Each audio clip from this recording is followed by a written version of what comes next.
want to go with it. So I didn't see that as the NBA kind of pushing it any more than they push anything else. They're always going to try to push something. It's whether it grabs the legs or not.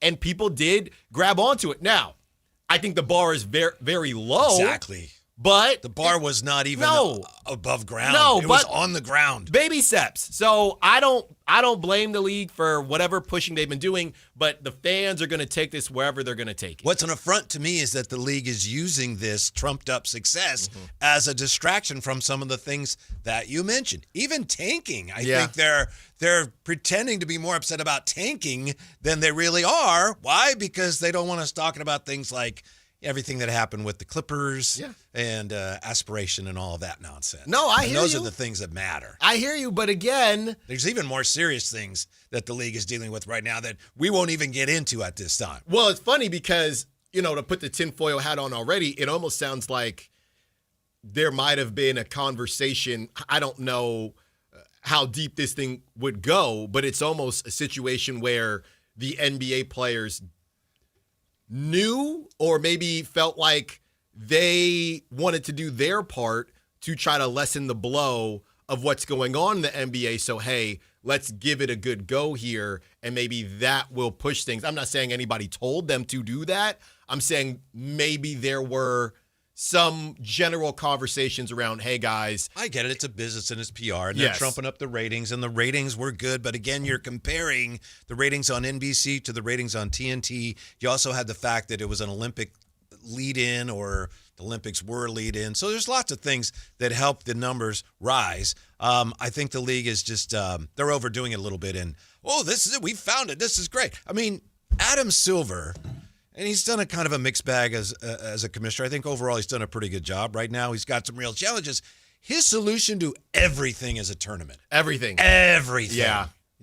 So his wife could be sick, some serious disease. We'll have a tournament. Yeah. Everything. Best doctor available. Yeah. This got dark quick, but best doctor available. Right. Well, so you know how I always joke about Puka being a slant merchant, right? Yes. So I didn't think you were joking. I think you're serious. It depends on the day. The same way people say merchant on social media, they'll say man. Like, for example, instead of slant merchant, somebody would say meet slant man, and it would be a picture of Puka Nacua. So everybody is making fun of Adam Silver, and there's a picture of him saying, meet tournament man. Oh, yes. Whenever there's an issue, absolutely, there's going to be a tournament. And that even came up as far as the whole idea, and we'll get into it, about abolishing the draft and how would they go about things, or if you're going to have the 4 worst teams play. Everything's just a tournament. Right. Exactly. Meet tournament man. man. I brought it up. Yeah. What are we going to do about taking tournament? That doesn't make any sense. You can't do that. Yeah. But that is kind of his go-to. It is. Meet tournament man right here. Did you happen to see Sam Quinn today, CBSSports.com, on the annual NBA front office rankings? He does it every February. You can guess where the Kings are. Well, I know Sam Quinn, so they're probably last. Yes, they are. That's your guy? No, he's your guy too? He's your boy? We've had him on, because, he's a good writer, but he is very much in the camp of, it's time to poop on the Kings, sign me up. So that is not a surprise to me. The scariest thing about the rankings, no surprise, you can figure out, without looking it up, why the Kings are at the bottom. The scariest thing, though, is as he sets it all up, sets up the list, and I think he has OKC 1 and the Boston's 2, Spurs are up there. But anyway, he says, look, building a successful franchise now, putting together a successful roster, it's harder than ever with all of the different forces pulling on front offices. A lot of that has to do with the apron and everything, the finances.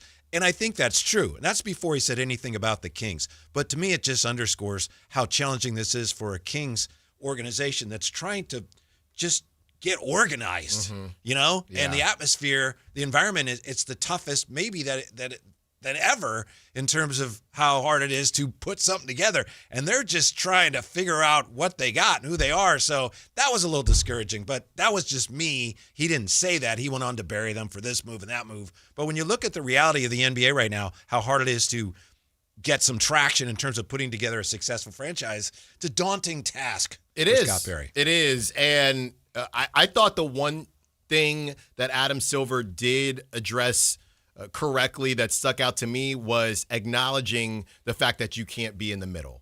And he did acknowledge that teams are in a tough spot because nobody wants to be in the middle. Nobody wants to be in purgatory. The best way to work your way out of it, especially if you're a small market, is through the draft. And the best way to get a good draft position is to lose. So he acknowledged all of that. The conversation, I know Mark Cuban brought up how tanking actually isn't a bad thing, and we'll get into that. I had to read that like 6 times before I understood what he was saying. Yeah, and he there was a ton of typos. He said he was rushing. I'm thinking, well, where were you rushing to write something so long for Twitter? It was kind of confusing. But the idea that these teams have other ways to advance and be better, there's just not a lot of options when you now throw in the different aprons and things like that, because on top of stinking and getting lucky, there's so much luck involved. That's why I don't really bag on the tanking thing, because there are so many teams that we've talked about before that have been tanking and still haven't figured it out, and they're trying. But, I mean, look at the Wizards.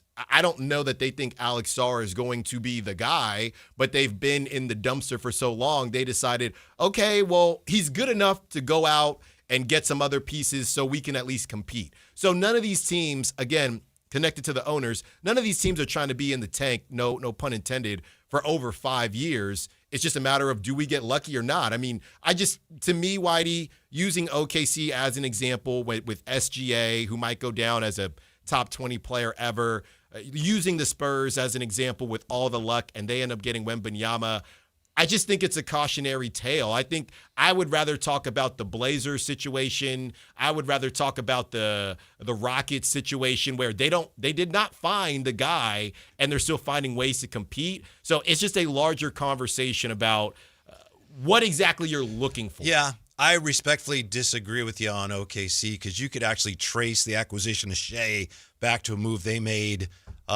when they were still the Sonics. But I understand your point. But I do think they've done a fabulous job. I will say this, though, as you were talking there, I was reminded of this. This is something we'll talk about also today. If you go back the last 30 years, how many teams can you think of that had the number 1 pick in the draft and ended up winning a championship with that player? It's not many. It's not many. Because you wouldn't probably count LeBron because he left and came back. Yeah, if you count him, I think that's 3, but I'm with you. It's like, well, but he left and came back, because they did draft Kyrie with the first pick. Right. And you go way back to, 97 with Tim Duncan. But other than that, and I know we still have a number of guys that are pending. Wembanyama, you could say even, Ant and maybe Cade Cunningham. Yeah. But it's not like, oh, you get the first pick, you're going to be a champion for a long time. Exactly. Most likely, you're never going to win a championship based on recent results. Right. It feels Making like it even harder, Alan. And that's why, if you look at it from a league perspective, that's why the idea of sustained success is always a question that I've wanted to throw back at Scott Perry as far as what exactly that looks like. Because I will say this, you might not win a championship, but I do feel like if you get the first pick, you are in line for a version of sustained success, which just means you're going to be in the dance. And that's where I'll look at a Cade, and that's where I'll look at an Anthony Edwards. These were teams that weren't in the dance. You get your guy, not sure if you're going to win a championship, but it's better than not. But exactly. There was a time when it was like, oh, man, first pick, you're set for a long time. Yeah. Or at least it seemed that way. Right. Well, and now you have to combine so many other factors, and we've moved away from the big 3 era where that's not enough anymore, because you can't just have a random guy that's a defense only, because he'll get exposed, right? We're not going to guard you. So as teams have gotten smarter, it's become harder to just find that cheat code that maybe we saw in the 2010s and even the 2000s. How did you fill your sports void this weekend? Maybe you chose to do other things. I know you took your daughter to Disney on Ice. Yes, that was yesterday. The video you posted, she was definitely, I don't know how long she was. She was locked in. Yeah, I can tell. She was locked in the whole time. Yeah. So, shout out to Moana. That was her favorite, and Little Mermaid had her pretty lit. I mean, she was heckling some of the characters, which I thought, that's her, who her dad is. Yeah. Come on. You can sing better than that. Sebastian the Crab, you suck. Exactly. We were very confused because Frozen, they didn't sing Let It Go. So I had to ask some parents, hey, why didn't they sing Let It Go? And it was Frozen 2. So she was come on, Alan. Yeah, she was very confused as to why there was no Let It Go. But, yeah, I mean, looking at all of the different... What's the song from Frozen 2, give it back? Or Yeah. yeah. Don't let it go. All right. Yeah. It has returned. Okay, right? there you go. That's literally what it is. So, yeah, I mean, you look at all these different teams and how they've built their winners. I don't know. I just think this whole thing has been overblown. We've talked about why it's been overblown. And literally, this is just going to be the theme of this season. The Jazz still don't have their – I mean, maybe it's going to be Ace Bailey. I don't know. But the Jazz have even said, similar to the Wizards, we're going to cash in, and we feel like hopefully one more, right? They're hoping to get one more. I think that's a big part of their plan. Exactly. And then they're going to go for it. So I just think this whole thing is a bit overblown. And this thing is what exactly? Tanking. That's overblown? Tanking. Tanking? It's necessary, though, I think. No. I mean, from the league perspective. I mean, we got to stop this. It's ruining the game. Enough. Yeah. The only way they stop it is you get rid of the draft. I'm not saying that's a good idea. I'm not saying it's not. But that's the only way you get rid of tanking. Yes. Anything else is like, no, people are still going to find a way to tank. But you had asked me what I had filled my void with over the weekend. Well, I told you it was, daddy daycare all weekend long, so I didn't get a ton of time to lock in. But your sister was helping. That was just one day. And honestly, I came downstairs and she had my daughter watching Winnie the Pooh. I'm thinking, I could have done that. Yeah. You know what I mean? No screen time. Well, Alan, when someone helps you, you can't then criticize the manner. Well, I mean, like I said, go color with her. I could have put on Winnie the Pooh. But anyway, I watched your boy Cam Boozer again. Yeah. Yeah.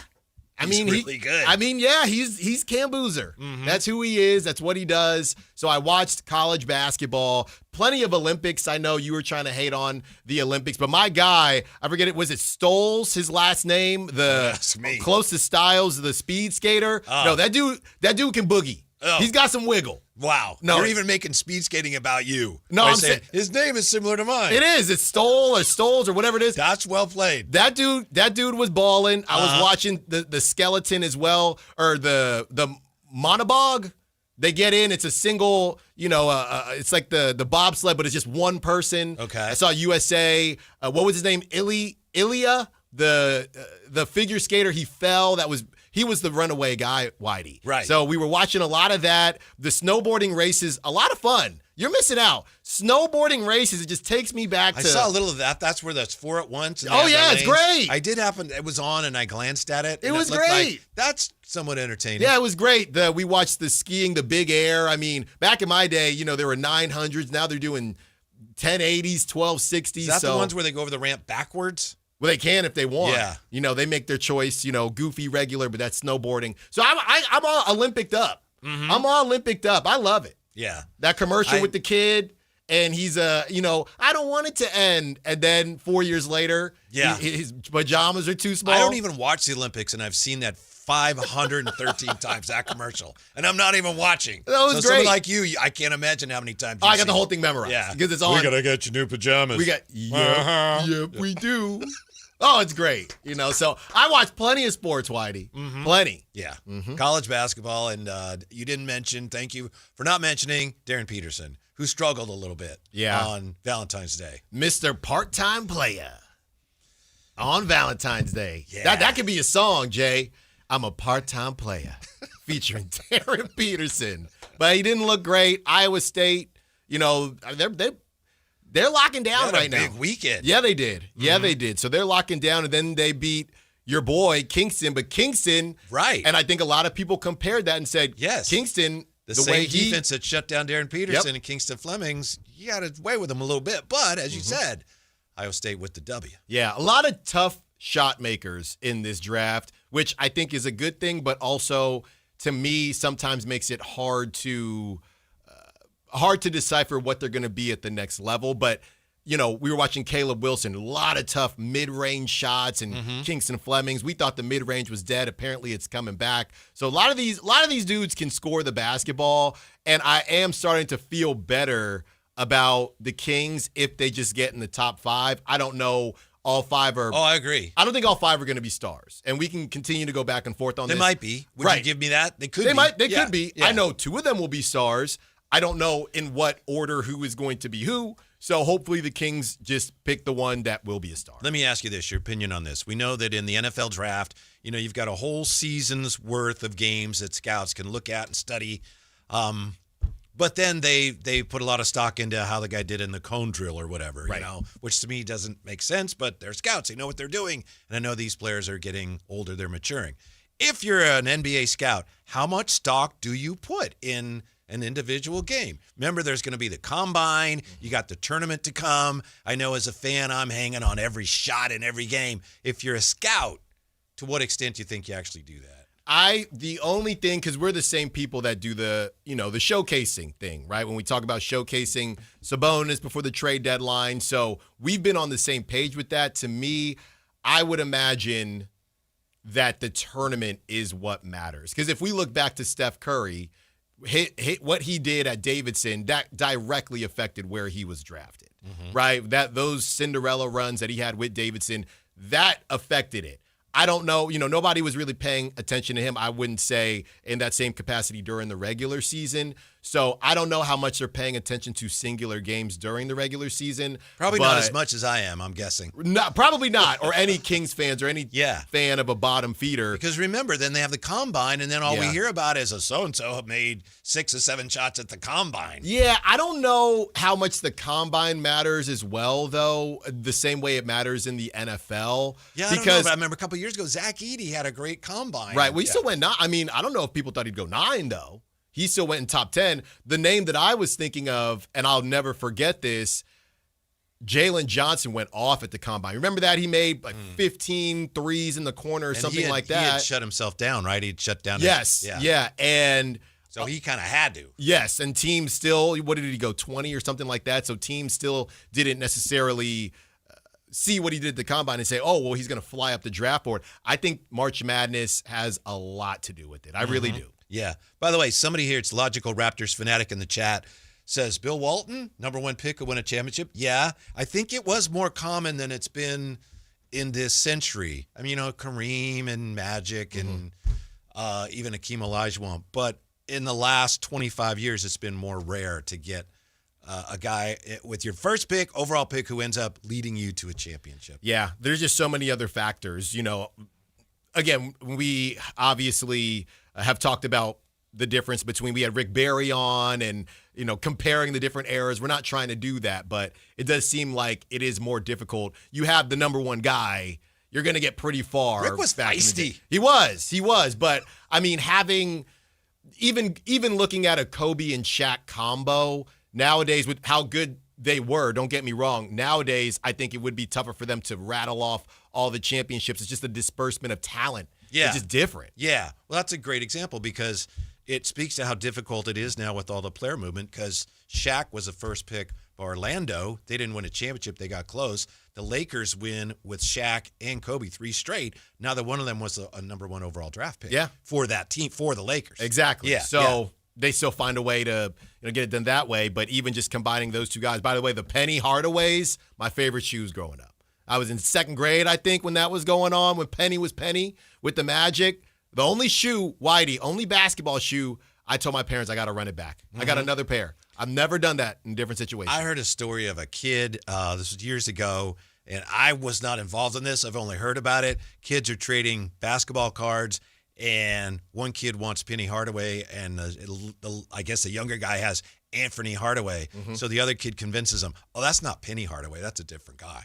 And ends up swapping it and getting the Penny Hardaway because Anthony Hardaway, that's not Penny Hardaway. Right. Yeah, I'll take that off your hands. But what did he do with the other card? Well, I mean, he traded something that wasn't. I see. You don't need that guy's. He's nothing. Anthony Hardaway, what kind of name is that? Yeah. Yeah. Sounds like it was you. I had nothing to do with it, honestly. I honestly had 0 to do with that. That sounds a little bit Besides, like you. I'd have been like 30 or something at that time. No, that sounds a little bit like you. But, yeah, the disbursement of talent is just completely different. And, every time you have one of these discussions, Whitey, every time you bring this up in this way, it feels like you're arguing a hybrid rebuild. It feels like you're doing that. I'll be honest with you. I don't know if it's because of the rain or because, it's a Tuesday that's kind of like a Monday. I'm just, as far as the Kings, seeing how they get from where they are to where they want to get to right now, I'm just not seeing it. Yeah. I'm just not seeing it. Right. I know it's there, but I can't make it out. So going back to the idea of if they got Darren Peterson and they got hot next season, and the idea of hey, let's sell our parts. We're the 8th seed right now. It's literally January, and we can sell our parts now. Domantas Sabonis is looking like the value is decent, nothing crazy. Let's say one good first, one bad first, and whatever filler. Just follow me here. And Zach LaVine is having a good season. Maybe you could extend him. They've figured things out. We're going to talk about Zach LaVine later in the show as well. Do you still feel the same way? You still have to sell off the parts.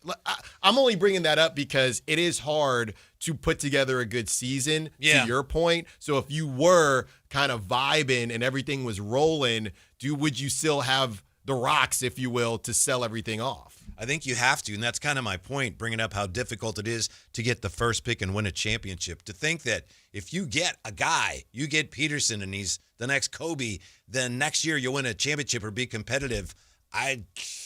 It doesn't work that way anymore the way it used to. That's what I'm saying. Now, obviously, you want to maximize this opportunity, and hopefully they do get a guy who ends up being a great player. Yeah. It's a possibility, but even with that, I think you're still going to be a ways away from where you need to get to. I do think it's really circumstantial. My thought is, obviously, I would never wish this on anyone, but what if you had an Eastern Conference situation going into next season? What if, I'm not going to say names, but what if the big Kings players moved into the Eastern Conference? No. I'm saying big it's not players. a bad idea. I know they would pay. I'm sure they would. But let's say two big stars. Sac State would have paid to do that. Oh, well, if it's Sac State, they would play in Antarctica if it was FBS. And we'll talk about that as well.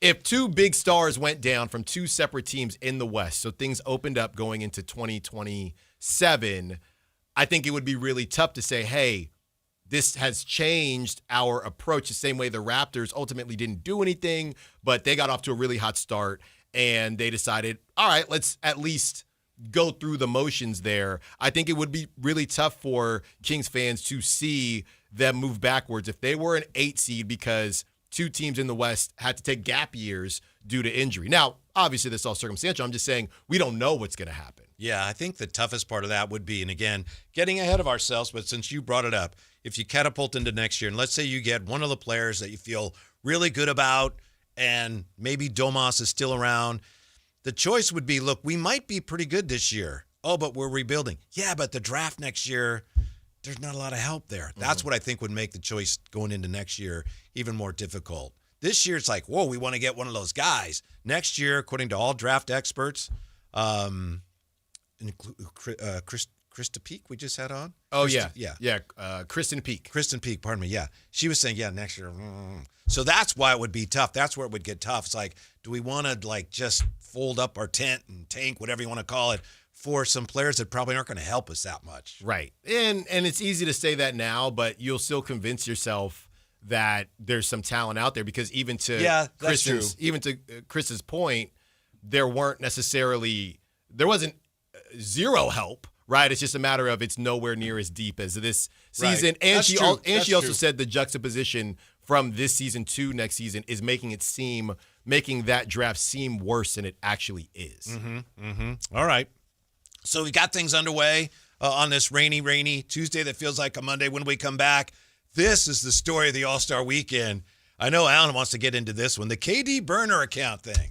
Is that real, Alan? I have no clue. Is it real? No clue. We're all over that next on Sactown Sports. Download the Sactown Sports app. Sacramento sports in your pocket. This is Sactown Sports 1140.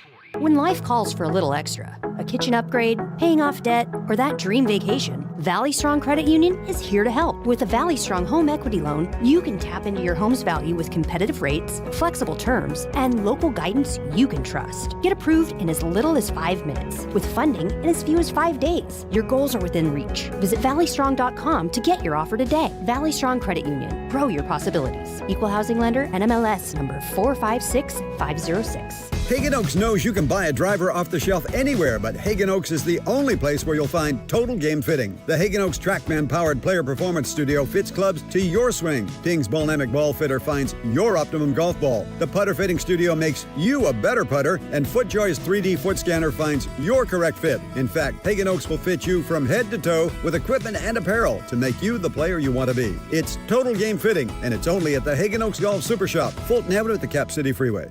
Hey, this is Greg Papa. Are you working through a major insurance claim? SunPoint Public Adjusters can help. SunPoint prepares, presents, and negotiates your claim with the insurance company, working only for you, making sure you get everything you're entitled to, not what just some adjuster working for an insurance company thinks you should get. Call SunPoint today at 888-247-7865 or contact us at sunpoint.us. SunPoint Public Adjusters, the gold standard in public adjusting. License number 2N14884. Guys, your testosterone level impacts your energy, drive, weight, hair loss, and even ED. Revive Men's Health Sacramento will check your T level for free. For your free T level check, exam, and consultation, call 916-277-8599 or visit revivemenshealth.com. You remember me from a show called And Joe? I'm back on the radio, Sacramento. It's Joe Mami, and when you need your new country fix, join me weekdays from 6 to 10 for the Pat and Cody with Joe show on New Country 105.1 KNCI or on the free KNCI app.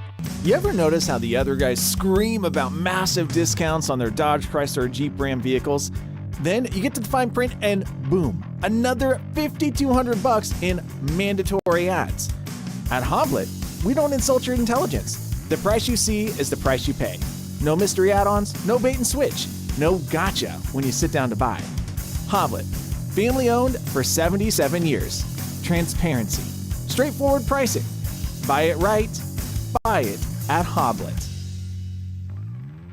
Wesley is a truck driver. I drive a truck, and I love what I do. A truck driver with IRS troubles. They told me I owed them $43,000. It got really bad. Quite a few letters in the mail. They were talking about wage garnishment, coming after my house, my car. Yeah, they don't play around. I seriously thought that I was going to lose everything. One sleepless night, Wesley finally made a call to Optima Tax Relief at 2 a.m. Kind of figured I'd get a machine, but I didn't. I actually got to talk to an actual person in the middle of the night. He found just what he was looking for. Oh, they were great people. You need a team of people that know what they're doing. Optima Tax, they know what they're doing. Optima Tax Relief came through with flying colors. I saved an incredible amount of money. Happy don't even come close. I was absolutely overjoyed. Take Wesley's advice. If you're in any kind of trouble with the IRS, call Optima Tax Relief. Don't trust anybody else. Call Optima for a free consultation. Call 800-343-6460. 800-343-6460. 800-343-6460. Optima Tax Relief. Some restrictions apply. For complete details, please visit OptimaTaxRelief.com.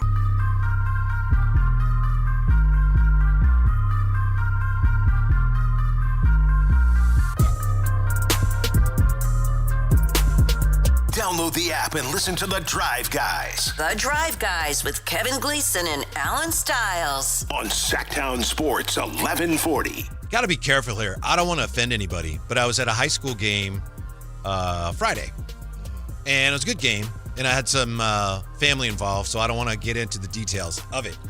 People will know, I think, what school I'm talking about. And it's a fine school, and it's a fine gym, and a fine program, and it's a fine game. But, you know, what was your mascot of your high school? The Spartans. Spartans. I was also Spartans. You know, a lot of them have animals. And I was in this gym where they have like a stuffed mounted one of the mascot on the wall, like a dead one. Okay. And to me, it was like, that's not a great look. Like it was Maybe it's just stuffed? Yeah, it was a real one, taxidermy one.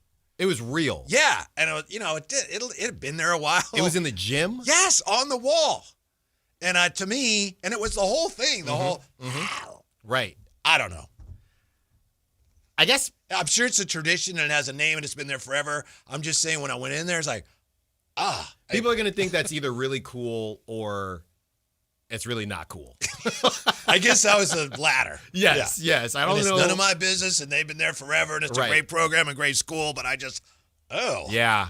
Hey, I mean, no, it's real. Whether you agree or not, do you know where I'm coming from? Do you understand where I've just never seen anything like that, but I would imagine it could be a bit jarring. You're just kind of looking forward to seeing a painting, kind of a caricature of an animal, and you see an actual animal. Yeah. That would throw me off a bit. Yeah. And maybe that's the idea. Maybe the other teams come in there.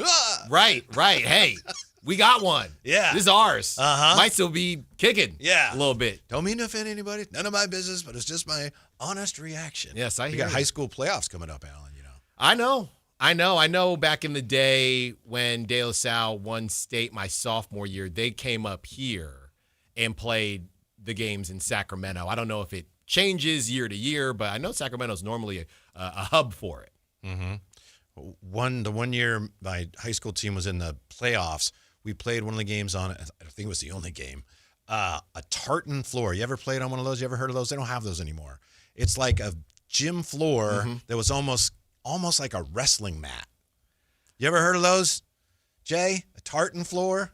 Yeah, I've also seen them carpeted as well. Really? Yeah, back when talk about our days, Kit Carson, a middle school here in Sacramento. Really? An old park, they had a carpet kind of tartan type feel to it. Yeah, I've played on both. Yeah, very springy, and it didn't really make any difference. I don't remember it being different or anything, but it's just odd, and it's one of those things that kind of stuck in my mind. Right. I don't know if this was ever inside, but you know when they're almost like it's like checkered, right? The floor is kind of checkered, and it's yes. Like I think that's more maybe outside, but I do feel a couple of gyms had it inside too. I remember coaching a game St. Charles.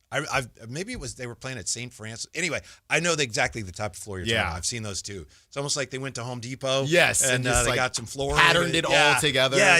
I don't know why they did that. Mm-hmm. I'm guessing somebody thought, the wood floor, it's dangerous or too hard. Or, it's fine. Let the kids play. That's right. You know, yeah. Have them play outside. You shouldn't even play inside until high school. You know, learn the wind. Yeah. Learn everything about the pavement. Scratch your knees. Right. You should have a nice scab on your knees if you play basketball. All right. The gym burn, whatever it is. No, I need you to draw blood. That's how you learn how to become a basketball player. Wow. Okay. I've never heard that philosophy before. That's how you wake up. Yeah. You know, that's how you wake up. And then as it's healing, you're learning, okay, I shouldn't have got crossed over like that. Oh, I see. You know what I mean? Okay, I shouldn't have got my ankles broken like that. Yeah. That's how you learn. What do you think Kevin Durant's teammates may be learning from the story that we have some comments from an alleged burner account that have leaked? We don't know if it's actually KD's burner account. Right. Yeah. But it's allegedly. interesting because all of the formal media, they're not even going anywhere near it. No. I don't know what to make of it. I mean, it's pretty bad if true. He's saying some stuff that you probably shouldn't say about not just former teammates, but current teammates as well. When Kevin Durant jokes, and I've seen, it could rub some people the wrong way. I'm not to get into religion or whatever, but he'll say, I'm a God. He said that before. And he said, when God speaks to you, he'll joke a lot about Twitter, right? And he might really feel like he is that because the way he talks, nothing is really his fault. And I would just go as far as to say, well, what the heck happened? He was talking about his time in Golden State. He was talking about Phoenix. And, with Devin Booker, he said when the Suns win, it's Devin Booker's team. When the Suns lose, it's Kevin Durant's team. Somebody said that. Somebody said it might have been on Kevin Durant. Right, but we don't know. We don't know that. Yeah. But I guess my question is, well, what did you expect? I mean, when you're kind of deciding to be this hired marksman and you don't lay roots anywhere, you're always going to be the scapegoat. So my problem with KD has always been his expectation for something and not really understanding or seeming to understand what he's doing. Yeah. If it's truly his, I feel badly for him because, like you say, to me, given what we know already of some of the issues he's had at previous stops, to me, it just paints a picture of a guy who's, man, that guy's just really unhappy. Right. And he's just never going to find a spot where he's like, this is great. No. And I don't know what he's chasing at this point. He went to the Rockets. Of course, Fred VanVleet goes down. So I don't know where they are. I would assume they're in the top 5 for NBA Finals odds. But it's funny, he gets to a team. Obviously, this is a missing piece, and they just added Kevin Durant. Then it just kind of goes flat. It's almost as if he's a gift and a curse in a way. He covers up so much that your team doesn't continue to improve. Like, for example, Amen Thompson. And I've only watched the Rockets a couple times, but Amen Thompson, would he be further along? I know he gets it done offensively, but would he be further along if they, to your point, Whitey, kind of took the longer path? They decided now they moved off of Jalen Green, and I don't know if Jalen Green is going to be a superstar, but it's not just about that. They felt they were to the point now where, all right, we add that guy, and we're there. Right. Now, it's funny because did they sacrifice maybe the development of a Jabari Smith Jr., who was in KD's or the alleged KD comments? Jabari Smith Not Jr. very flattering comments. Not at all. Not PC. Not at all. The comments on Şengün. Not very Not flattering. good. So if they are KD, he has to address that, doesn't he? Yeah, or but does he have to? I'm surprised a little bit that he hasn't, to my knowledge, come out at this point and said, that ain't me. I don't think it's big enough yet. I didn't catch any of the national shows this morning, but I like you said, until people start deciding that they are going to dive into this, if I'm him, if I'm his team, just stay away. And wasn't there video of him at the All-Star game and in layup lines, and people are talking to him all the time, looking at his phone the whole time. So I don't know what to make of it, but yeah, if true, not a good look at all. Not a good look at all. But if you're KD, maybe he just doesn't care. Mm-hmm. Why are you even doing this? I guess, I don't know. I never figured out how people connected the dots that it is him.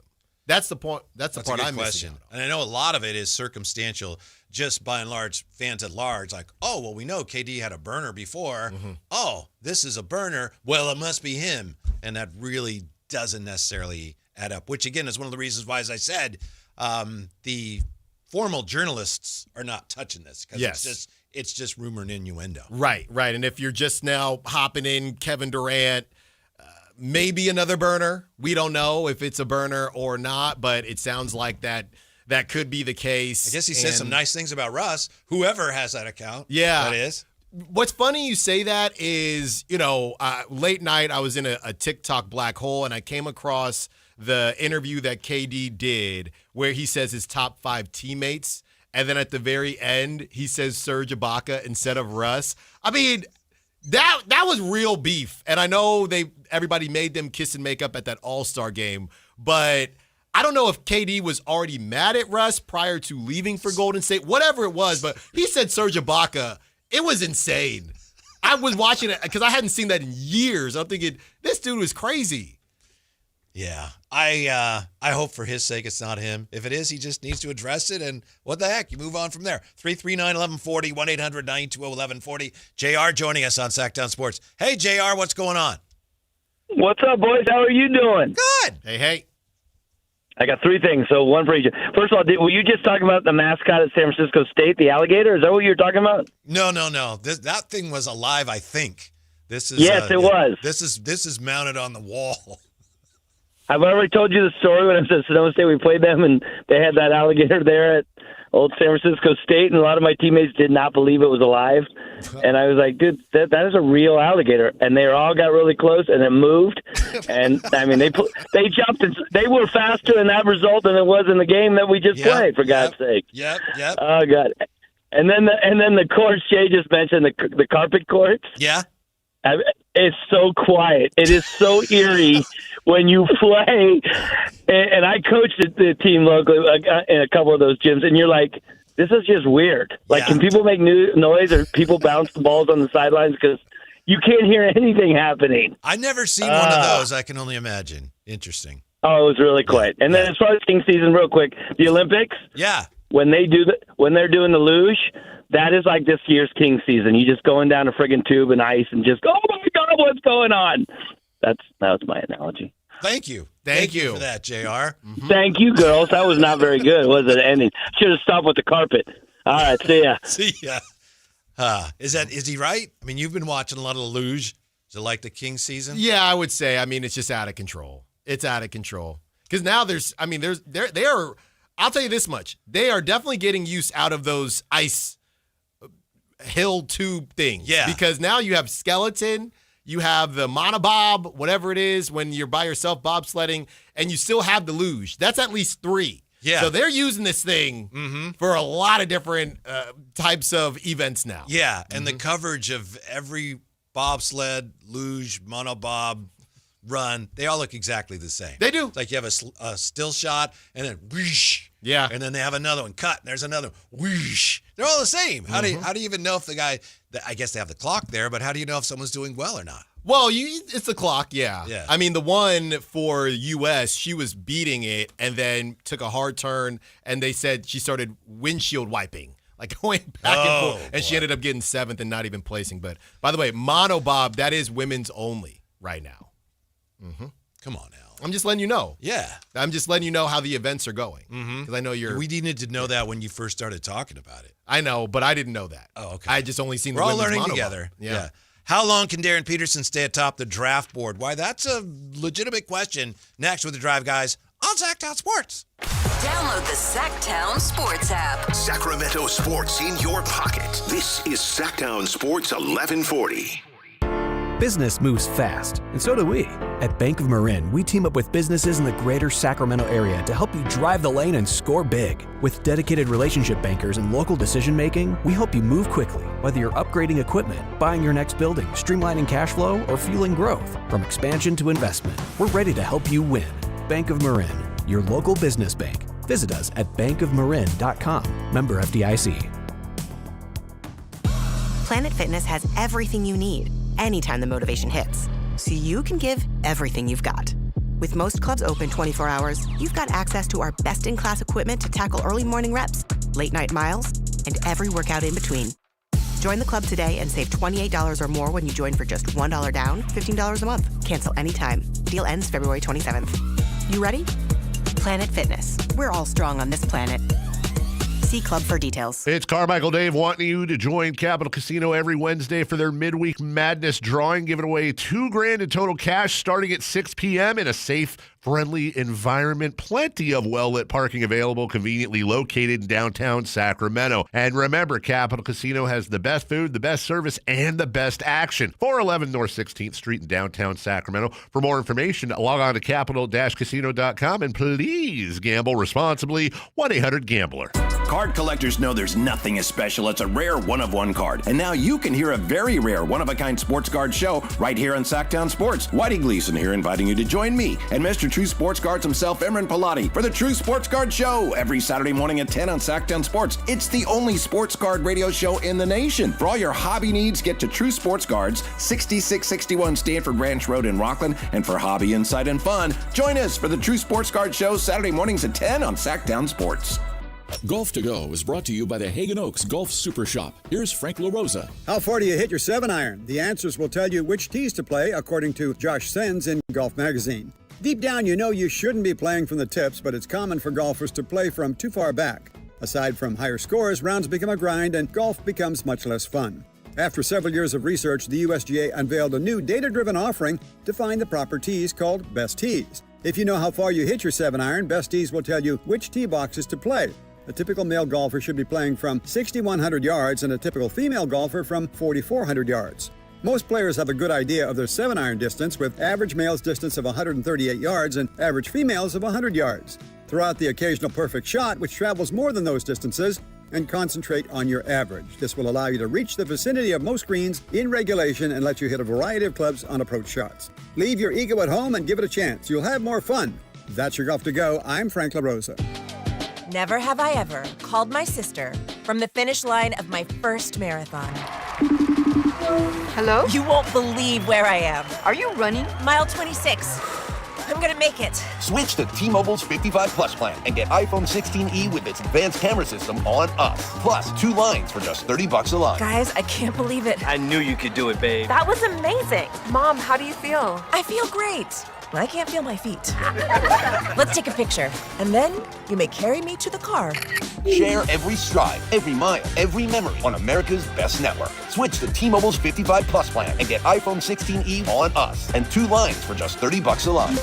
With 24 monthly bill credits and 2 eligible port-ins on Essentials 55 Plus for well-qualified customers with autopay plus taxes, fees, and $35 device connection charge. Credits end and balance due if you pay off early or cancel. Contact us. Finance agreement 128 gigabytes, $599.99 required. Best mobile network in the U.S. based on analysis by Ookla of Speed Test Intelligence data 1H 2025. Visit T-Mobile.com.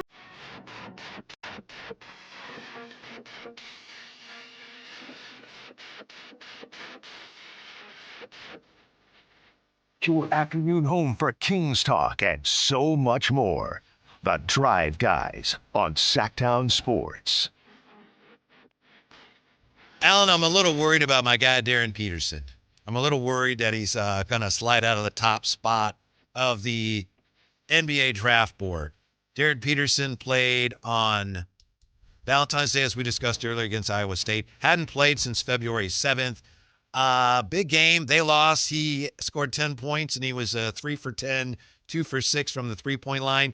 Did not look, in that one game in his 24 minutes, didn't look like the hands-down, surefire number 1 pick in the draft. Yeah, and look, there are some situations where there's a singular defender and you think, oh, he's kind of getting locked up.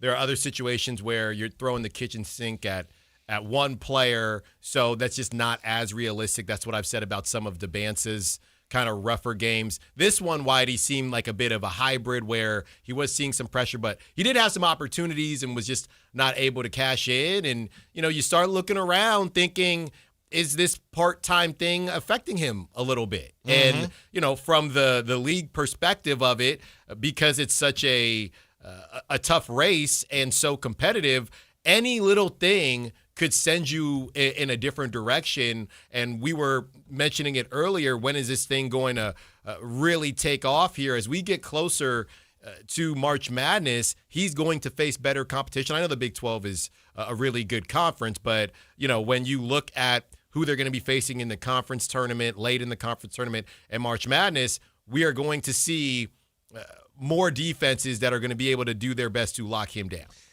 Here's one thing that mildly concerns me, and it's silly to get too bogged down in any particular college numbers here because the scouts are not concerned about the numbers so much. They're projecting what a player can do, so who cares what the numbers are? Like DeBonce right now, he turns the ball over a little bit, and his shooting, three-point shooting isn't great, but scouts look at that and go, we can take care of that. But this concerns me about Darren Peterson. He's played 14 games this year.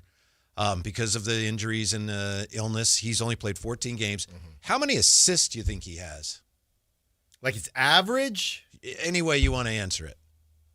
I would like him, if you're going to call him a point guard, I'd like him. I think my line is always 4 when we're talking about the NBA. I would like him to be sitting at about 4 assists per game, I'll say. Okay. In 14 games, he has a total of 22 assists. That averages out to 1.6 per game. That is. So, obviously, he's looking to shoot it. Mm-hmm. Obviously, he knows that, he has to carry a heavy offensive load there. But it's funny, on Tankathon, some of the stat strengths and stat weaknesses, and a few weeks ago, he had like one weakness. But now a lot of the assist stuff is starting to pop up in red, like boop, boop, boop, boop, boop, boop. He's not really sharing the ball well. No. And maybe that's because he knows, maybe he is like Kobe. People compare him to Kobe. Mm-hmm. Maybe he's just like Kobe. I got a better chance of scoring than that, bleep, bleep. I mean, when we talked to Kristen Peak, and you can check that out on YouTube, when we spoke with Kristen Peak, she said he's more of a combo guard, and she also said, I'd like to see him with a point guard. So that's a nice way of saying he is not a point guard, right? That's a nice way of saying that. Mm-hmm. And when you kind of boil down who he's been, she also said Bradley Beal. Right? She said there have been some crazy comparisons that she didn't even want to say on the air, but she did say a taller... You know who she was talking about. Yes. Yeah. Yes. She did say he also just looks like a taller Bradley Beal. So to me, when I first saw Darren Peterson, I said, what if he's Bradley Beal? What do we do with that? Bradley Beal had a good career, but when you're looking at the other guys in this group, that's what scares me about these kind of scoring guards. They're great, but how many are going to be like Anthony Edwards? That's what has always scared me about Darren Peterson before the injury stuff and before the idea that he was missing games and trying to preserve his body or whatever it is. That's just not where the league is unless you are that dude. And, I'm not going to make a joke and say Cam Thomas, but guys that can just score the basketball and not do anything else, because I know Darren Peterson is good defensively, but if you are just a scorer and you cannot distribute the basketball on a high level, that is a knock. That's just what it is. So I don't know if he should focus on this and try to show his shooting bag later in the season here, but to me, he is not any version of a point guard if somebody like Kristen is saying, yeah, you still need a point guard. That's not a combo. A combo guard means you can get away with it. Sounds like you can't really get away with it. So right now, again, this is just one of the mock drafts, Tankathon. The top 5, and I mentioned the top 5 because if the Kings have the worst record, then the worst they can pick is 5th. Peterson 1, DeBonce 2, Boozer 3, Caleb Wilson 4, Kingston Flemings 5. If the Kings end up with the 5th pick, we're still going to feel pretty good about that, right? Not great, but pretty good. Yes.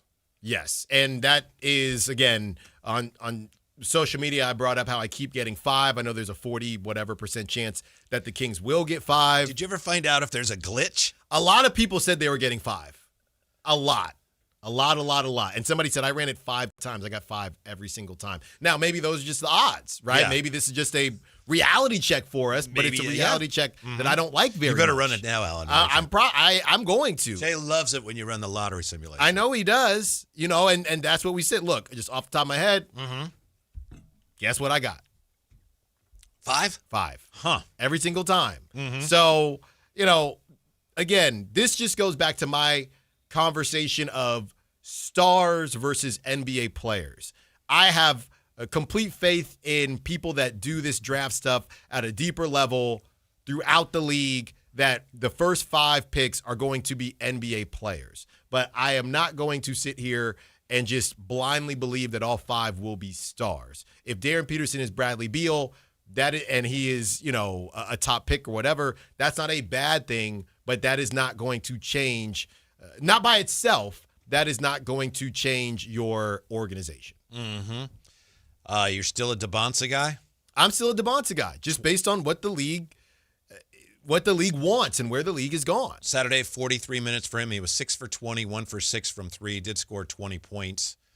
He had 8 assists. In that game. And he's been on the assist train, and with Caleb Wilson out for a good period of time, Darren Peterson being a part-time player, and Cam Boozer, really a lot of people thinking Cam Boozer just is who he is. I think the path for AJ DeBonsa to go number 1 has never been more clear, and if the Kings get number 1, you go back to I know we're all tired of it, but those 6 pillars from Scott Perry, it's not that I can sit here and say that Darren Peterson does not check the list on those 6 pillars, but I think it's easier to confirm that AJ DeBonsa does. But getting back to Kristen Peak last week, and she said she's known him or followed him, Darren Peterson that is, since high school. She says he's a competitor. He's a good kid, So, but I agree. Every NBA team that's going to pay him billions of dollars potentially has to say, how come you haven't been playing? How come we're always seeing you sitting on the bench? What's up? Don't you want to play? Yeah. And for Kristen to say, no, these are real injuries.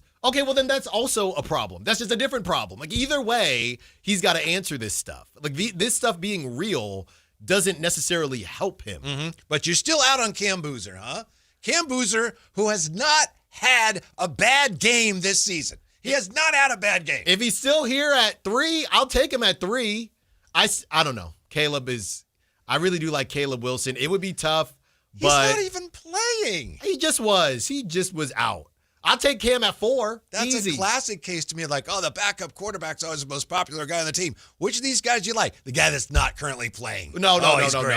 We've been talking about Caleb Wilson ever since that. Look, that Duke game really did something for me because I saw Caleb Wilson and I was trying to figure out where Cam Boozer actually was because I didn't see him in that game. I know he had whatever amount of points, but I didn't see him. I like his jump shot. I'll tell you that much. Cam Boozer, I like the fact that he can truly stretch the floor. But if I need 30, if we're looking at 5 guys here and not the burger, I need 30. Okay? I have a new name here in the Tankathon mock draft at 31 for the Kings, first pick of the second round. You want to hear it? I have no idea. I haven't seen this guy's name come up. I don't know why he's linked to the Kings. Sergio De La Rea. He's a 6'6" combo guard from Valencia, Spain. I like that. I do too. He's he won't be 21 till next December. 6'6" combo guard. I like it. I got to see some tape. I got to grind some film. But I like how it 57% sounds. 57% from the 3-point line. Oh, my goodness. Averaging almost 10 points a game. Nearly 10 points a game. Let's do it. Let's do it. Everybody thinks the Kings are going to try to get 2 picks in the first round. Figure out a way to do it. Figure out a way to do it. And then the other name they have on here for the Kings, you go all the way down to which pick is it? 42. They have Alex Caraban from UConn. 6'7", we'll call him 6'8", senior forward. Okay.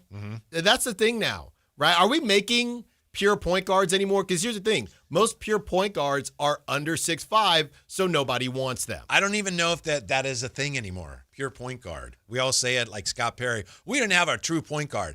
I don't know if there is such a thing anymore, really. Which is why the Kings season didn't work. They brought in 2 traditional point guards, and it was unnecessary, and Doug was playing both of them at the same time. At times, I think if I'm not mistaken, Darius Acuff is another name, but he's a little undersized, so people aren't looking at him. 6'3"? Yeah, that's By the way, undersized Flemings now. is 6'4". If that's legit, that works. If legit, take those shoes off. Let's Cale see.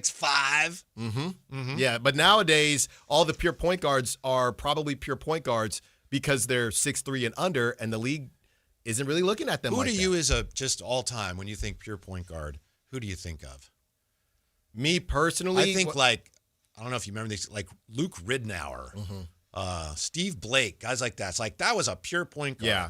I'm not going to sit here and say names that I didn't really watch. That's why I'm not going to say John Stockton. But for me, from what I've seen, I would say Steve Nash and Rajon Rondo and Chris Paul. There you go. Yeah. I would say those three from me coming up watching. That's what I thought of when I thought floor general, point guard. And they don't really make those guys anymore like that. No, guys well, don't come up playing that Think about Chris Paul now, which I've always argued, no disrespect, that he's not 6 foot because Jake from State Farm, unless that brother's 6'5", something doesn't work out. So think about it like that. Chris Paul coming up now, nobody is checking for him, a barely 6 foot guard anymore. He did deserve a better send-off, didn't he? He did. With everything he's been through. At least he could have been an honorary all-star or something.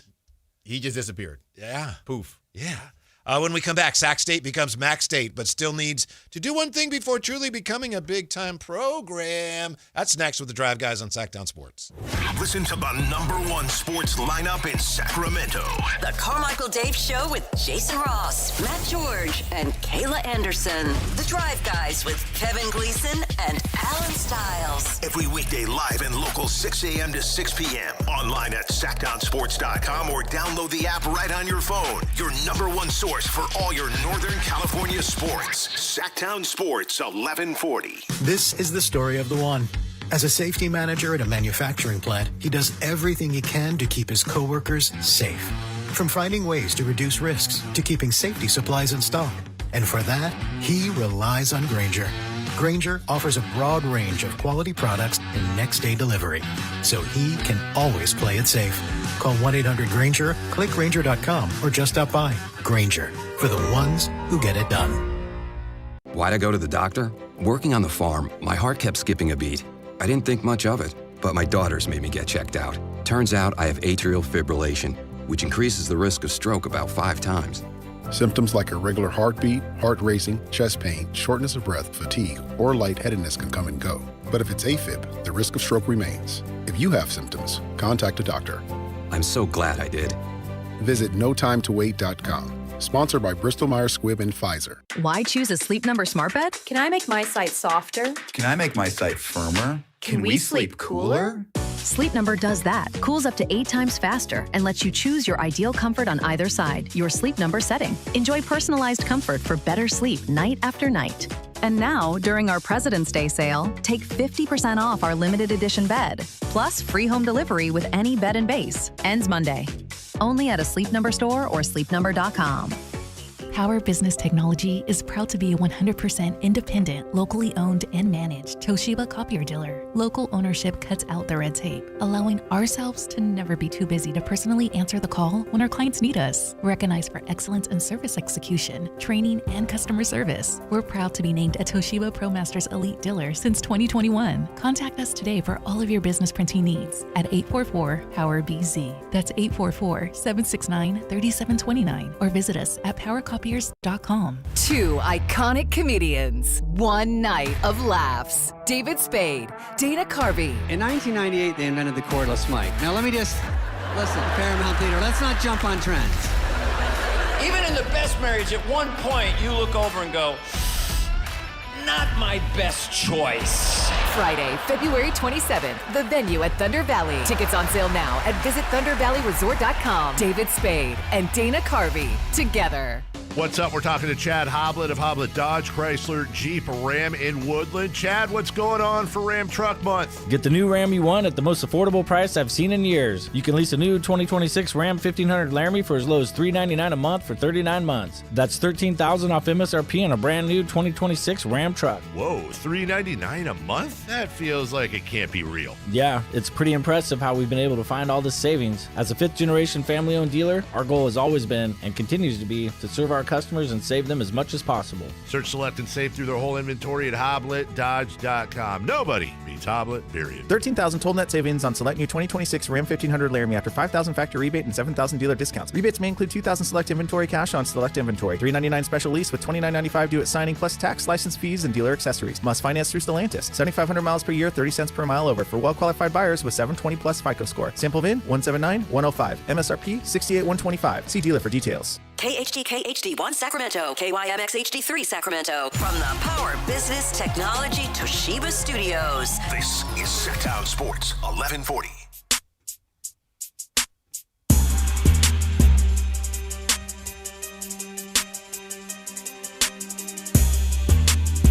Live and local, it's The Drive Guys. Watch the show on youtube.com/Sactown Sports 1140. Or listen on the Sactown Sports app. Well, it's now official. We heard a lot about this end of last week. But Sacramento State joining the Mid-American Conference as a football-only member starting on July 1st. What do you think, Alan? Is this changing the landscape of Sacramento sports? It's changing the landscape of Sacramento State sports, and I know things got a little bit wonky with the Big Sky, and they were waiting for some type of acceptance in, and, you know, it had gotten denied, and there were a lot of different conversations that had happened, and then they lose their coach. I thought losing their coach, Coach Brennan, I thought that was a disaster, the way it went down, but as the old saying goes, Whitey, money talks, and you know what walks, and they basically shopped themselves, I'm sure, to different conferences, and they found a taker. A lot of money. Well, not only are they spending a lot of money, they're spending that money, and I thought it was bizarre. And look, I'm not going to sit here and act like I know all the ins and outs of college athletics, but the idea, this is from Ross Dellinger, the max deal with Sacramento State now officially announced, a 5-year agreement in which the school will take no conference distribution. Right. They're part of the conference, though, but no conference distribution. Hold on. Cover air travel costs of visiting MAC teams and pay $6 million of the $18 million up front in year one. I need that money quick, fast, and in a hurry. It feels like a bit of a finesse because the MAC took advantage of the fact that they maybe knew that Sac State was scrambling a little bit. Again, this is not a situation where Sac State had been balling and feels like they shouldn't be in the FCS. So I don't know. It feels like to me you got in and it's going to, I would assume, open things up for you. I think that's the biggest question. Moving forward, being in the FBS, even though it's the MAC, right? And I think maybe Temple might have been in the MAC back in the day when I was there. That sounds right. It was. And then they went to that AAC or whatever it's called.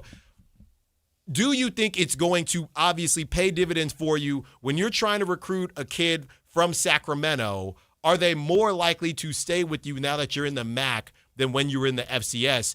I think I think they would say yes. I don't personally know. Yeah. Jay, is this going to transform Sacramento sports as we know it? Sac State in the MAC State.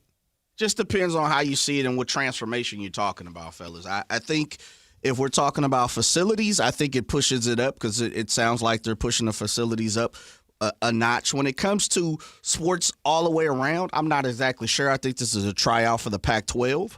When it comes to Sac State, I think they have aspirations and goals to be in a bigger conference.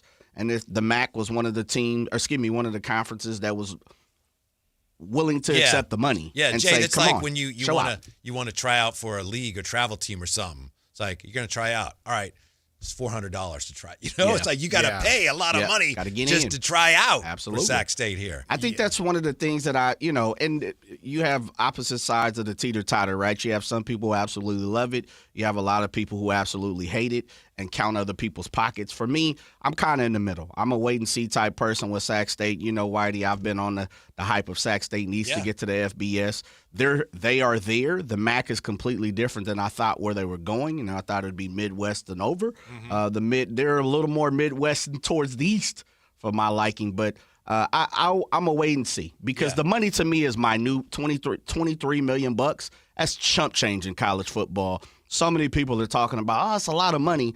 Man, that's nothing compared to what people are. There are students making $23 million a year. So that's no change at all. Yeah. Well, as long as you got the donors who are willing to foot the bill. Well, guess what you have? They do. Yeah, well, they have a casino behind them. Yeah. And guess what? That's big money right there. 339-1140, 1-800-920-1140. Jeff joins us on Sactown Sports. How are you, Jeff? Good. How are you? Good. Good to hear from you. What's on your mind? So this Sac State thing, I mean, I wish them well. They might make it. Maybe they are great there, and then they can leverage that into a Pac-12 bid. But in reality, like, this is Kings-type behavior from them. They were selling their donors that they were going to the Pac-12, and they're just trying to tweet their way and pay some money into existence. Like, the way you have to do it is you grind your way up and you do the work. Now, the last coach left for Colorado, that makes sense. But before that, in basketball and football, they've had coaches quit with years on their deal because they feel it's hopeless here. And, like, beyond all the money that they're dialing in, they're going to pay to upgrade the current football stadium to just play it in for 2 more years. And then they're going out to Cal Expo. Even the Kings were smart enough to shake themselves off of Cal Expo. Like, they're selling this as big time. They're in the MAC. They're playing in an abandoned horse track. And they're just acting like they can just tweet their way to relevance. Like, if the bet pays off, it's all right, but, like, this makes the Kings seem tame. They're just throwing money in tweets and nonsense. Like, this notion that they've got $1 billion valuation because they're in the MAC, even though they're taking no money, is just, it's crazy talk. Thank you, Jeff. Yeah, they've done a great job at Sac State of drawing attention.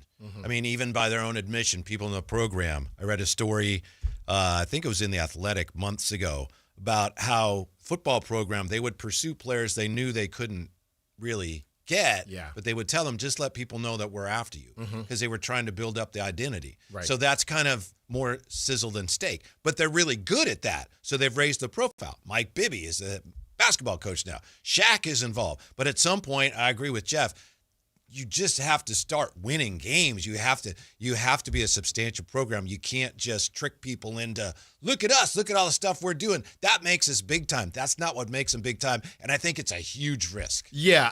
And it's so funny based on what Jeff is saying when he brought up the Kings. You know what this is? I mean, I have to say it. This is the hybrid rebuild, because in reality, the Sac State version of tanking, if you will, it's not even tanking, it's more so building. So they have good bones, right? They are able to get coaches that want to recruit. They're able to have good recruiting classes. You get Mike Bibby, you get some big names. So really the bones were there to build it up, become successful, and then once you have that on top of the social aspect, then the Pac-12 wants to work with you to bring those eyeballs, to bring those clicks, things like that. They were working towards that and then decided, and it could be chump change, sure. Then they decided, well, we're just going to, I guess, do that in the MAC. You could have done it at the FCS level, which would have gave you, in theory, a better track to start winning football games because it's different competition. Let me ask right? you how.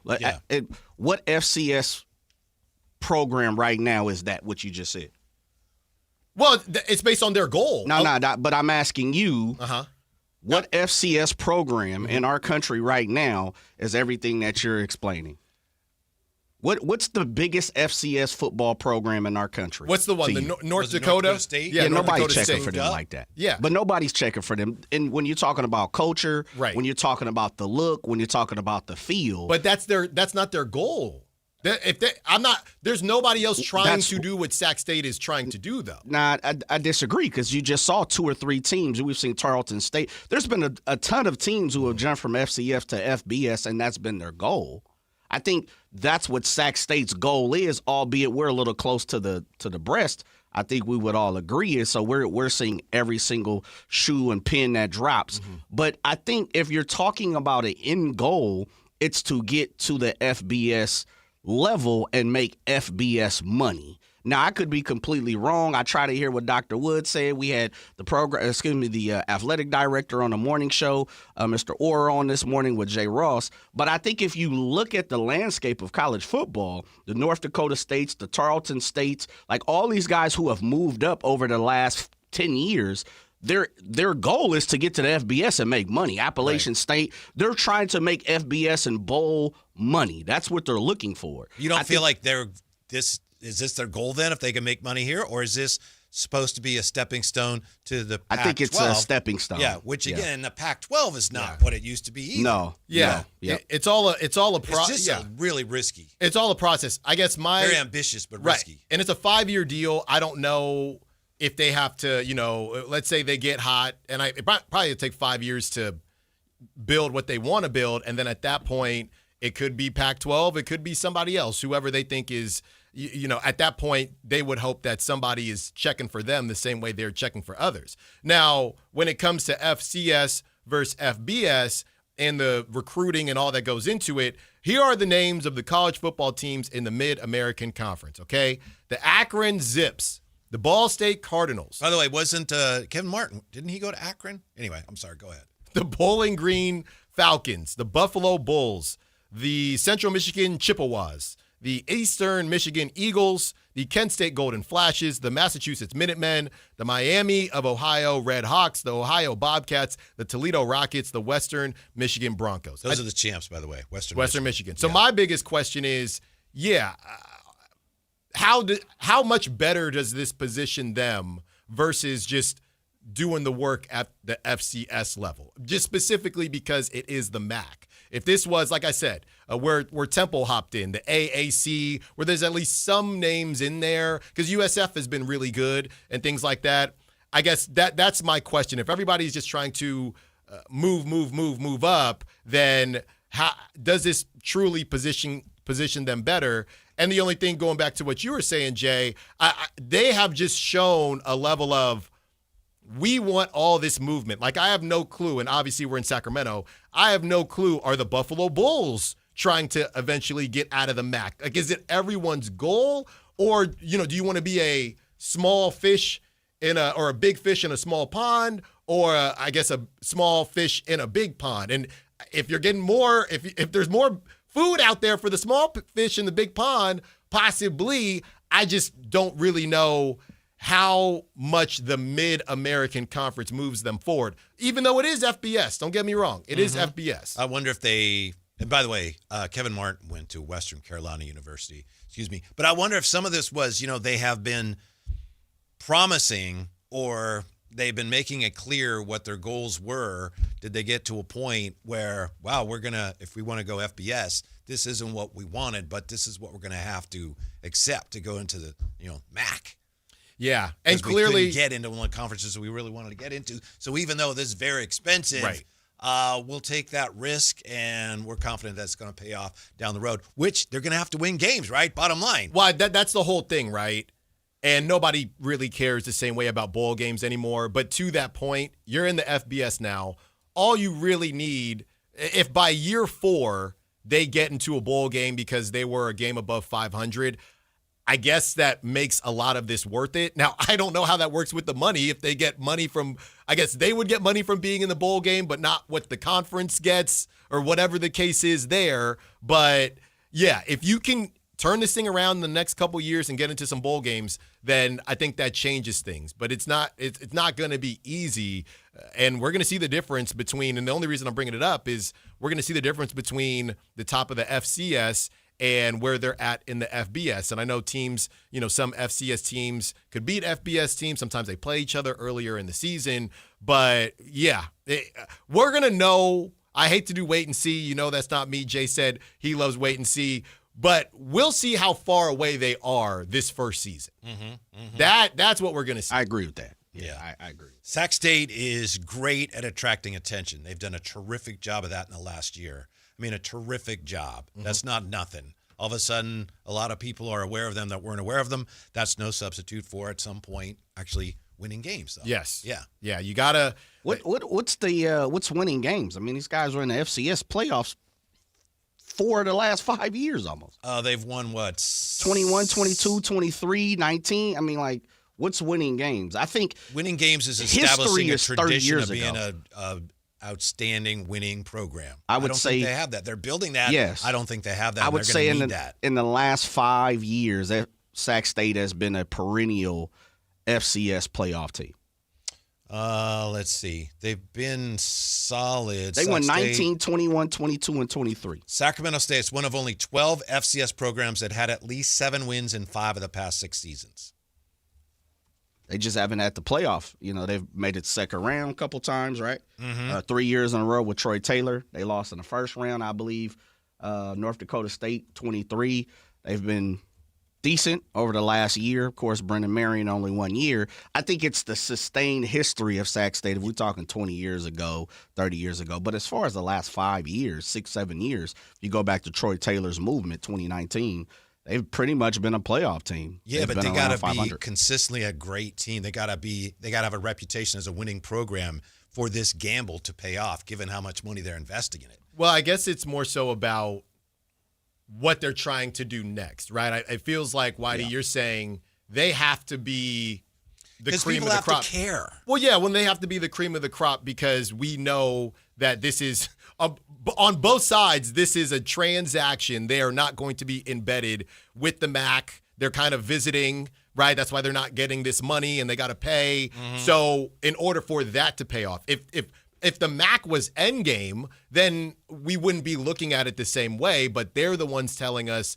obviously they want to be in a conference that has Western, teams from the west side of the United States in it. So that's where they're kind of lost right now. I'm just looking here. Yeah. Like you said, Western Michigan, they were 7-1.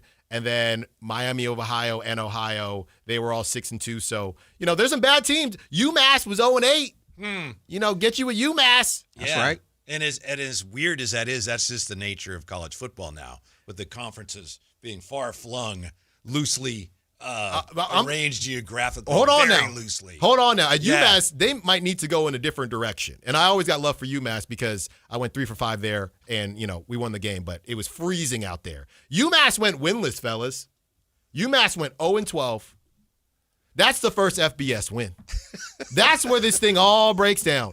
0-8 in conference, 0-12 overall. Are any of those teams going to be draws when they come here? That's a great question. No. Exactly. I mean, people will talk themselves into who is the best team, so when Western Michigan comes to town, but to an average fan, no. Mm-hmm. And that's why I said I do wonder if they shopped to the AAC, because at least they have some pretend names in there, but clearly they were looking. Now, to be fair, if you had to pay this for the MAC, even though the AAC is not anything to write home about per se, that price tag was probably insane. Yeah. Well, it's very, very ambitious, which is definitely on brand for Dr. Wood since he's come here. Yeah. By the way, just for the W's next season, Northern Illinois was 3-9, and then a couple 4-8 teams, but nobody else was close to UMass. The Minutemen. 0-12, baby. We jumped for a while. Remember, they were FCS for a while, too. That's a great shout. There is a lot of FCF teams that have hit FBS in the last 10 years. But it could be. I'm talking about 25 to 50. If you go and take a look, they're playing for just what you said, Alan, which is the bowl money, the visitation money, which allows schools like Sac State to ask for more when they go play the likes of Ohio State, Florida State. Instead of you paying me the FS money, now, you know what? You want me to come that way? I'm going to go ahead and take that $5 million instead of that $1.5 million. And so I think that's the difference. Again, I don't really know what they're trying to accomplish, minus the fact of I agree with you, Whitey. I think Sac State is saying we promised that we were going to be in FBS next year, and it took us $20-some-odd million to do so. But here we are. Yeah. In the grand scheme of things, I just continue to keep on saying, and I get it as people who have to go to college and have to pay their way. They're like, hey, Jay, come on. I was an athlete, was blessed, didn't have to do that. But I'll say this, $20 million in college sports is nothing. Also, they're not bowl eligible year one, right? No. And there's a loophole by which year two they could slide backdoor in, depending on circumstances, into a bowl game. I got one more for you, fellas. And I just bowl eligible, six wins. Yes. Yeah. I got one more for you. And going back to the 18 mil, I'll tell you right now, that 18 mil is probably nothing, because I'll tell you what's going to happen. Now that they're FBS, you were saying who's the biggest draw, Whitey? It ain't about the MAC. now that they're FBS, they're going to pay or they're going to get paid to be somebody's warm-up. Yep. Right? Alabama, hey, come on out here. We'll give you the belt at $5 million. And you do that a couple times a year, Jay? 9 times out of 10, you do that 3 years. That 18th 3 times. Because as an FCS program, remember, you probably do that once, maybe twice. Hence why you've seen Sac State play Fresno State. They play Washington. You see that once, maybe twice a year. But now that they're FBS, the 3 games immediately, they have to play Fresno State next year. But after that, Alabama, Michigan, Washington, we'll take the $5 million. You can smack us all around all you want. That's going to cover half the 23 for the 5 years we're talking about. That's what I said. When we're talking about money, Alan, I think you're spot on. They'll make that back like this quickly. Yeah. As fast as possible. It's as you said, Whitey, it's about the draw. I'm interested in when Buffalo comes here, do we care that the University of Buffalo is in Sacramento? And they're also going to improve the stadium at Hornet Stadium. They're going to add seating in the end zone, right? They're going to kind of close it off to make it look more like an actual I'm sure it'll look nice. Yeah, I'm sure it'll look nice. They did some nice things with that stadium when the Mountain Lions moved in there, but that was 15 years ago. So they're going to be a couple times. It's the beginning of the season. Did they still have the old elevator out there? They finally my goodness. Yes. That thing is scary. I can't do old elevators. Oh, this thing is like no. And it's like a wooden. If I get on the elevator, is that the one that goes to the media? Yeah. No, I can't do that. But I think they got where are the stairs? No, I need the stairs. If I'm at a hotel, and it goes up, takes more than a half second for it to open, I'm stairs the rest of my stay. No, I'm serious. I believe you. But you have the beginning of the season, you get that belt from Michigan, whoever, and then you have another opportunity to get paid and get the belt the week before the rivalry week. So like the week before Ohio State, Michigan, the week before Auburn, Alabama, they all play cupcakes. And that's no disrespect to Sac State. That's just what it is. So you got at least 2 opportunities to get cashed out $5 million, come out here, we'll show you a good time. Now, I don't know if any of those teams would come to Sacramento. No, you're going there. Yeah. So. You're going there. You're taking the $5 million to go there. Yeah. By the way, Tony Ray Harvey points out, he says the MAC needed a replacement. Northern Illinois is moving its football program to the Mount West Conference. Football-only member officially joining on July 1st, 2026. Northern Illinois, out of here. They leave at 3-9. It sounds like if Sac State could recruit just a pinch. Yeah. They just might be in the middle of the opportunity is knocking. They could be in the middle, man. They could go 5-7. You got to be UMass. Let's start there. Absolutely. That's price of admission. And if they get smacked by UMass, the whole thing's off. The whole thing is off. Then we gotta. But what if they beat Western Michigan and lose the UMass? Oh, then we back. Now we're back. We gotta come back, Alan, and talk about your manager, your Giants manager. Oh my Lord! This was, I know we got basketball going on now, and spring training is just getting going, but the Giants' new manager had a very unusual session with the media yesterday, and he's still talking about it today.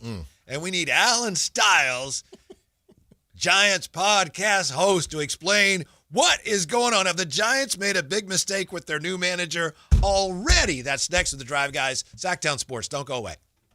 Malik Monk plays here. Started left, goes right, steps back, launches the 3.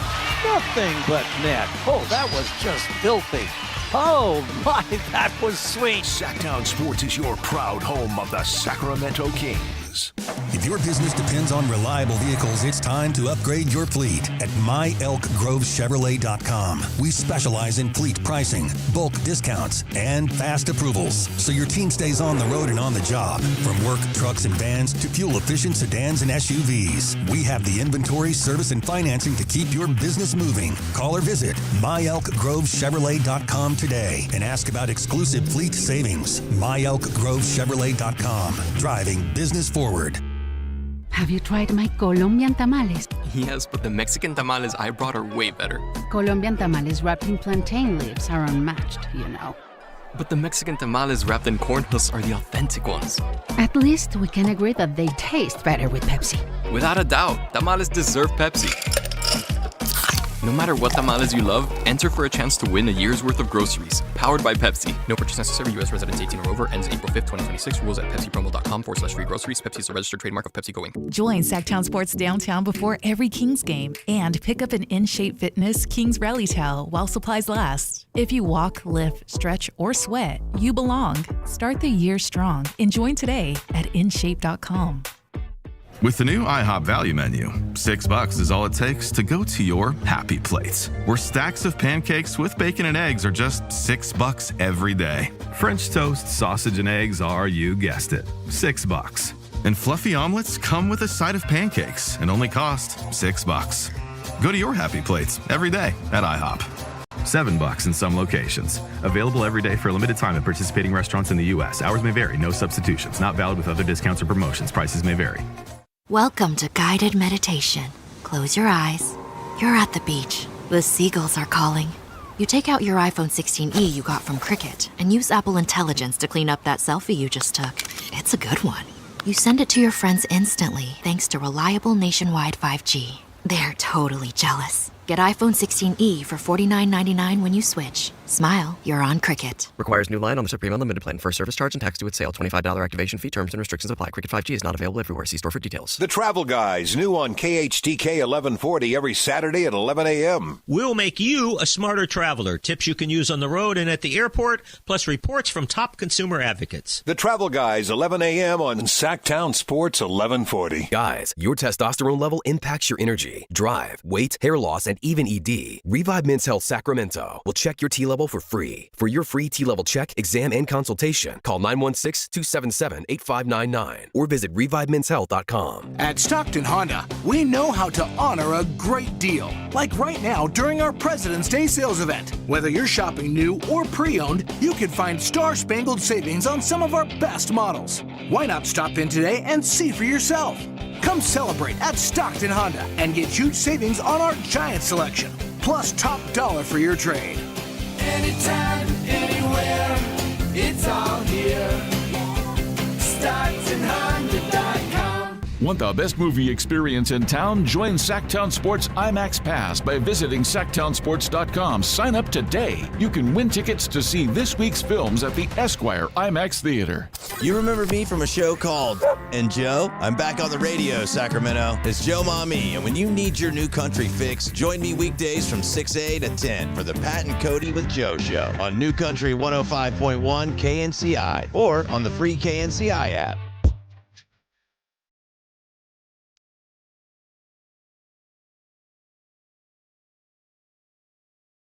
The Drive Guys with Kevin Gleason and Alan Stiles. I got a show for you, by the way, before we get to Tony Vitello. And Alan Stiles is going to explain what is going on with the Giants' new manager and how they've already clearly made a major mistake. Okay. Right, Alan? I did not say that. Okay. I was watching your pod. I think I saw it today, and you were going to talk about it and explain it. And you said, yeah, I played college baseball, and it's really special. Okay, let's talk about the automatic ball strikes.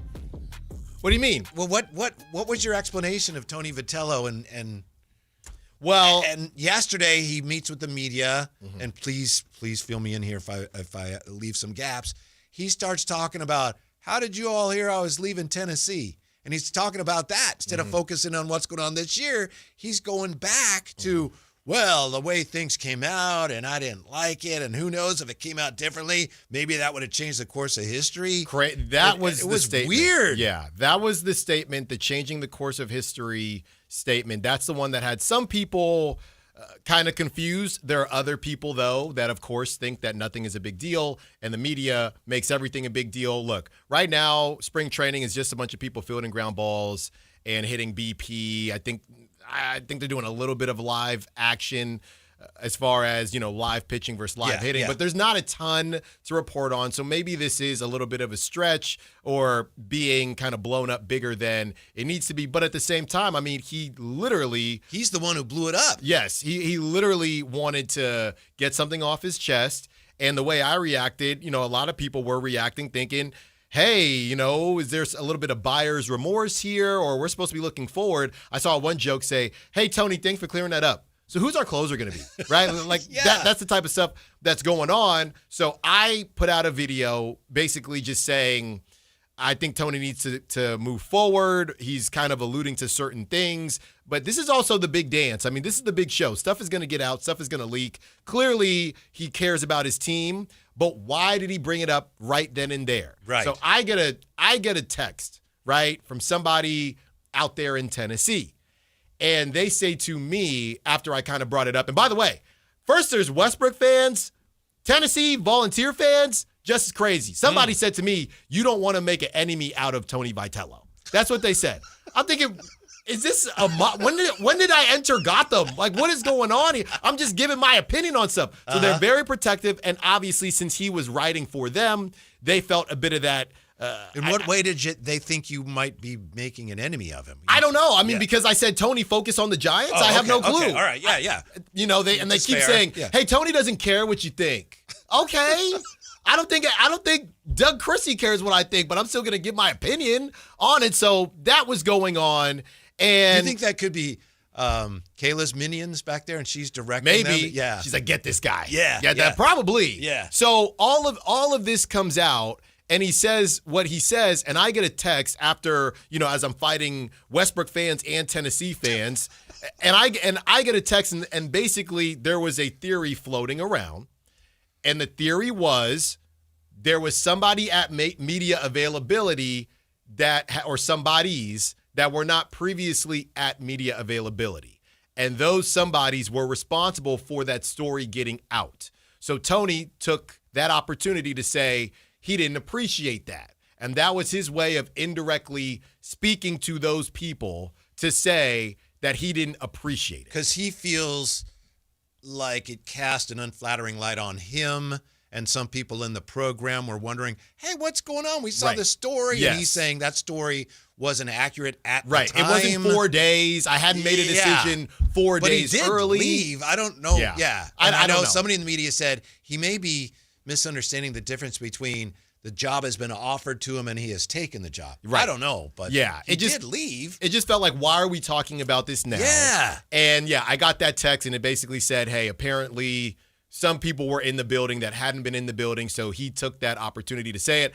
And you can do the research on who that might be. I'm not going to spread rumors, but it's very clear who broke the story. So all you got to do is follow the cookie trail of who broke the story, because here's the other thing. When it all came out, it was on a Saturday. I'll never forget, because we were at a pumpkin patch.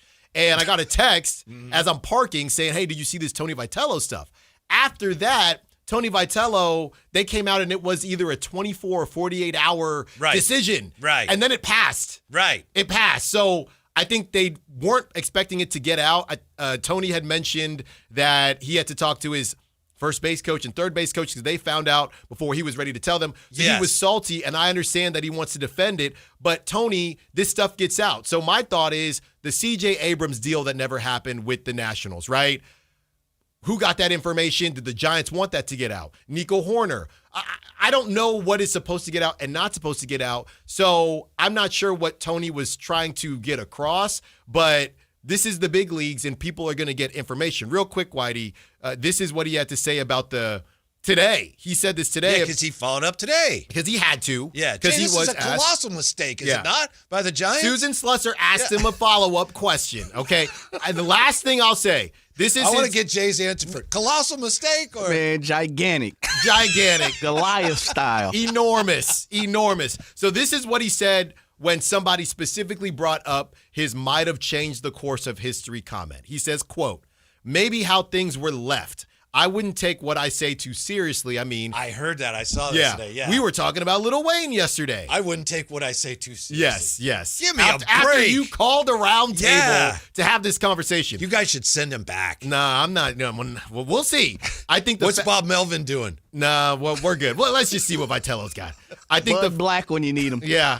I think the facts of this case were what I just said. It's just that anybody else would react the same way. It has no real impact on the opportunity that was presented, and it wouldn't have changed what Buster and I would have agreed and joined to do. Just happened to be circumstantial. And like I said, when it affects the people first off myself, but then the people that I'm around every day too. It was less than ideal circumstances, but pretty ideal circumstances. Heck, yesterday I said I'd pay good money to watch Rafi Devers and Robbie Ray hook it up for one at bat if I was just outside the park and they'd let me pay for entry. So at the end, he's kind of saying, yeah, all right, let's move on here. But did you hear him when he said, it's kind of scary. Well, not scary. It's exciting. We've got games in a few days. Did you hear him say that? Yeah. He said scary. Well, not scary. What happened the last time the Giants hired a manager who had never been a manager before? Well, this is new stuff, right? This is a new situation, all right? And this has Gabe Kapler written all over it. Well, there's just less hand tattoos and no burger reviews quite yet. I know, it's a little different, but still it's a little, whoa. Yeah, not yet, but I don't know. A lot of people are saying this isn't going to matter when games are being played. Okay, but it matters now, at least a little bit. So it suggests that he doesn't fully understand his duties right now. I'm more so going with I think you're right, but I would like to believe the information that I got, that maybe he was being a little bit petty. Somebody was in the building and he wanted to let them know. Maybe he just like he said it was therapy. He literally said that. Yeah. Now, and I said this initially, he's got about 3 more, use them wisely. He's got about 3 more Tennessee mentions all year. At most. Or people are going to think, because remember when he might be like baseball, 3 strikes. Yeah, this might be 1. Yeah, he might have 2 more. Remember when he first took the job, he said, hopefully I'll get back to Tennessee one day. And I initially said, hey, hopefully that's after he's a young guy, after 20 years and 5 more World Series. But look, it's a tight-knit group, man. It's Didn't he say SEC something ball. about, I got to remember, we have to remember which color orange we're with now or something like that? Can we just start because here's the thing, all this stuff is going to come back if the Giants don't win games, and they're not slated to win a ton, right? I mean, I'm with you. So this thing could get a little bit dicey. It should be fine, but it was just a very odd way for him to start things. Yeah, he definitely wanted to get that off his chest and stand on business, and he did. So when he was sitting there going, hey, how did you find out I was leaving? He was actually poking at people who were there who reported it. The it? clip starts, and he sits down, Yeah. and he looks at Susan Slusser and says, hey, when did you guys find out I was leaving? And Susan said, I think she said, whatever amount of days before. And he goes, well, I hadn't made a decision. And then he goes off into his thing. Yeah. Yeah. It was okay. I guess, again, if he had a personal vendetta that he wanted to get off his chest and he did, cool. But now I think a lot of people, whether you thought it was a big deal, little deal, or no deal, I believe most people have agreed, most Giants fans have agreed, can we just move forward now? Yeah. Plus, whoever it was, whether it was her, she's a great reporter. I don't know if it was her. But whoever it was, they were right because he did leave. He did leave. That's the bottom line. He's got to realize, I guess you were right ultimately. Right. And he's, upset at how it got out and when it got out. I know SEC baseball and SEC sports is a religion down there, but this is the big leagues. You're finding that out the hard way, aren't you? I definitely am. And I'm a volunteer fan. They're one of my random teams that I like, even though I've never been to Tennessee or have any connection out there. I just like the orange. So you love that outfielder they got, right? Well, they had Drew. Yeah, they had Drew Gilbert. That's my guy. Yeah, I know. But that's why. Hey, we're friends. We're supposed to be friends, but they're not happy with me right now. But we've all decided, let's just move forward now. Mm-hmm. If you want to get it off your chest, cool. But games are about to start. You cannot be talking. And he said Buster did not reach out to him about anything as far as what he said yesterday. Well, of course he's not. There's no wins and losses on the record yet. So, yeah, you get 2 more mentions of Tennessee, buddy. Mm-hmm. 2 more. You got to move forward now. Mm-hmm. This is the big leagues. Yeah. All right. So you're all right with it? Just like kind of a play on? I'm all right with it. Like I said. It's a classic. We don't do that in the big. Let's just shut it down. Yeah, let's just shut it down now. I hope it was not him. And here's the other thing. That's why I brought it up, Whitey. College baseball just started. So I still get warm and fuzzies. That was 10 years ago. Yeah. So I could only imagine his warm and fuzzies watching Tennessee start their season. And he's, for the first time in however many years, he's not a part of it. Yeah.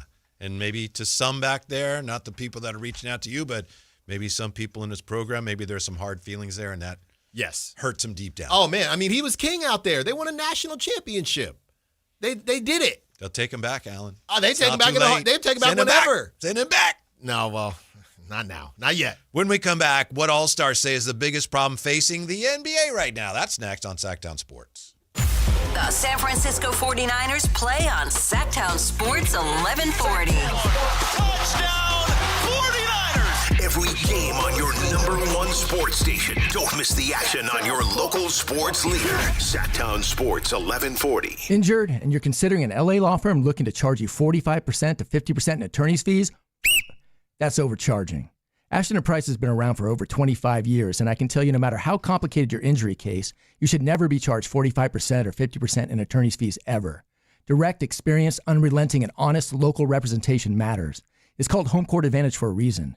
Ashton & Price serious local attorneys for serious people with serious injuries. So for the best local advice, don't think twice. Call Ashton & Price. Catch all the action at Sky River Casino. Enjoy over 80 table games, more than 2,100 slot machines, and a thrilling high-limit room. Plus, with 18 elevated restaurants, bars, and lounge destinations, and Sky River rewards that add up and up. There's something for everyone. Just minutes from Sacramento, right off Highway 99 in Elk Grove. Join in the fun and experience new heights. Sky's the limit at Sky River Casino. Visit skyriver.com today. Gambling problem? Call 1-800-GAMBLER. This is the story of the one. As an HVAC technician, he and his digital multimeter are in high demand. So when a noisy office HVAC turns out to be a failing blower motor, he doesn't break a sweat. With Grainger's easy-to-use website and product information, he selects the product he needs to keep everything humming right along. Call 1-800-GRAINGER, click Grainger.com, or just stop by. Grainger, for the ones who get it done. It all comes down to this, folks. Yep, the entire season is on the line. But my throat has officially thrown in the towel. Sounds like you need Vicks VapoCool drops. They're max strength and vaporize sore throat pain. Whoa! These VapoCool drops hit fast. Speaking of fast, did you just see that play? Yeah, he vaporized that ball. That pun should have come with a penalty. Vaporize sore throat pain with Vicks VapoCool drops. Use as directed. Hagen Oaks knows you can buy a driver off the shelf anywhere, but Hagen Oaks is the only place where you'll find total game fitting. The Hagen Oaks TrackMan-powered player performance studio fits clubs to your swing. King's Ballnamic Ball Fitter finds your optimum golf ball. The putter fitting studio makes you a better putter, and FootJoy's 3D foot scanner finds your correct fit. In fact, Hagen Oaks will fit you from head to toe with equipment and apparel to make you the player you want to be. It's total game fitting, and it's only at the Hagen Oaks Golf Super Shop, Fulton Avenue at the Cap City Freeway. Tune in every Thursday, Friday, and Saturday for the Toyota Tahoe Report with Johnny Mosley and me, Elena, bringing you the latest weather conditions up at Tahoe. Brought to you by your local Toyota dealers, Toyota. Let's go.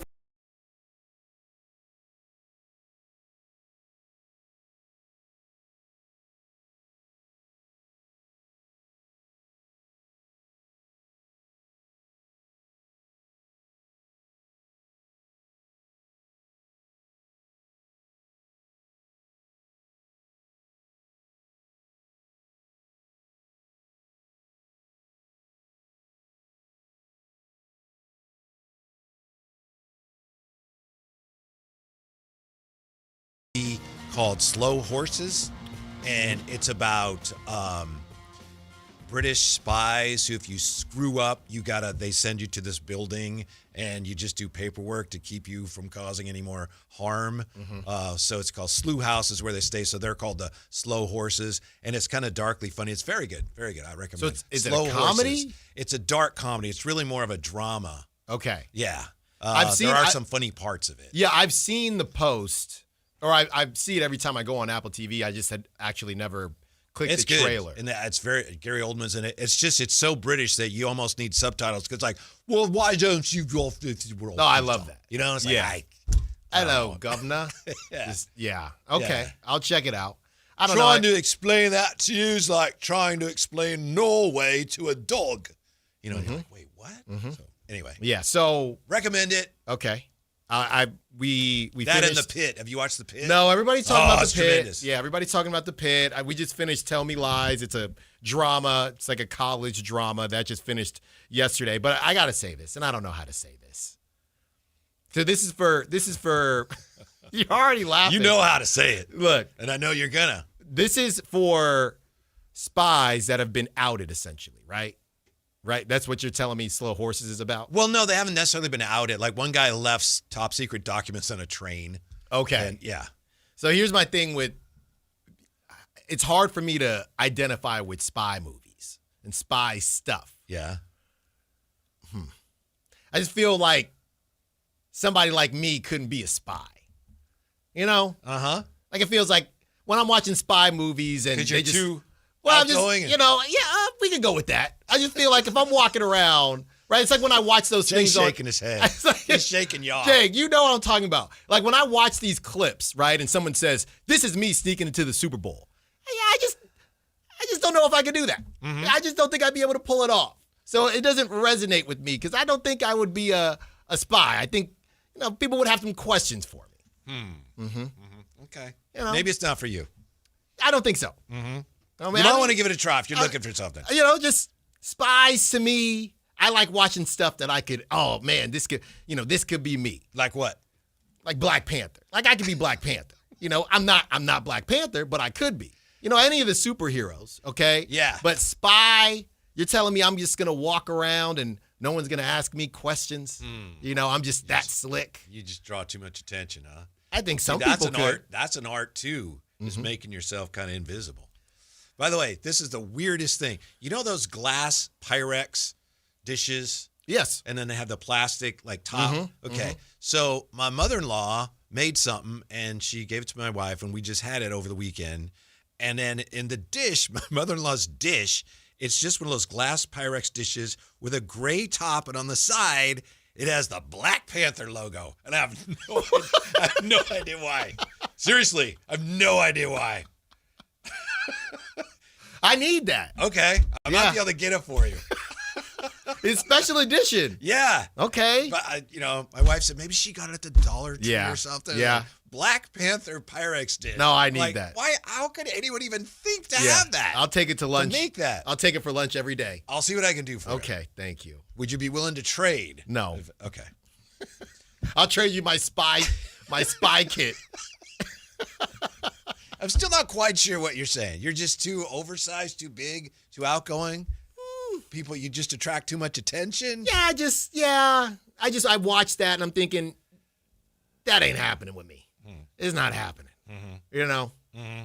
It's spies. They seem to, they typically have like a look, a very blend-inable look. I don't think I have a blend-in. All right. A blend-in There look. are African-American spies, if that's Whoa! where you're going. If that's what you're suggesting. There's one in the show, as a matter of fact. Okay. Yeah. I don't know how believable that show is now. They be on them. When is it set to? What time frame? What time frame? It's current. Okay, current spies. Yeah. Okay, maybe current, sure. But a lot of spy movies are, kind of back in the day. Oh. I'm thinking, nah, come on now. Yeah. Well, the 50s, I'm not. And we got this spy. Right. But that's an interesting point. Okay. Yeah.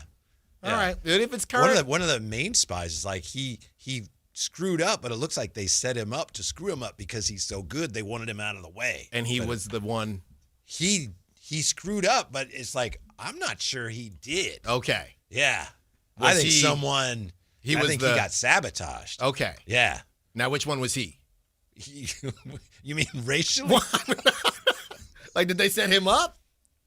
See? That's Yeah. what I'm talking about. No, it wasn't the black guy that they set up, if that's what you're asking me. I'm just double Yeah, checking. and it's a black woman. Okay. Yeah. All right. What's the biggest problem facing the NBA today? The Athletic asked some of the All-Stars. Player injury and participation was the number one answer. Now, there aren't a lot of All-Stars, so it was only 4 people said that, but that's the number one answer. Tanking was number 2. No biggest problem was number 2. Had 2 as well, tied for second. Length of games 1. Too much alcohol at games also got a vote. As in, we're serving too much alcohol to fans. They spill it. We got to clean up after them. But the player said player injury participation is the biggest problem. Player injury. Bigger than tanking. So is that player injury / participation? Is that what's going on here? We grouped injuries, load management, and participation into a single category because they're all related. The NBA says injuries to stars are down this season, but Halliburton, Tatum, Dame, Kyrie Irving all suffered catastrophic injuries last year and haven't played yet. This year, Giannis, LeBron, and Embiid are already ineligible for awards. Steph Curry is 1 game away. Jaren Jackson Jr. shut down for the year. John Morant, still a star in the league's eyes, has played in just 20 games. I agree with that. That's the biggest problem for the league. So many times there's a game on TV between whatever two big-name teams, and there's almost always at least one of the big-name players who is not playing. Yeah. Almost always. Yeah. I mean, you get surprised when they are playing. And all you got to do is when you're seeing them pump something up and you look at the what is it, like the digital footprint that they have or the little promo that they have. Why, do you know how many times I've looked at the promo for the Warriors and it's been daggone Draymond Green? Now, what the heck is Draymond doing on a promo? First of all, he doesn't play if Steph doesn't play anyway, but they don't have anybody else to put. Right. Like, that's bad. That's bad. And these are the games that everybody cares about. And now you have a situation very similar to Darren Peterson. First, the issue was the idea that people weren't actually injured and they weren't playing. Now the issue is a lot of them are actually injured, so they can't play. Yeah. So you have two issues now. Yeah, Jalen Tyson says, I think the biggest problem right now is the perception that guys don't want to play. Guys are working their tail off every day to be able to get on the court, but unfortunately our bodies aren't robots, so we can't just go out there and play. We got to be healthy to be out there to go play, end quote. By the way, you mentioned the Warriors. Did you see what, I don't know if it was Kevin Durant's burner or not, what the person who was running that burner had to say about Podziemski? Did you see that one? No. You might want to look. It was pretty bad. I got to see that one. But I don't know if that was KD or not. Right, we don't know. We don't know.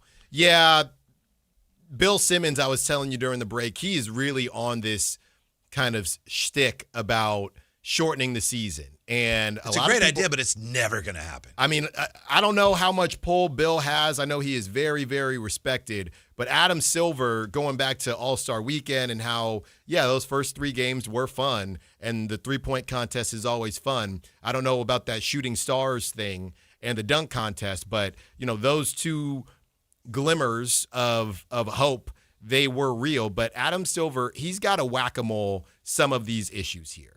And he can't have the season ender. He can't go into next season with all of these issues. So obviously the low-hanging fruit is the tanking, but I actually don't know how low-hanging fruit that is, because what exactly are you prepared to do? Are you prepared to give up, to take away draft picks? Are you going to start with taking away second rounders? So he's got to eliminate some of these issues. It's just really what he thinks is going to be the easiest to take down. Do you think we've seen evidence that tanking is bad for the league? I know that it's not hard to see how, that could be damaging when you've got teams that aren't trying. But have we seen any evidence that is affecting TV ratings or affecting attendance? We haven't, that I know of. No, I mean, clearly the Kings' attendance is going to be down this season from last season, but that's their prerogative. You right? I mean, I know the league can say, well, it's bad for all of us, but if the Kings are okay with it, or if the Hornets are okay with it and the owner is okay with it, that's their prerogative, especially when you're in a small market. I would suggest that most of the teams that are tanking, even if they weren't tanking and they were trying to win games, I think fans in those cities would know that's not a very good team. Attendance still wouldn't be great. Exactly. We're talking about, and that's a great point. This isn't the difference between, oh, well, we don't just want to be a 5 seed. We want to be a 2 seed, so we're going to tank. This is the difference between maybe we could sneak in the play-in, or maybe we could be in the play-in, maybe we could sneak in the playoffs and get smacked in the first round. Or let's just stink and try to find a guy. That's what we're talking about here. So that team throughout the season is going to be decent. I know we could look at the Kings the last couple seasons. That's essentially who they've been, and they've had good attendance, but it gets to a point where the river runs dry, and fans also don't show up if you're that. And if they know, well, you're not going to do anything, so what are we talking about? Like, if they had added John Collins and they still had De'Aaron and Sabonis, I think fans would still show up more than they are now, but ultimately people would say, so what are we doing? What are we doing? We're not beating there's no sustainable success with this current group. I think the league's biggest problem may be this, and if it's not the biggest problem, it's among them. People don't trust the league. People don't trust the way the games are officiated. I'm not saying it's fixed, but a lot of people think, oh, they're not on the up and up with the officiating. They're not on the up and up with the lottery. Again, there's people who attend the lottery can tell you, oh, it's definitely, they definitely do it legitimately. It's not fixed, but people believe that it is. Right. So people don't have a lot of faith in the league. I think that's the league's biggest problem. Yeah, and you had that note that came out, and it was the idea about this betting situation and how if, Adam Silver heard. Now, this was not a quote. It was kind of confusing. It was not a quote from Adam Silver. That's kind of what it sounded like, though, but it was not a quote from Adam Silver. It was the idea that somebody saying Adam Silver cracked down on the tanking when he spoke with the FanDuels of the world and the DraftKings. But it went super viral this morning, but Adam Silver did not say that. Right. That's a good point. We'll look at that when we come back, and we'll tell you exactly who said it and what it means and how. As you said, Alan, this was not reported, but it's being a little bit misrepresented. On the other hand, it's very significant, and again, speaks to how some fans have a hard time trusting the NBA right now. So we're back with that next. Don't go away, Drive Guys. The only place you'll find Keegan Murray is Sactown Sports. Out to Keegan Murray, straight away for three, and Keegan knocks down the triple. Hey Sacramento, it's Keegan Murray, and you're listening to the home of Sacramento Kings, Sactown Sports. Your local sports leader. This is the story of the one. As a safety manager at a manufacturing plant, he does everything he can to keep his coworkers safe. From finding ways to reduce risks to keeping safety supplies in stock. And for that, he relies on Grainger. Grainger offers a broad range of quality products and next-day delivery, so he can always play it safe. Call 1-800-GRAINGER, click Grainger.com, or just stop by. Grainger, for the ones who get it done.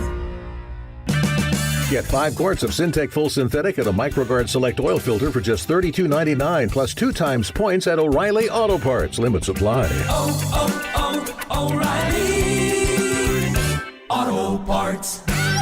This message comes from Viking, committed to exploring the world in comfort. Journey through the heart of Europe on an elegant Viking longship with thoughtful service, destination-focused dining, and cultural enrichment on board and on shore. With small ships that bring travelers closer to the destination, there's more time to explore. And every Viking voyage is all-inclusive, with no children and no casinos. Discover more at Viking.com. How can you grow your business from idea to industry leader? With smart business buying tools and technology from Amazon Business. From fast, free shipping to in-depth buying insights and automated purchase approvals, we deliver everything you need. Go to AmazonBusiness.com for support. Growing your business? It's all about having the right team on the court. At Bank of Marin, we partner with businesses in the greater Sacramento area, delivering personalized service and local expertise to help you make a slam dunk. Whether it's customized lending or solutions to keep your business growing, you'll benefit from local decision-making. Expanding, acquiring additional assets, or building a lasting banking relationship?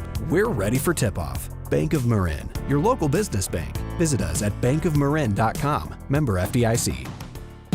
Planet Fitness has everything you need, anytime the motivation hits. So you can give everything you've got. With most clubs open 24 hours, you've got access to our best-in-class equipment to tackle early morning reps, late-night miles, and every workout in between. Join the club today and save $28 or more when you join for just $1 down, $15 a month. Cancel anytime. Deal ends February 27th. You ready? Planet Fitness. We're all strong on this planet. See club for details. Hi, Flo here from Progressive. You know, life changes quickly, so it's good to have flexible coverage. Oh, you mean like adding another vehicle? Yes, that's something we can do. Great, because I was thinking about getting a van so we could just keep the kids' softball stuff in the car. Oh, we don't need to get into specifics. Just saying it's easy to change. Oh, and Hannah wants to try the tuba. Again, we don't need the specifics. Last year, she wanted to be a tap dancer, but that only lasted 2 lessons. Okay. But she kept the shoes because they are adorable. Well, just know that with Progressive, you can easily add another car to your auto insurance because we know life changes. Progressive Casualty Insurance Company and Affiliates. Why'd I go to the doctor? Working on the farm, my heart kept skipping a beat.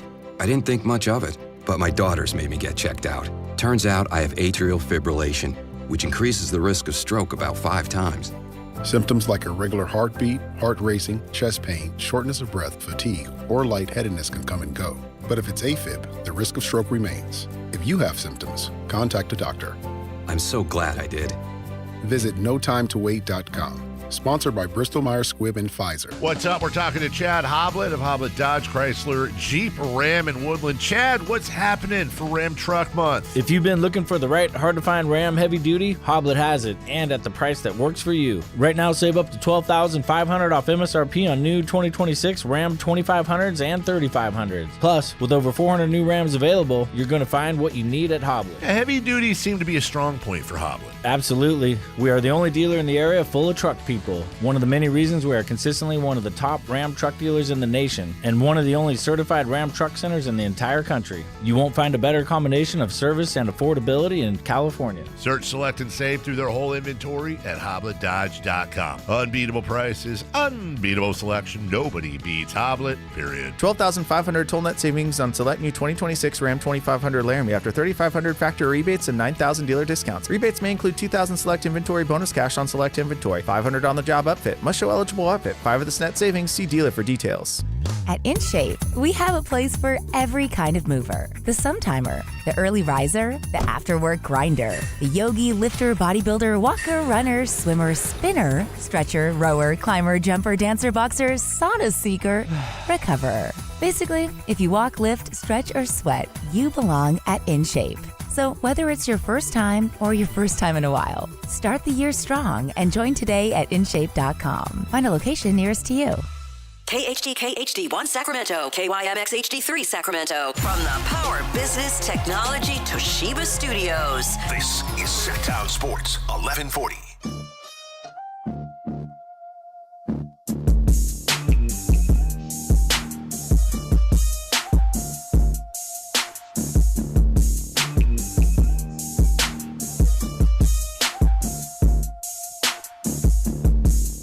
Live and local, it's The Drive Guys. Watch the show on youtube.com/Sactown Sports 1140. Or listen on the Sactown Sports app. I don't know, Alan. I'm looking here why black Americans were the perfect spies. Black spies out of the shadows. Centuries of black espionage. But let's look here, Entertainment Weekly. Alan says, I could never be a spy. He says, because it's I hard. never actually said. Implying that it's difficult for an African-American man to be a spy. But I think that's because he watches a lot of TV and movies. 25 of the best pop culture spies, Entertainment Weekly. Let's see what we got here. Daniel Craig as James Bond. Kiefer Sutherland, Jack Bauer. Don Adams as Get Smart. Jennifer Garner as Sidney Bristow. Let's see. Is that starting from 25 down? I think it started at 1. Oh, okay. But Eric Close is Michael Wiseman, Piper Perabo, Joe Moore. Melissa McCarthy, Angelina Melissa Jolie, McCarthy, Harrison Ford, Matt Damon as Jason Moore, Tom Cruise, Henry Cavill. Yeah. I'm not seeing a lot of brothers. I'm not seeing many sisters on this list. Boy. You're not going to. Yeah. You're not going to. Yeah. I was literally looking them up. And, you're right, Whitey. There's not many that has been portrayed in entertainment at all. Right. But that doesn't mean that's just saying, maybe there's a reason. Didn't she say Idris Elba? Well, yeah, he's supposed to be the new James Bond. Yeah, they shut that down. Yeah. There you They're go. They're not the biggest greenlighting spy of them all. I'll tell you what. There's a short list. I'll buy a ticket for all 3 of us if that movie comes out. Oh, yeah, I'm all into 007. I'm good with that. Because it ain't coming out. If James Bond is such a great spy, he's the greatest spy, right? Mm-hmm. Yeah. Every time someone asks him, who are you? He goes, I'm James Bond. Dummy, you're a spy. Aren't you supposed to not tell people who you are? He tells them every time. But that's not 007. Right? They don't know he's 007. He's using his real government. James Bond. They all knew who James Bond is. Yeah, that's a good question. Don't you make up an alias or something? Isn't that right? The first day of spy school? But the bad guy knows James Bond is coming. But how he gets to the bad guy, those people don't know who he is. The bad guy knows who he is. Yeah. But normal people, when he punches somebody, jumps off a building, then puts on a hat and walks past the cops, they don't know. But the bad guy knows. I don't know, Alan. It's pretty non-spy-like behavior. To give your name? Yeah. I'm a spy. The last thing you do is tell them who you are. He's going to be on slow horses. He keeps acting like that. Exactly. Is Will Smith the biggest African American spy? Which one? Men in Black. Men in Black? Yeah. That's not really a spy. He's an agent. I don't know if he's really But a they spy. had Tommy Lee to Yeah. help out. They wouldn't have I to. mean, who is it then? Is it Eddie Griffin? Is he undercover brother? I mean, he was. He was a pioneer. Yeah. Wasn't Holly Berry in, she was in 007, right? Yeah, that doesn't. Die Another Day or whatever. You know why she was there. John David Washington, Denzel's son, Tenet. LaShawn Lynch, she was the first African-American black female spy, 007, No Time to Die. Mm-hmm. Okay. Yeah. Don Cheadle and Traitor. Beyonce and Austin Powers. All right. Oh, we're struggling. Yeah. We There's are not a lot. struggling. Popular culture-wise, there's not a lot. But historically, there have been a lot more out. Okay. I got to Maybe, do some reading. Yeah. Because, maybe I could be a spy. Ooh, it's a stretch, fella. It's a stretch. Yeah, I could be incognito. I could chill. I put on What would a you hat. do? What's the first thing you're doing? You're going to disguise yourself. Alan Styles, spy. I'll shave. You'll probably be what? Smelling? Yeah. Smelling aisles? I'll shave. That's what I'll do first. Okay. That's how I'll start it. Okay. But after that, it's probably a wrap. Okay. I got nothing, man. I was just going to say. It took me a while, to be honest, to figure out where you were coming from. I don't know if I could be a spy. Because, he's not saying that, is he? I am saying that. Especially me. Look, I'll put it to you like this, okay? Especially me specifically. There's some people that maybe look a little bit more ambiguous. You can you could be this, you could be that, depending on what you're wearing, whatever. Mm-hmm. I got one gear, Jay. That's what it is. So once you see me, I can't walk past the same place in a different outfit. They're going to say, brother, you just walk by. Oh, people go, hey, there's Kevin Hart. Oh. Right? And then it's like. Then I'll wear stilts the next day. It's me, and you didn't even know. You think I'm Kevin Hart. Oh, You'd be a great spy. I could definitely pretend to be specific people, but just a general spy. You do impressions? You do, don't you? I do some. Oh, at times. Jay, we got to hear them, don't we? No, not today. We got to hear in some the of summer. Alan's impressions. No, I gotta brush them off. In the summer? It's a perfect opportunity practice? now. Yeah, I gotta practice. Here we are. No, give us one. I don't know. Just come on, anyone. No, it could be your dad. It could be your. It could be I your bet coach. you he does Stephen A. Do you? I mean, everyone's got a little Stephen A. See that? If the answer was no, I would look really bad there. No, yeah, but luckily you've heard me do pseudo Stephen A's before. But when Andre Iguodala is your closer, we have a problem. Well, that's it. But everyone's got one. You do Gus Johnson and you do Carmichael Dave. Yes, yeah. Those are just natural though. It's 82 degrees in the swamp. The Tigers. That's all. That's it. All right, thanks. Yeah, all right. You didn't intend to bring that out of the you trunk. started before. it with the slow horses. Thank you. And now, it's still February. You're still not going to watch, though, are you? You're not going to watch. No. But I'll tell you I did, though. Okay, I know. Here's what you were talking about. We were just talking about the NBA. Maybe the NBA's biggest problem is that a lot of fans aren't sure they trust the NBA. Mm-hmm. And it's because of things like this. Now, this was Ben Golliver, right? He was on his Greatest of All Talk podcast. He said, we know how much the NBA has gotten in bed with gambling. Over-unders are at stake. Player props are at stake. If coaches are just willy-nilly not playing guys the entire game and they're not letting people know in advance that they plan to do that, you're going to have a lot of angry gamblers and a lot of angry gambling companies as well. So I think that was one aspect of why Silver had to lay the smackdown, so to speak, at All-Star Weekend. That was Ben Golliver's theory on one of the reasons the commissioner went after tanking. His theory is that some of the gambling organizations are angry about it, but that's not a report. That's his opinion. And here's the problem. Somebody says, or NBA Central writes it like this.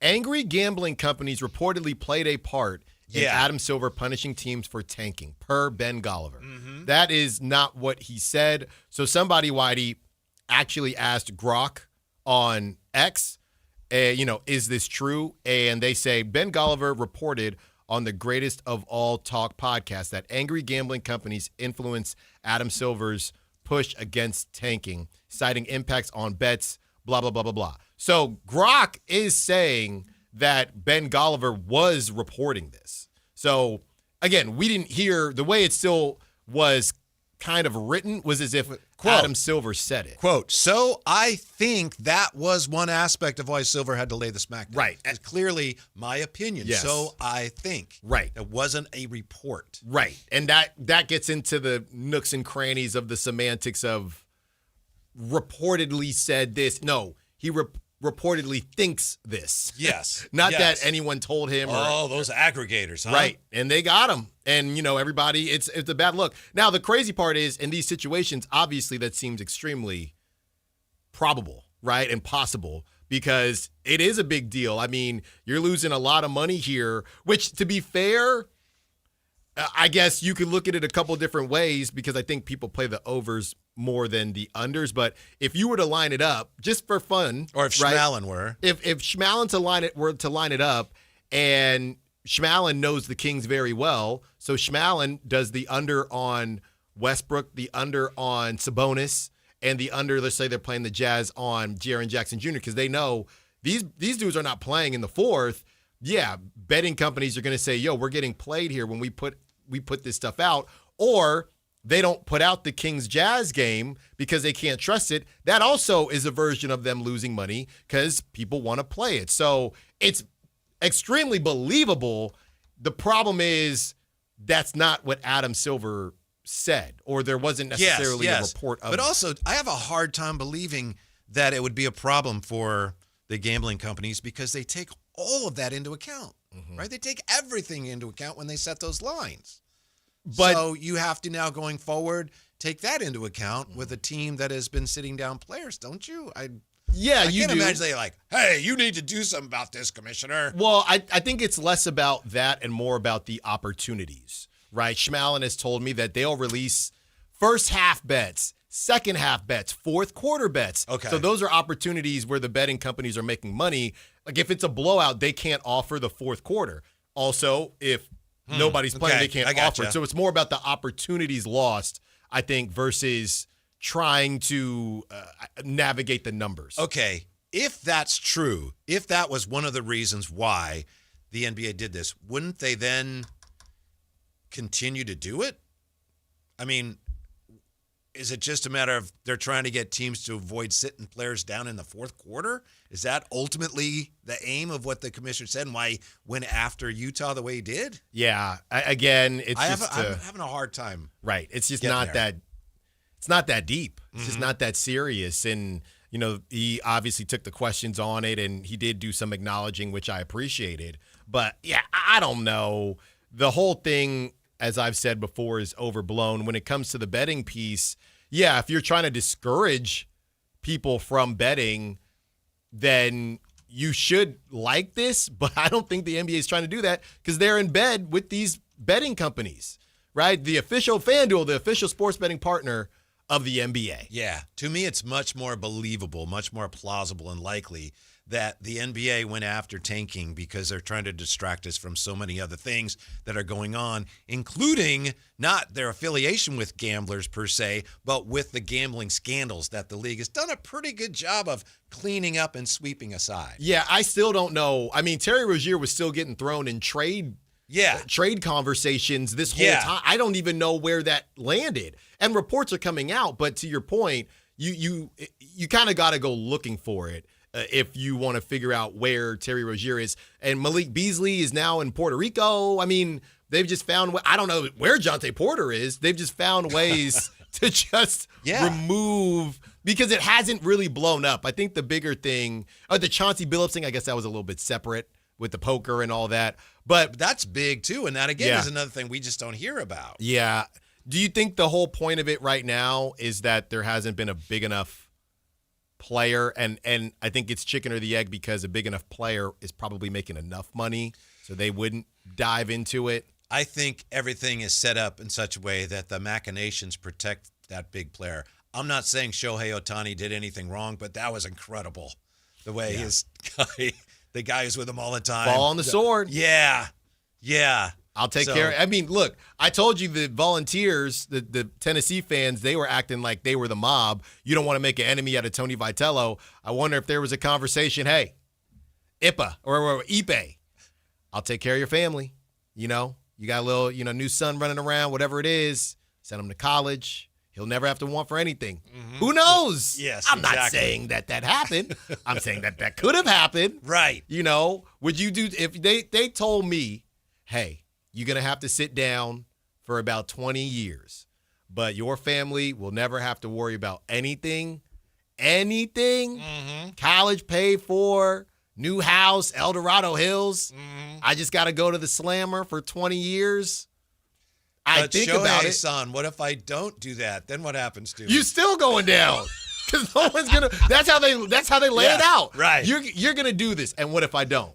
Well, then we'll just have to figure out a different way. And you're not going to like the other way. You're still going to prison. We ain't helping you at all. So you better take this offer because there really is no offer. So if I'm Ipe, if I got to sit down, I got to sit down. Mm-hmm. And that was also, going back to what came out, I don't know how much of it was Ipe's fault. It might have been a situation where we're in this situation because you got messy. Maybe. Right? That could be. Did you see Emmanuel Clase, one of the Cleveland pitchers who was caught? Did you see last week the story that came out that he had code words and things, and it was in the playoff games? Yeah. He was at postseason games where he was this inning, and they had, what was it?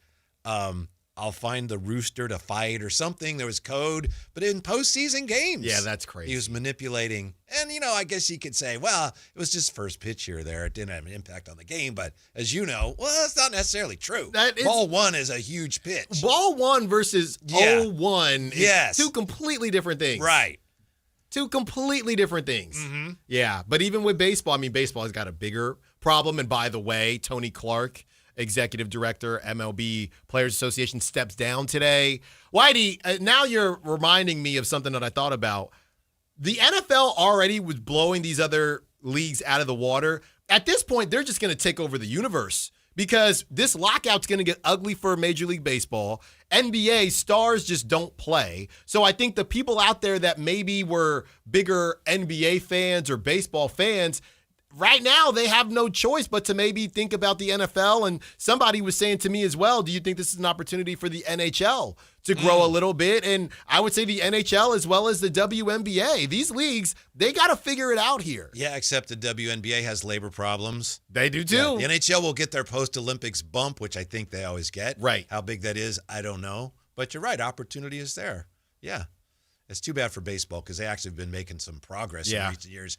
Now, it could all go down the drain. Yep. And, not to get too far into that whole conversation, the Tony Clark stepping down, that's because he was allegedly using funds. It didn't have anything to do with what's coming down the pipe in December. There's fraud. Yeah. Being so he's got bigger issues to worry about. But as far as where that's going to land, I just think it comes down to where the owners feel like their leverage is at. And if they're willing, a lot of these owners, they feel as if we cannot continue like this. So as long as you want to wait, we can wait because we're not going to go back to what we're doing. Yeah. Now, as far as the Kings go with the upcoming draft, we hope they get the first pick. How far back do you want to go, Alan? Let's just look real quickly at teams that had the first pick and how many times the NBA team with the first pick in the draft won a championship with that player. How far back would you like to go? 20 years. Same 20 amount of years. time I'm sitting down for my family. All right, so we're talking 2005? 2005. Let's do it. All right, we'll start there. The Bucks with the first pick, Andrew Bogut. Bogut won a championship and now with the Bucks. So that didn't work. 2006, Andrea Bargnani, the Raptors first pick. 2007, Portland first pick, Greg Oden. 2008, the Bulls, Derrick Rose. 2009, the Clippers, Blake Griffin. 2010, Wizards, John Wall. 2011, bing, bing, bing, Kyrie Irving, Cleveland. Robin. Yes. Not Batman. 2012, Anthony Davis, Hornets. Won a championship, but not with the Hornets. 2013, Cavs, Anthony Bennett. 2014, Cavs. Man, they won the number one pick. I know. 3 out of 4 years. Andrew Wiggins. 2015, Timberwolves, Karl Anthony Towns. They thought, the big guy from Kentucky. Here we go. We got Wiggins. We got Zach LaVine. Here we go. Haven't won anything They win. yet. 2016, Sixers, Ben Simmons. The process. Don't believe they won a championship. Even though 2017 they had the first pick. How many of these dudes got to the conference finals? Markelle Fultz, all due respect. 2018, the Suns, DeAndre Ayton. They got to the finals. Maybe would have won if Chris Paul hadn't gotten hurt, but they didn't win it. 2019, Zion, Pelicans. 2020, Anthony Edwards. 2021, Cade. 22, Paolo. 23, Wemby. 24, Reese 25, Cooper Flagg. So what do we go back 20 years? We have one guy who was the first pick in the draft who ended up winning a championship. And as you said, yeah, but he wasn't the main guy. Yeah, they needed their other number one pick to get it done. Who left and came back. Yes. Yeah. Yeah. So having the first pick is not bad, but there was a time when it was like, oh, you're on your way now. And clearly, you got to do a lot more work. Even if you're lucky enough to get the first pick, you still got to have a lot of things fall your way, and you got to do a lot of things right. To win a championship. Yeah, to me, it just illustrates how random the draft actually is. And as much as this is supposed to be a very, very strong draft season and year, you still don't know what's going to happen. You don't. And that is the scary part of where the Kings are at right now, because they're so early in the process. Like, you're to the point now where teams like the Wizards and the Jazz, they're starting to figure out, hey, how good is this new group going to be? You got teams like the Nets and I would say the Hornets, where they have their talent. Maybe they're still looking for their guy, but they have their talent and they're moving forward with their young group, their young core, if you will. The Kings haven't even started that yet. Yeah. So the idea that 3 to 5, you know how lucky you have to be for it to be 3 rather than 5? I think we might honestly be looking at 4 to 6, realistically. Wow. You may be right. By the way, speaking of the players the Kings may be looking at, again, he's not my guy. He would not be my first pick. But if the Kings end up with him at 3rd, Cam Boozer is a really good player. Cam Boozer, I'm just looking here at his game logs. Cam Boozer has not had a bad game this year.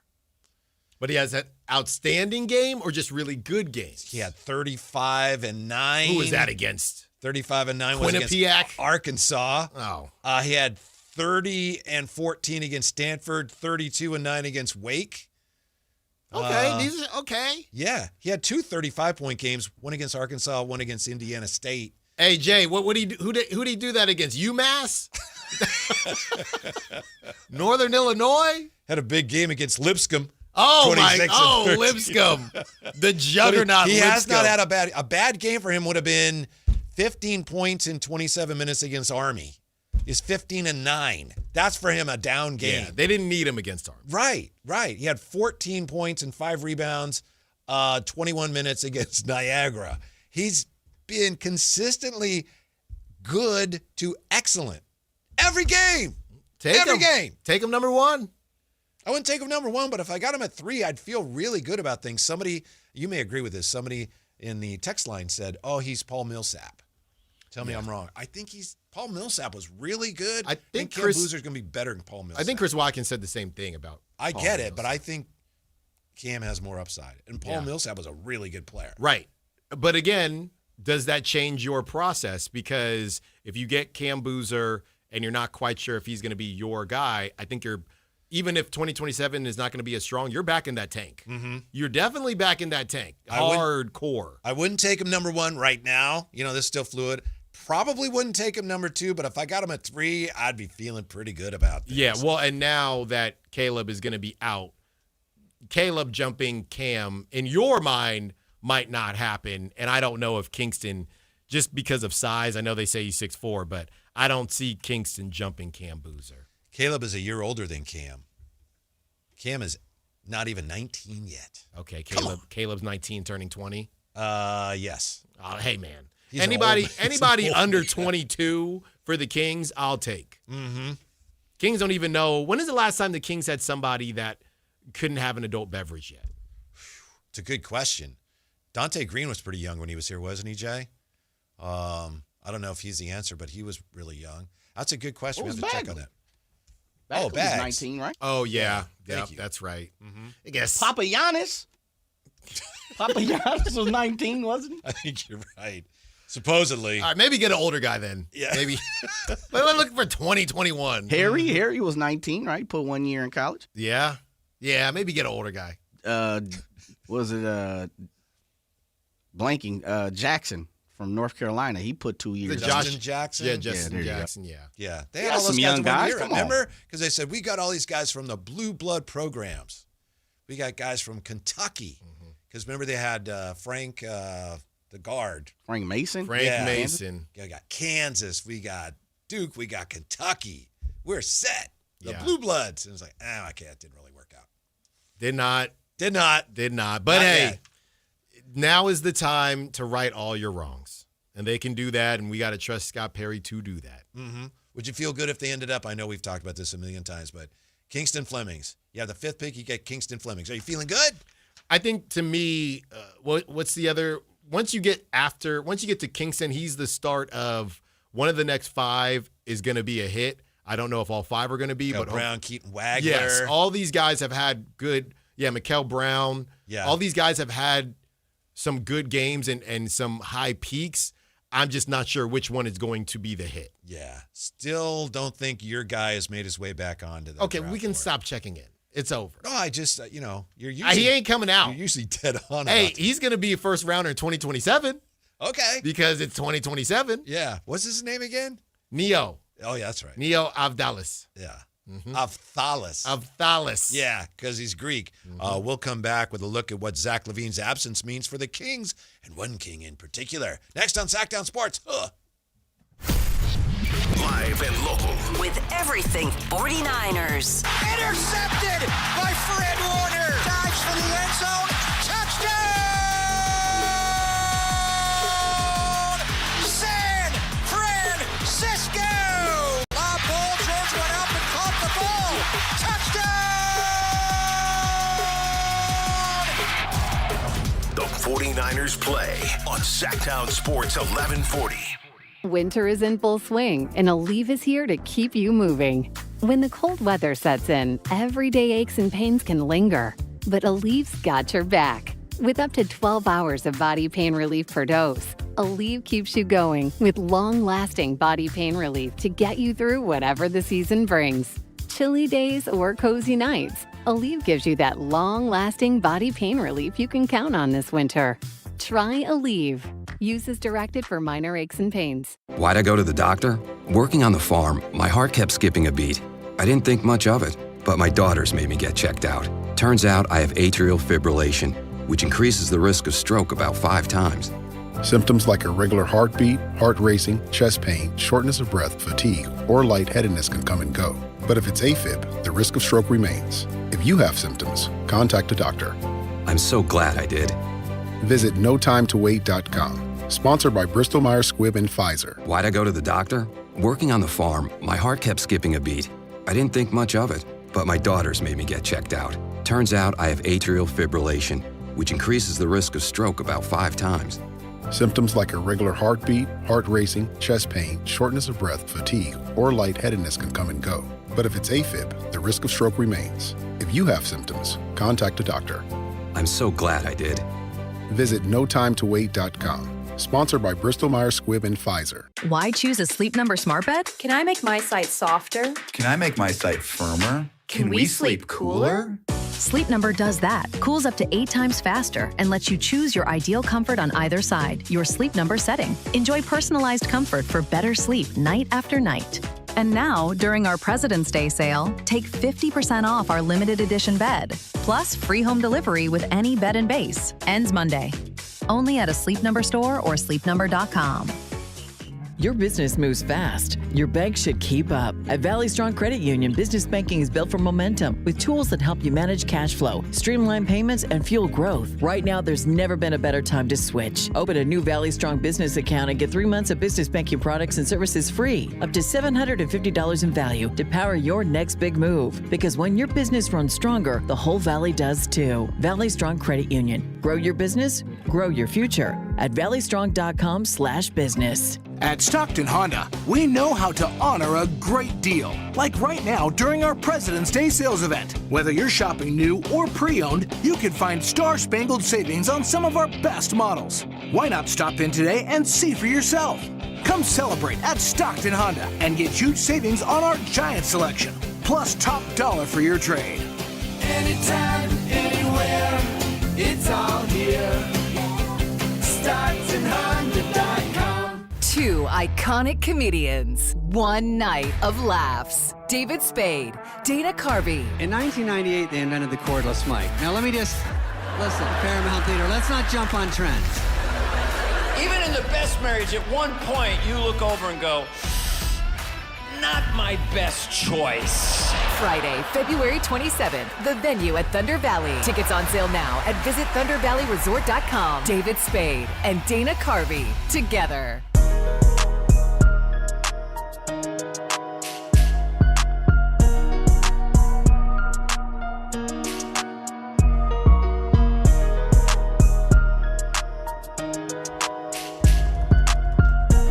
Your afternoon home for Kings talk and so much more. The Drive Guys on Sactown Sports. We're going to get to what Zach LaVine's injury means for the Kings and for one King in particular, but we have learned something today. At least I've learned something. We were talking about the Apple TV show Slow Horses, about spies. I was recommending it to Jay and Alan. Alan says, I don't think I couldn't relate to that because I can't be a spy. And I didn't know what he meant at first. Tell us what you meant by that. Tell us what you meant by that. There's not a lot of spies that I see myself in. Yeah. We'll say it like that. Not a lot of African-American actors portraying spies in movies. Not a lot. There aren't a lot. I had never thought about that before. If you look it up, historically, there were a lot of very prominent and effective spies throughout history. In real life. Yeah. Yeah. Yeah. But how about this? And I think Jay touched on this movie. I saw this, trying to check on this, figure this out. Tennant Starr is the first black actor to lead a spy movie. This is from August 21st, 2020. And this is John David Washington. Mm-hmm. He did not realize when they told him that he was the first African-American to be the star of a spy movie. He said Will Smith at some point, right? Because he didn't believe it. Smith did voice a spy in the animated family comedy Spies in Disguise. There's Men in Black. Right. He wasn't really a spy. Denzel was a rogue CIA operative in Safe House. Didn't really make him a spy. So it looks like 2020, John David Washington was the first African-American lead actor in a spy movie. I never realized that. It's not true, first of all, because Undercover Brother, Eddie Griffin was a spy. Yes. I guess they're saying maybe a big blockbuster movie or something. Yeah, non-comedy. Yeah. Right. Like serious, the genre, the thriller spy thriller. A spy thriller. What's that one? What is it? Not League of Extraordinary Gentlemen, but there's a newer spy movie out. And, it comes out and it's like the League of Spies or something. And it looks great. Looked great, But I'm now I got to run it back because I tried to watch Tenet. There was just a lot going on, but now I'm gonna have to run it back for him. That's a Christopher Nolan movie. I didn't realize that. I'm a big Christopher Nolan fan, but I don't know anything about this movie. Okay, but didn't you guys say it's not very good? No. It was a little bit confusing. Yeah, that's a Christopher Nolan movie. Imagine like a cousin of Inception. Mm-hmm. And I liked Inception, so I wanted to watch this. And, the room starts twisting and, I got to rewatch it. But I was thinking of the newer one that's come out, Kingsman: The Secret Service. Oh, yeah. So Mansu, what's his name? I know Samuel L. Jackson's in it. Yeah, he was in the first one. Okay. But he was the villain. Okay. Yeah, see, I didn't even. First one, he was the villain. I thought, they were all together. No. So there's 3 of them. I'm actually a Kingsman fan. I figured that's what you were talking about. Kingsman Part 1. Is that Colin Firth? Is he in the Kingsman movies? I have no clue who Colin Firth is, but I'll just say maybe. Okay. Yeah. Because I have no clue who Colin Firth is. Colin Firth, you're correct. Okay. Yes, right there. Colin Firth. Channeling my inner Christopher Lloyd. My boy Taron Egerton. I think he's a Zont. So we, shout out Taron Egerton. Mm-hmm. That's my guy. But Jay, if they got 3, we could sneak in 1. Yeah. What you call it? He's in part 3. Goodness gracious, man. What's his name? So you like he was in Blood Diamond and come on. Blood Diamond. Leonardo DiCaprio. Not with the other guy. I can't think of his name. Look, he was man. married. Thank you, Alan, for pointing that. I had never. Oh, you're talking about the one from Never Back Down? Dijman Hansu. Yeah, right? That's my boy from Never Back Down. Yeah, exactly. Yes, Never Back Down. Yes, absolutely. I've seen that movie. Right. He taught the guy. Yeah. Yes. Yeah. Okay. Yeah. Okay. He's in part 3. He is a spy. Yeah, okay. He's part of the Kingsmen. See, they got him. Yeah. Okay. But he's not really the lead. Not the lead. No, he's definitely not the lead. Okay. Wow. Mm-hmm. All right, we got to figure it out now. Yeah. Tenet. Yeah. Learning things. Learning things. Mm-hmm. Someone said Bill Cosby and I Spy in the 60s. Ooh. Yeah. From the 916. Didn't get counted. Mm-hmm. Yeah, this was specifically about movies, but yes, I Spy. Robert Culp, I think, was the other guy. Oh, yeah. You know what? Now I feel so bad because this is literally my era. Russell King's GM on the chat is saying, can't believe none of you ever watched Famous Jet Jackson. Famous Jet Jackson was one of my favorite shows growing up. It was on Disney. If I'm not mistaken, Jet Jackson, I think he played a spy. He was a child actor in the show. And either he had to sometimes do spy stuff in real life. I can't believe I forgot that one. Unfortunately, the actor is no longer with us. He was also in Friday Night Lights. But yes, Famous Jet Jackson. Wow. That was a show, though. That was a show. It was Famous Jet Jackson plays a teenage secret agent on a wildly successful TV series, and his life is like that of a Hollywood actor, though sometimes blah, blah, blah. So he played a spy. He was not actually a spy in the show. Wow, I don't remember that show at all. It was just on Disney Channel. Yeah. What years? This was my heyday, baby. I had to be like a teenager by then. First episode, 1998. Oh, yeah. Final episode, 01. That was Alan. At that point, what was I, 8 years old? I had the pennies on. Back then, baby. Mm-hmm. Me too. I wasn't watching Jet Jackson. No, you were not watching but Jet you Jackson. still told me you couldn't relate to a spy, even though that was one of the shows you watched growing up. He was playing a spy. Uh-huh. He was not a spy in the show. It's different. Okay. It was about his life outside of the show. I see. Got you. Wow. So right. he was a TV star on the show as a spy. There you but go. The show was based upon him operating as himself. Yeah, being a 13-year-old superstar. That's Gotcha. right. Alan, what is this injury to Zach LaVine, season-ending injury? What does it mean for the Kings? Well, it means that they don't have to, I guess, dance around. Who steps into this vacant star role now? It's Neek, right? Yeah, I think so. It's Neek, and then somebody else will get Neek's minutes, and that person has been Devin Carter. So Neek, what I want to see with Neek is, and now Russell is reminding me he was an actual spy too. Okay, thank you, Russell. Thank you, Russell. I'm scraping the cobwebs. It's been a long time. 01. This is a long time ago. But thank you, Russell. But what it says about Neek Clifford, he's going to get all the minutes he desires, Whitey, and I just want to see him be more consistent. We cannot have, I think with Neek too often, we cannot have these high highs and these low lows where when he's cold, the brother is Arnold Schwarzenegger from Batman. I mean, he's Mr. Freeze. So we need to see. How about a cold one, Batman? We need to see him just more so be consistent. By the way, Arnold Schwarzenegger, last note on the shows, because I love that Batman, he pays. You loved that Batman? Oh, I loved it. That was a horrible movie. No, hold on. I loved Ivy. I loved Poison Ivy. Was terrible. Well, was that the George Clooney one? Yeah, I was about 8 years old. I saw Poison Ivy. Mr. Freeze. How about the cold one, Batman? And Robin. That was my boy. He's Chris still. O'Donnell? Oh, my goodness. That was my jam. Now, Arnold Schwarzenegger pays to keep that suit in his house. He pays whoever, a WB, whoever, even though he does not own the suit, he just thinks it's cool. So he pays them to just keep it at his house. Mm-hmm. But Nick Clifford, he's Mr. Freeze when he's off. I'll tell you one thing. If nothing else, if I haven't learned anything about Allen, that soliloquy right there has told me everything that I need to know about Allen liking that Batman. Oh, come that on explains now. more about you than anything. Oh, Allen, that was that Batman Forever? That might be the worst one of all of them. That one and the last one. The last one was atrocious. Was that Batman Forever? No. Batman Forever was Jim Carrey as the Riddler. Okay. Y'all are tripping, man. Somebody on the text line help me. Mr. Freeze, ice cold, whatever he said, and then Ivy with the lips and then when Robin had the cover on his lips. Oh my goodness. That was a great movie. No, it wasn't. It was not. I'm trying to support you, but I can only go so far. You're pushing it. You were 8 years old. What did you know, right? I mean, I might have been older than 8. I got to look up.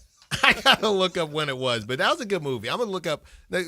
We'll get to the other side. I got to look up some All stuff. right, yeah. Alan will look that up. More on Zach LaVine's injury, what it means for Nick Clifford. Also, is it time for the NBA to embrace tanking? Mark Cuban thinks so. We'll tell you what's up with that when we come back to Sactown Sports. On the move? Got somewhere to be? Take Sacramento Kings basketball with you. The Sactown Sports app will let you stay connected to your passion. Never miss a moment of Sacramento Kings basketball with the Sactown Sports app. Hurry in and save big during Honda's President's Day sales event at Folsom Lake Honda, your one-stop Honda shop. Hurry in and save on our best selection of new Hondas. Each is priced to sell now. Folsom Lake Honda is your one-stop Honda shop for great pricing on a giant selection of new CRVs, HRVs, Civics, and Accords with low finance and lease options. Plus, get an instant cash offer for your trade. Get to Folsom Lake Honda or go to FolsomLakeHonda.com. Folsom Lake Honda, yeah, your one-stop Honda shop. At InShape, we have a place for every kind of mover. The Sometimer, the early riser, the after-work grinder, the yogi, lifter, bodybuilder, walker, runner, swimmer, spinner, stretcher, rower, climber, jumper, dancer, boxer, sauna seeker, recoverer. Basically, if you walk, lift, stretch, or sweat, you belong at InShape. So whether it's your first time or your first time in a while, start the year strong and join today at InShape.com. Find a location nearest to you. This is the story of the one. As an HVAC technician, he and his digital multimeter are in high demand. So when a noisy office HVAC turns out to be a failing blower motor, he doesn't break a sweat.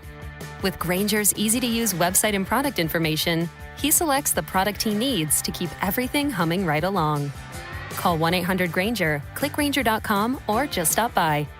Grainger, for the ones who get it done. Need life insurance but have diabetes, high blood pressure, or on anxiety meds? If you're a 50-year-old male, even porky, or with type 2 diabetes, $1 million of life insurance may only cost you about $200 a month. For affordable term life insurance, call Term Provider and speak with Big Lou at 800-230-2777, 800-230-2777, or visit biglou.com. Remember, Big Lou's like you. He's on meds too. 800-230-2777. Bring your visions to life with smart business buying tools and technology from Amazon Business. From fast, free shipping to in-depth buying insights and automated purchase approvals, we deliver everything you need to achieve your goals. Go to AmazonBusiness.com for support. Check engine or ABS light on? Take the guesswork out of your warning lights with O'Reilly Veriscan. It's free. Ask for O'Reilly Veriscan. O'Reilly Auto Parts. Febreze. New Febreze Air Mist has 50% more odor fighters and up to 30% more fragrance than the old formula. So now you can take on 100% more stinky odors, like sweaty gym bags, greasy cooking smells, and the after effects of the dog rolling around in something.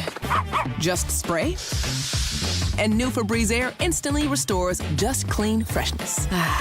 Smell you later, odor. Breathe happy, Febreze, la la la la. Amy Cox did something smart. She saved hundreds on auto insurance switching to Progressive. And with that money, she decided to treat herself to an anti-aging red light mask. Will she look like a horror movie villain every night? Yes. Will her boyfriend Kevin be scarred for life? That's certainly a risk. But it's Amy's savings, and if she's willing to risk her relationship for smooth, wrinkle-free skin, well, bye-bye, Kevin.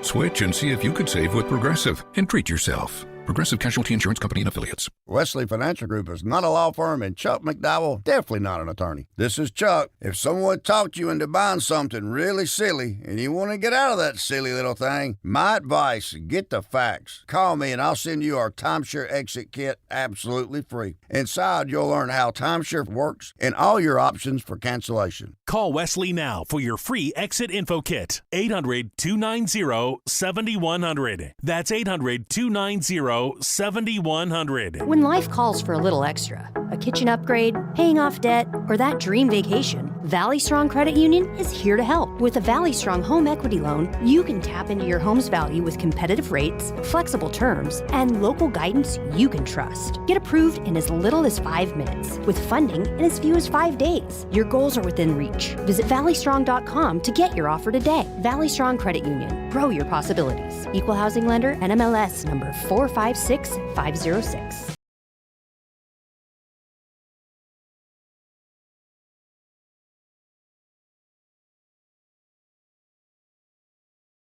Live stream The Drive Guys on Sactown Sports 1140. All right, Alan. We're going to get back to the Kings, Nick Clifford, Zach LaVine. But somehow, someway, the movie Batman and Robin came up, and Alan Stiles said, great movie. Mm-hmm. And Jay and I tried to tell you, no, it's not. It is a great movie. Batman and Robin, according to Wikipedia, premiered in Los Angeles on June 12, 1997, went into general release on June 20th, grossed $238 million worldwide, gets a production budget of $125 to $160 million, and was considered a box office disappointment. The film received generally negative reviews from critics and is considered to be one of the worst films ever made. The film's poor reception caused Warner Brothers to cancel future Batman films. That's just one person's opinion. Apparently it was a lot of people's opinion.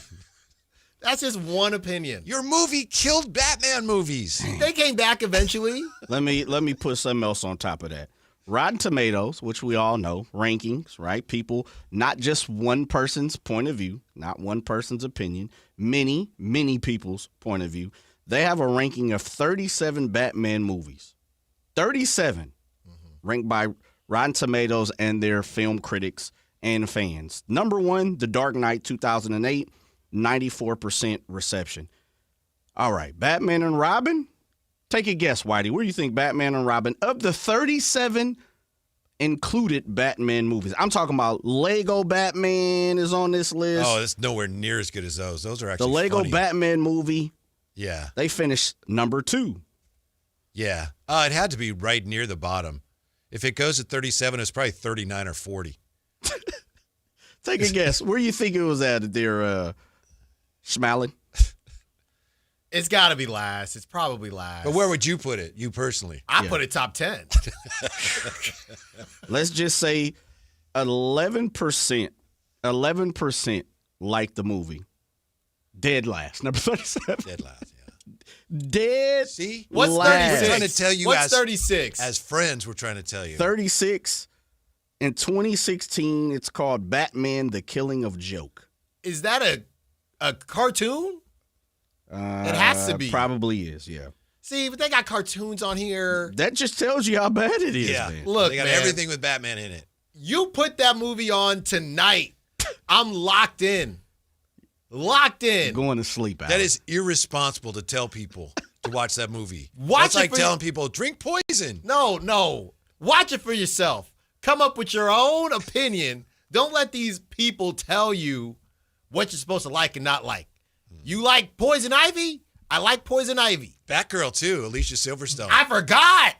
I mean, it's a who's who.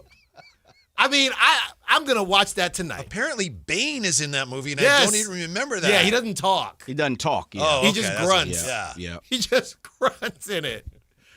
He had to battle 3 villains. Man, that thing was like- the doc. I was born in it. Dude, that's one of the best movies ever. No, Yes. Ever. You know what it is? You know what it Opening is? scene is cold. Hold on now. So sometimes you like Chipotle. Sometimes you like real deal authentic Mexican food, right? Okay. Mm-hmm. That Batman, the newer one, when he's climbing out of the cave, that's Mexican food, authentic. Sometimes you feel like Chipotle, that's Batman and Robin. Well, I'm just gonna go ahead and say that's El Pollo Loco, or yeah, you're El Pollo Loco. yeah, or actually, that's the sliding them. That's Tex-Mex. That's Tex-Mex. Japanese Dog says, Alan, have you watched it since you were a kid? Yes, I have, and it still hits. It still is a hitter. Oh, come on, man. You guys are playing this up now. Robin. No, the movie that killed Batman movies. His you know how parents hard were in the that circus. is to do? He had all the circus tactics. Come on, man. Don't play with me. The circus tactics were crazy. You're going to have to face facts on this. There are no facts. The fact of the matter is that movie is a winner. It took a Herculean effort in order to get Batman back on the big screen. Yeah, it did. Because that movie did so much damage. So much I'm going to watch a damage. clip during a break. Hate to do this, Alan, but again, I want to read you this sentence. The film is considered to be one of the worst films ever made. That's hyperbole. That is just it's the same thing they do to the Sacramento Kings. They get their pitchforks out, and one person that means something according to someone says, oh, that's a bad movie. Now they all just, you're all sheeple. The films listed below have been ranked by a number of critics and varying media sources as being among the worst films ever made in the 20th century. You know what? Your film's on there. You know what? That's called being an independent thinker. I'm a free thinker. Mm-hmm. I don't let some type of report or any voting or anything like that. It's on the same list as a movie called They Saved Hitler's Brain. Good for you, Alan. IMDb, 13 ranked Batman movies. You want to take a guess where Batman and Robin is at for you, Alan? It ain't at the top. It's number 13, brother. Go watch for yourself. You guys got to run it back. Y'all didn't even watch. Oh, I watched. I was looking forward to that movie. Well, man. I haven't gotten over it. I'm watching tonight. I still haven't gotten over it. Popcorn, some kettle corn. All you need to do, you must need to sleep. Some ice cream. Been taking care of the youngins for the weekend. Yeah. That's going to put you straight to sleep, fam. Nah, I'm going to have that on 10. Hey, honey, leave me alone. I got to watch Batman and Robin tonight. Now, when you say, you like to say that De'Aaron Fox wants to be Robin, which Robin does he want to be? Hopefully not that Hopefully one. not that one. Okay? But you like that Robin. I like that Robin. Uh-huh. But you guys are hating right now. BuzzFeed, top 11 Batman movies.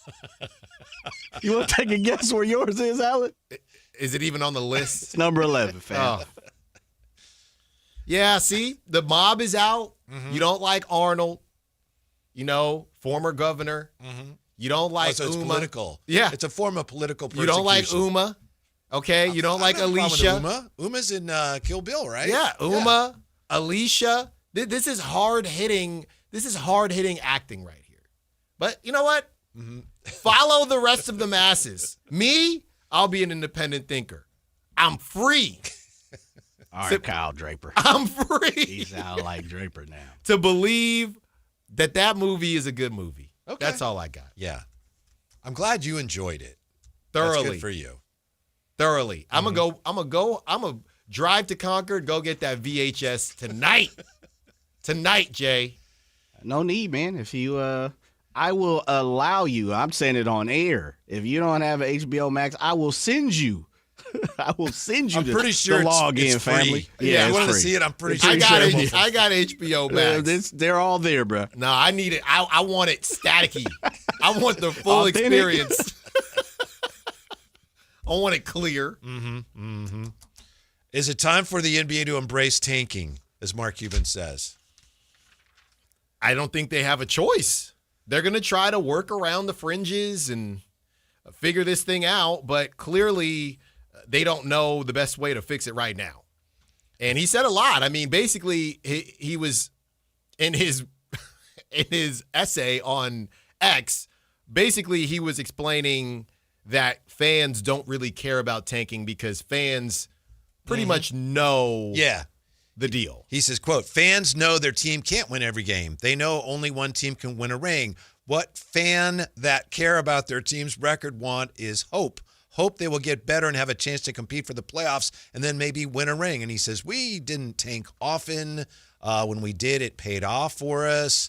Our fans appreciated it. Yeah. I think he doesn't like the fact that teams can't tell fans, hey, we're tanking. They actually did that a few years ago when they ended up getting Derek Lively, right?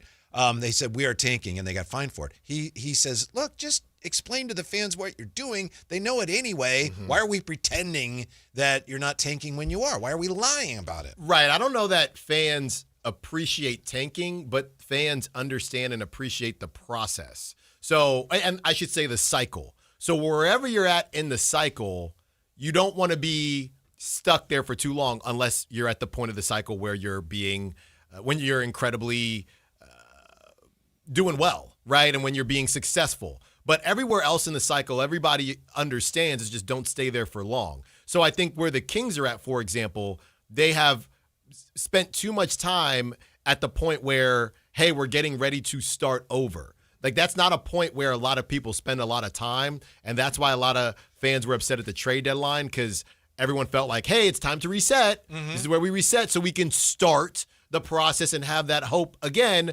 The Kings don't have it yet because they're stuck with these contracts. So I don't know if it's tanking in general. Everybody just appreciates the process. And if you're going into, I got some friends that are Nets fans, but if you're going into a season with notes where it's, hey, we have 3 guys that we're trying to develop here, and no disrespect to the Kings, but they're 3 top 10 picks or something like that, people will go to watch that because you have that hope. The problem is once you're stuck in purgatory and you're trying to get out of purgatory, as Mark Cuban says, the Kings right now, they have no hope. Yeah. If you got together a bunch of highly accomplished professionals that make movies and you asked them to tank, the result would be 1997 Batman and Robin. They tanked that movie. They tanked Batman. Well, they tanked it so they could come back with an even greater Batman in 2008. So y'all should be thanking Uma, Arnold. It took Christopher Nolan to save Batman movies. He probably had to beg, too. I promise I won't do it. When we come back, we've got a shot of Styles and a look at how drastic tanking remedies could actually get. So stick around, won't you? Drive Guys, Sactown Sports. Listen to the #1 sports lineup in Sacramento. The Carmichael Dave Show with Jason Ross, Matt George, and Kayla Anderson. The Drive Guys with Kevin Gleason and Alan Stiles. Every weekday live and local 6 a.m. to 6 p.m. Online at SactownSports.com or download the app right on your phone. Your #1 source for all your Northern California sports. Sactown Sports 1140. This is the story of the one. As a safety manager at a manufacturing plant, he does everything he can to keep his coworkers safe.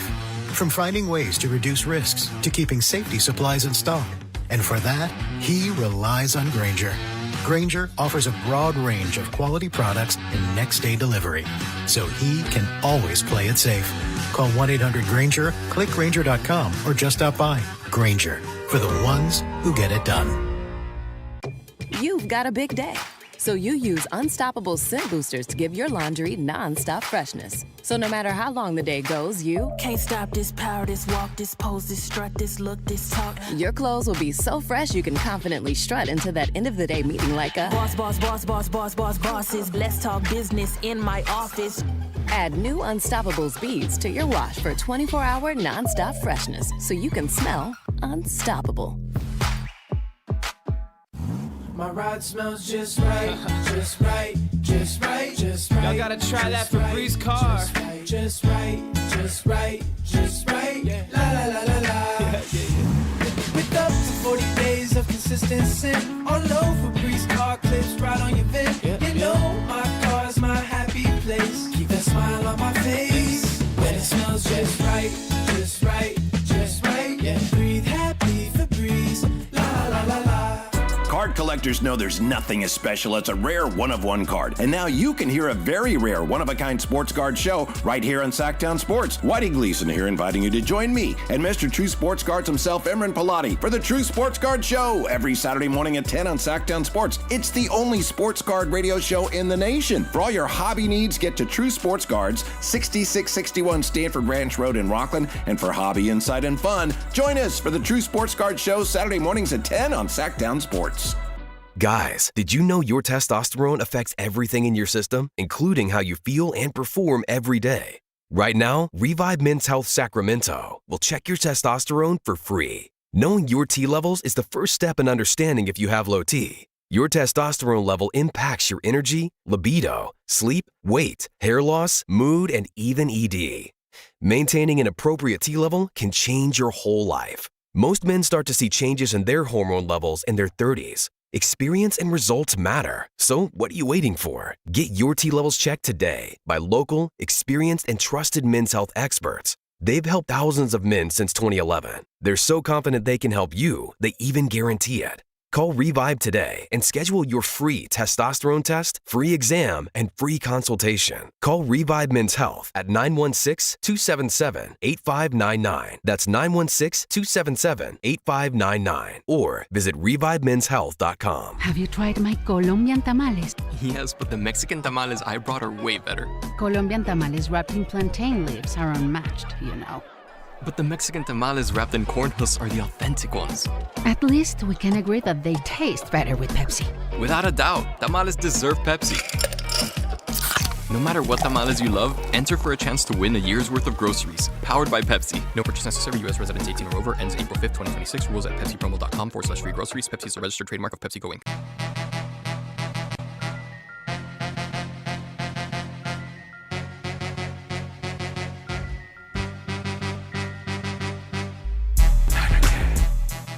Live and local, it's The Drive Guys. Watch the show on youtube.com/Sactown Sports 1140. Or listen on the Sactown Sports app. With the NBA considering every tanking remedy, how drastic could those remedies get? Speaking of tanking, we're also talking about 1997's Batman and Robin, a movie that clearly was tanked, almost destroyed the Batman movie franchise, and it's one of Alan's favorite movies. You're not alone, Alan. Let's see here. I know that was I lost it here, but somebody here in the chat. It's like Russell King GM. Yeah. Well, it was with you. I'm with you, Alan. That was my favorite Batman movie too. People get it. There's a cult following. Our group. You're right. Yeah. Russell King's GM. I'm with Alan. As a kid, that movie was great. Weech says, "I'm with you, Alan, dog. I got you guys. Don't worry. I'm going to put on for Batman and Robin." Yeah. Troy Perry says, one of the worst and dumbest hills to die on, truly. That might be comment They of the started day. it. Don't come at me. I'm not going to change my stance because of some critics That's not just the that don't critics. know art when they see it. I'm not going to change my stance. 339-1140, 1-800-920-1140. Steven joins us now on Sactown Sports. Hello, Steven. How are you? I'm good. How you guys doing? I was doing better before, I found out this little bit about Alan that I didn't know before, but that's I know. okay. Yeah. I know. We're all disappointed. We're all disappointed. The entire city is disappointed in you, Alan. Alan, that was the most Kyle Draper take I've ever heard in my life, dude. Absolutely 100%. I don't need the box score. You know what I mean? I don't need the critics to tell me. I know. Everything I know is gospel. Alan, it's all love, baby. I love you, buddy. It's all love. I know. But, dude, honestly, that movie it kind of hits a spot for me, too. I'm not going to front. You talking about Robin, and he's peeling off the little lip balm stick so he can protect himself from Poison Ivy's Yeah. poison. Yeah. Come on now. Uma Thurman, you know what I mean? Looking like a snack. You know what I'm saying? Like, dude, come on now. The movie's a banger. You boys enjoy the rest of your day. Thank you, Steven. Thank I know you, a lot of Steven. people are asking Alan, hey, are you talking about Batman with nipples? Apparently the suit was showing some nips. And by the way, what Steven just said about you and Kyle Draper, that's exactly what Jay said when you were in the middle of it. Apparently. Yeah. This is why I might need to change my stance. If I sound like Drapes, that might be the kicker. That might be the end where I need to kind of flip this thing here. Come on, man. Everybody gets it. Somebody wanted to know, well, what was Alan's least favorite Batman movie? I don't know if I have one. I ran, the Robert Pattinson one, the newer one, I ran it back, and I definitely appreciate it. It's nowhere near the bottom of my list. I don't really have a list of bad Batmans. They don't exist. Okay. Somebody said the movie was terrible, but the soundtrack was great. Wasn't that, I think, Smashing Pumpkins? No, was that not Kiss from a Rose? That was the one prior? I don't know, but The End is the Beginning is the End by Smashing Pumpkins won a Grammy Award for Best Hard Rock Performance at the Grammys. Well, there was definitely a Kiss from a Rose, but I think that might have been a different Batman. Yeah, that was Batman Forever.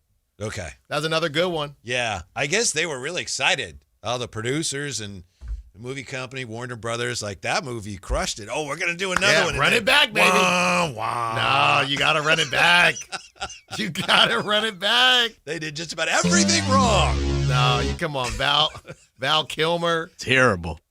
No, run it back. Come on. Is he who's the worst Batman? I did not like Ben Affleck.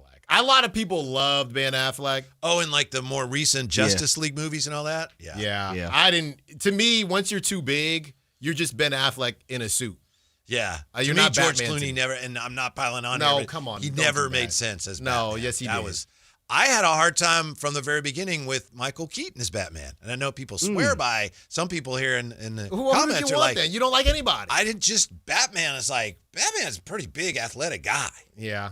Christian Bale's a good Batman. He's a good Batman. Michael Keaton kind of pulled it off, but still like, that's not Batman. Well, but anyway. They're all getting my book. So you're a big Batman. Batman versus Black Panther. Who you got? Oh, it's Black Panther. Oh, okay. Yeah.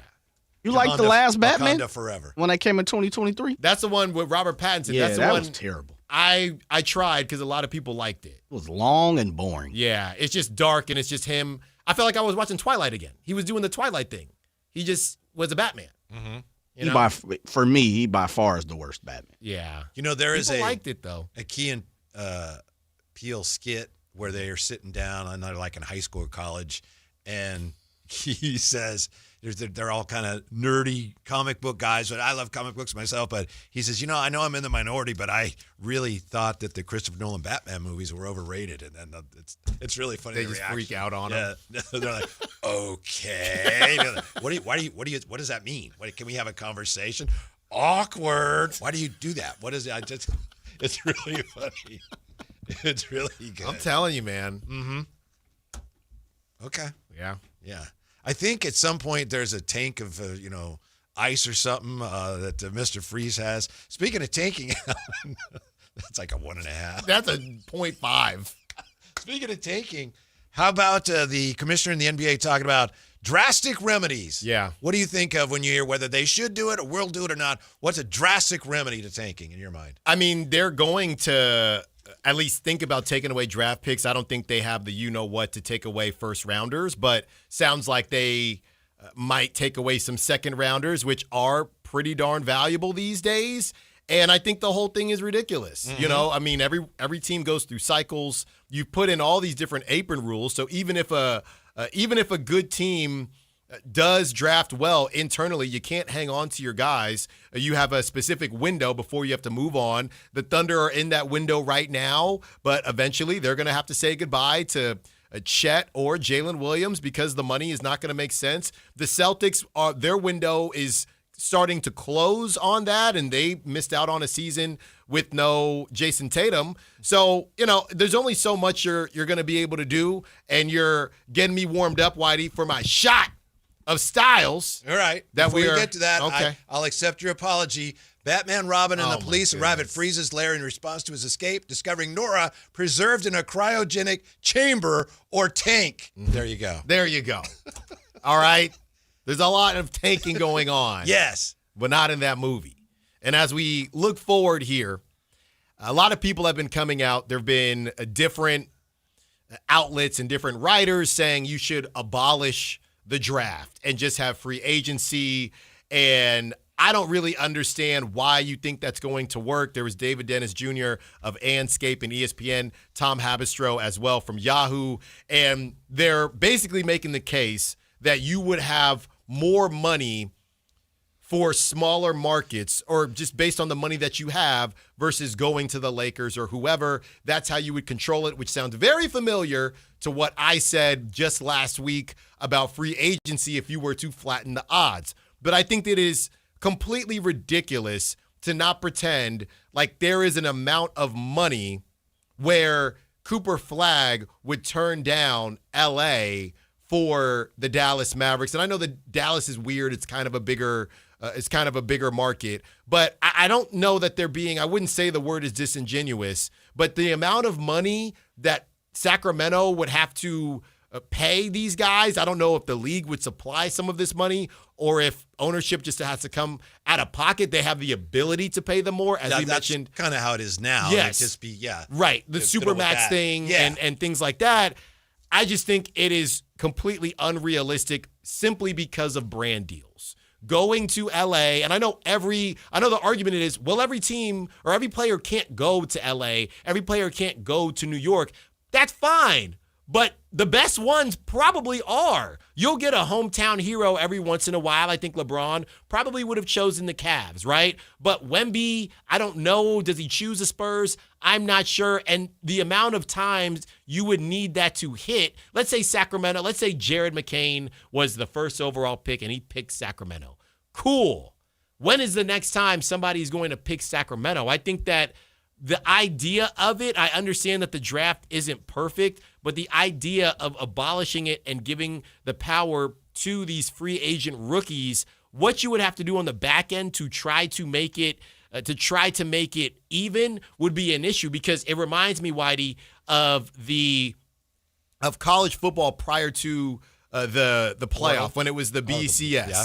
And you would just pick two teams. Everyone felt that wasn't fair. So then they went into the playoff. Well, now you had the playoff, and now there are new issues. Well, now we need more teams in the playoff. 4 teams isn't enough. Now you have to expand. So maybe it's just trying something different, but the idea that there wouldn't be some glaring issues with this is a little bit ridiculous to me. Well, if you're really talking, as the commissioner says he is, and the NBA says they're talking about drastic remedies, there's 2 things that come to mind. One would be you take picks away from teams. That would really open a can of worms. You'd have rebellion with your owners. It would be drastic. I don't know that they can feasibly do that. But as far as why they're talking about getting rid of the draft, because it would get rid of tanking.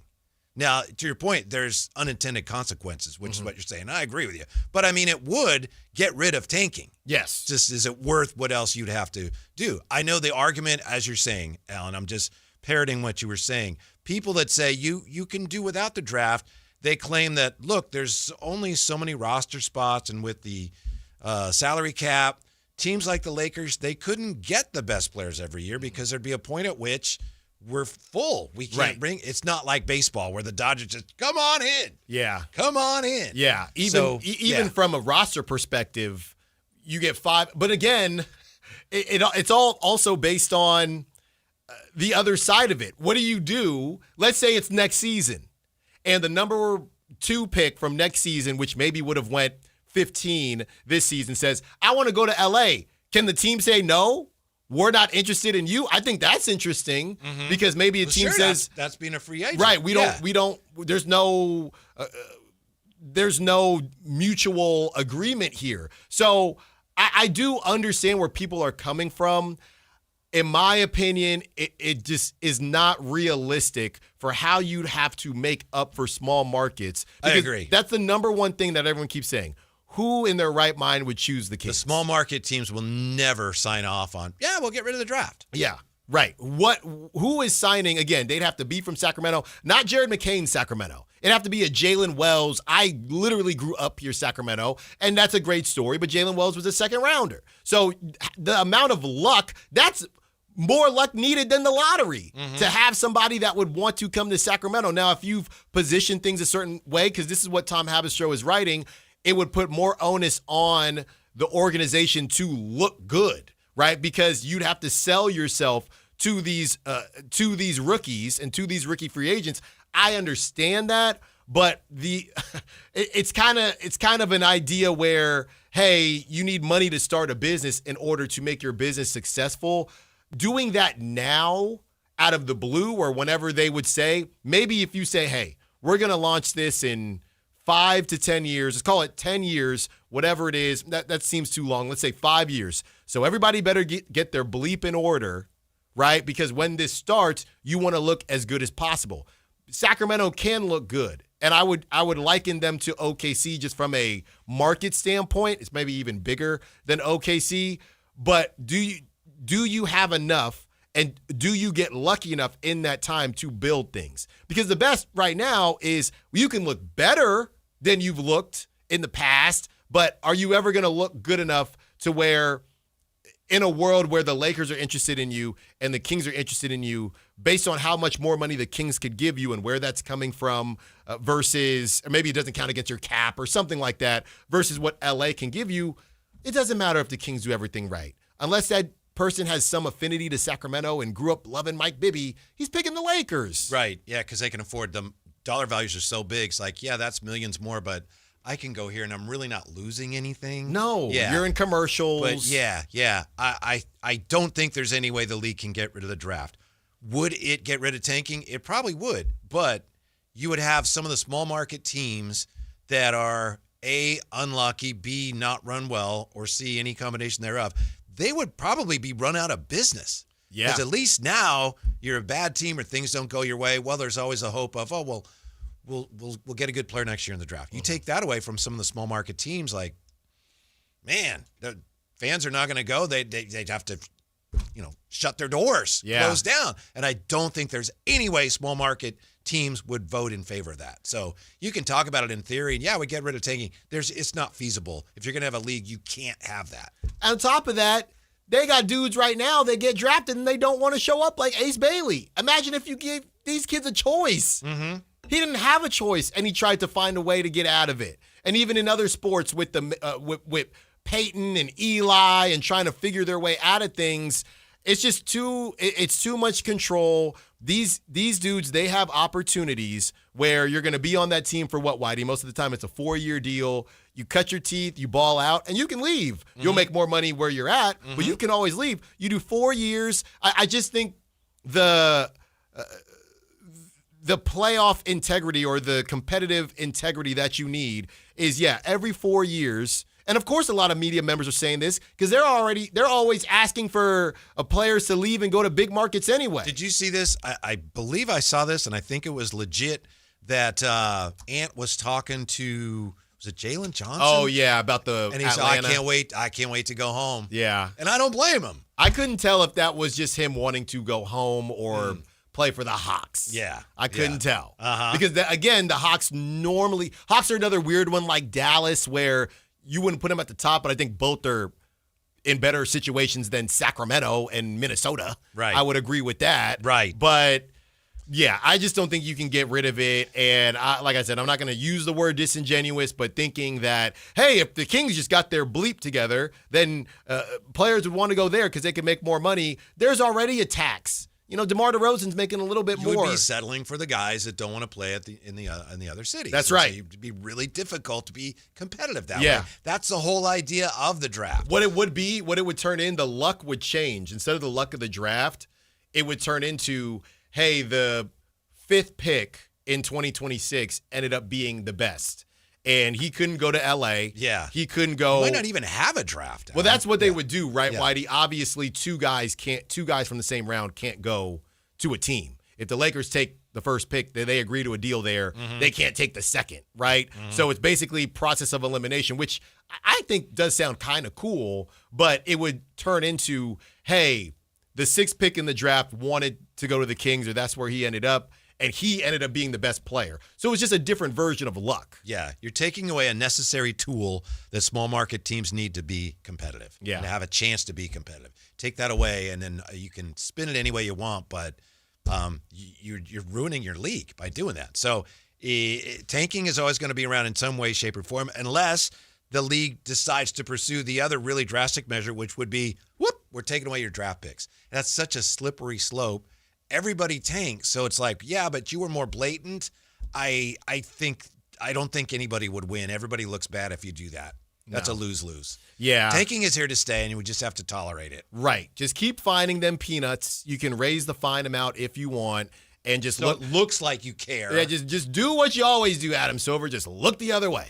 Just go ahead and do that. Now, one thing that makes some sense is if you prohibited a team from getting the first pick in back-to-back years, so maybe you would discourage a team from tanking in consecutive years. I like that. You know, like tanking, the term really came into vogue with what the Sixers did. Teams have always been in rebuilding mode, but then when the Sixers decided we're going to tank and tank and tank, we're going to keep rebuilding, and we're going to be bad enough to get really good picks, that's when people really started calling it tanking. Yes. And it's almost a dirty word. Yeah. And the zoom out version of this outside of the Kings is that every team goes through this on some level.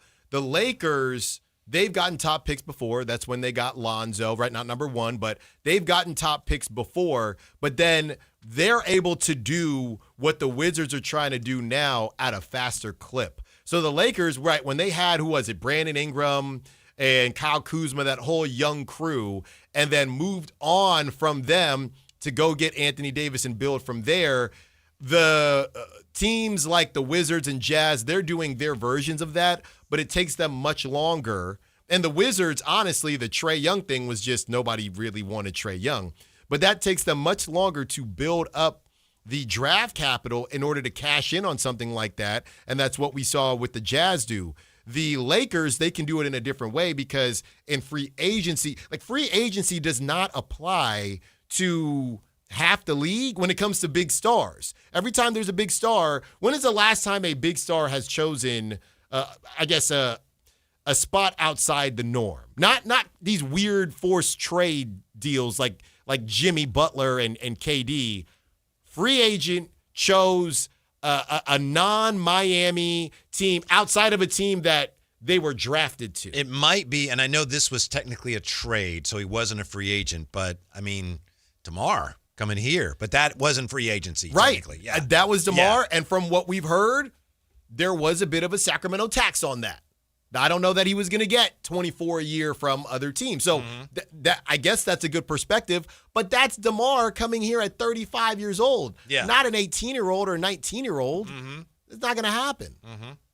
339-1140, 1-800-920-1140. What can the league really, honestly, earnestly do about tanking, and why Mark Cuban says it's time to lean into tanking, and more on Batman and Robin, 1997's worst Batman movie ever. One of Alan's favorite movies ever. It's next with the Drive Guys on Sactown Sports. KHD1 Sacramento, KYMX HD3 Sacramento. From the Power Business Technology Toshiba Studios. This is Sactown Sports 1140. Listen to the number one sports lineup in Sacramento. The Carmichael Dave Show with Jason Ross, Matt George, and Kayla Anderson. The Drive Guys with Kevin Gleason and Alan Stiles. Every weekday live and local 6 a.m. to 6 p.m. Online at SactownSports.com or download the app right on your phone. Your number one source for all your Northern California sports. Sactown Sports 1140. With the new IHOP value menu, $6 is all it takes to go to your happy plates, where stacks of pancakes with bacon and eggs are just $6 every day. French toast, sausage, and eggs are, you guessed it, $6. And fluffy omelets come with a side of pancakes and only cost $6. Go to your happy plates every day at IHOP. $7 in some locations. Available every day for a limited time at participating restaurants in the U.S. Hours may vary. No substitutions. Not valid with other discounts or promotions. Prices may vary.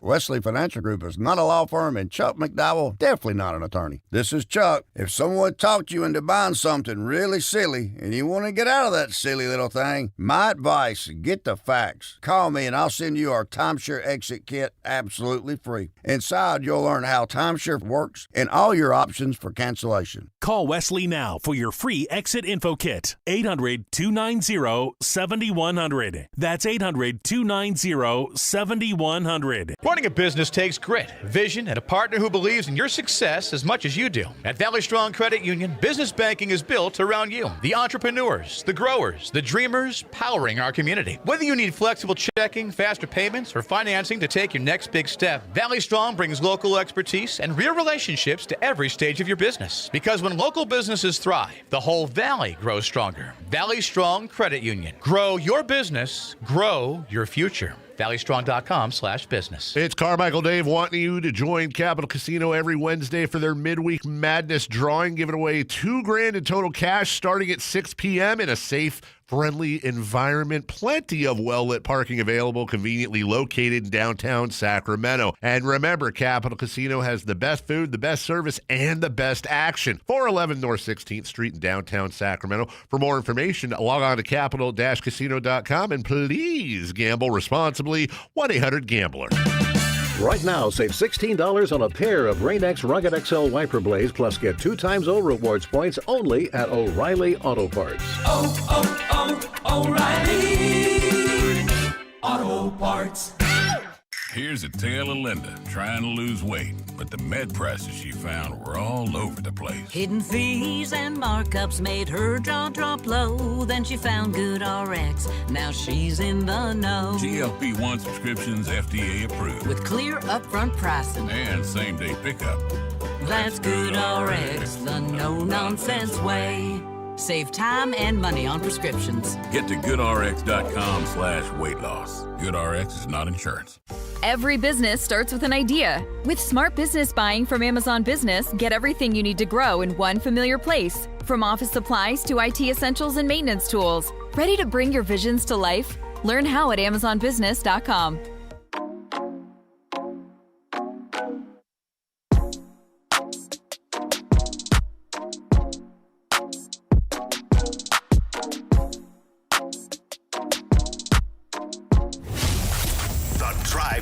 With Kevin Gleason and Alan Stiles on Sactown Sports 1140. I wasn't as crazy, about the Batman and Robin as Alan was, and I wasn't as crazy about the All-Star Weekend as a lot of fans were. And I'm not saying, the All-Star Game. I think people overreacted, Alan. I think the league overreacted. As you said, the bar was so low. The fact that it wasn't a total disaster, I think there's a lot of relief from the NBA and the TV numbers, and I think they're saying, this was great. It was not bad. Yeah, it was up there, and I know my years are getting confused now. I can't remember how long ago it was, but when they had the kids on the court, and if they won, they were going to get the money. I think they were all getting a certain amount of money. Wasn't that when they did the Elam ending, which was where you get to a certain point, and then it's the first team to? Yes, yeah. And I think that was the year after Kobe died. Or the All-Star game after. That would make sense because, hey, let's kind of do it for Kobe type deal. And they had the kids. And they went to 24 in honor of him or something. Right. They had the kids that, hey, we're playing for, not to make fun, or to make a joke of it, but it was interesting how they had kids literally there, and it kind of put pressure on the players. Well, this is going to go in their pockets, and these kids are in need, so let's ball out here. That was the last time we saw anything close to what we saw last night. So I think a lot of people just appreciate it because it had been a while, and Anthony Edwards said, I don't think it's going to make a difference, but, you lay it out on the court, and the world teams, they kept saying, we are going to try, and we're going to essentially force the U.S. teams into trying. Yeah, I know the big draw was U.S. versus the world. I decided I'm not going to watch that. But then I saw on social media that, you got to watch this. It's really good. So I tuned in just in time to see the last game, which was USA versus USA. So I didn't see USA versus. Right. That's on me because I didn't watch earlier. But I just felt like it was all right. That last game was terrible, but I'll take people at their word. It was a more competitive all-star thing. I'm old school. It wasn't even an all-star game, so it's just nothing that I was really excited about. I'm glad it's over. Yeah. Meet Tournament Man. That's Adam Silver. Yes, definitely. Man. Yeah. We were talking about Batman. Adam Silver is Tournament Man. Yes. And we'll have a Batman tournament. That's right. Yeah. Val Kilmer defeats George Clooney. And Christian Bale. Everybody defeats George Clooney. Worst Batman ever. But I don't think this was the biggest miss of the weekend was clearly Saturday, quote-unquote, night. And I'm air quoting night because it started at 2 p.m. Yeah. Now, a lot of people weren't sure why this happened. This happened because of my crew, because of the Winter Olympics. Mm-hmm. That's why the Saturday night had to begin in L.A. at 2 p.m. Whitey, so I'm doing daddy daycare, and, my daughter says, I want to go to the park. So I'm holding her hand, pushing the stroller. We go to the park. I'm thinking to myself, I didn't check, to be completely honest with you. I get back thinking, okay, put them to nap. I'm about to, watch the 3-point, whatever is the first event, because I thought it was the skills competition. I didn't know they got rid of the skills competition after CP3 and Wembanyama cheated. I didn't know that happened. So I turn on, I got back at 2:40, and it's Dame and Devin Booker. They were just finishing, I think, the second round. So I got back in time to watch the final round of arguably the most exciting contest for Saturday, quote-unquote, night. Yep. That was done at 2:40. After that was the weird shooting stars with Brunson's daddy and Brunson and the Knicks. Yeah, I'm glad I missed that. I don't even know who they were playing against. All I saw, it was like Team Duke versus Brunson and his daddy. I didn't know what was going on there. Does anyone remember when they had that years ago with the Kings, and they had, I think it was Hito and Tisha Pinachero and the guy who was the star of the TV series Ed, and they represent. Anyone remember that? Drewski was in this one. Okay. And he was throwing passes, but I don't remember that one. But I know somebody out there does. Do you remember that one, Jay, at all? It was remember when it was team competition. It was WNBA and NBA, but I don't remember the Ed person. Yeah. Ed actor. So anyway, I'm glad I missed that. Yeah, and then they ended with the slam dunk contest. Hey, shout out Keyshawn Johnson, undrafted, doing it for Oakland's finest, and Dame won too. The slam dunk contest wasn't awful. There were some really bad clips. The Jackson Hayes fast break dunk. Yes. And Jace Richardson falling on his head. Bad clips, but I thought the actual dunkers were pretty good. I think, to me, the biggest problem, other than the 3-point shootout, there's nothing really at stake. To be the slam dunk champion now, well, you're not really. You won that contest. Right. But, the best dunkers aren't in it. And the All-Star game went to, I don't know, Team Stripes or Stars or whatever. Yeah, I feel like guys. It's so contrived that to me it's kind of entertaining to watch basketball players playing basketball, but there's just nothing really at stake. No, and I mean, there was never anything at stake. And somebody always says, winner gets to host the finals. Can't do that. Yeah. Well, the dunk contest there used to be some cachet with being the slam dunk champion. Yeah. Yeah. 339-1140, 1-800-920-1140. Jay, let's see what Zach has to say. Hey, Zach, you're on the drive, guys. What's going on? Hey, guys. So this whole tanking thing. Yeah. I remember back in the day, some of the sports, like the minor league baseball, used to do two halves. It might have been the California League or one of the baseball leagues.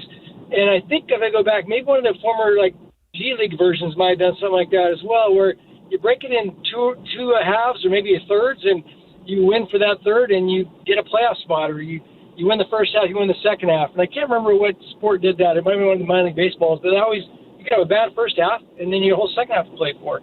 So give them something to play for, so we're watching teams like the Kings just run out the season and tank.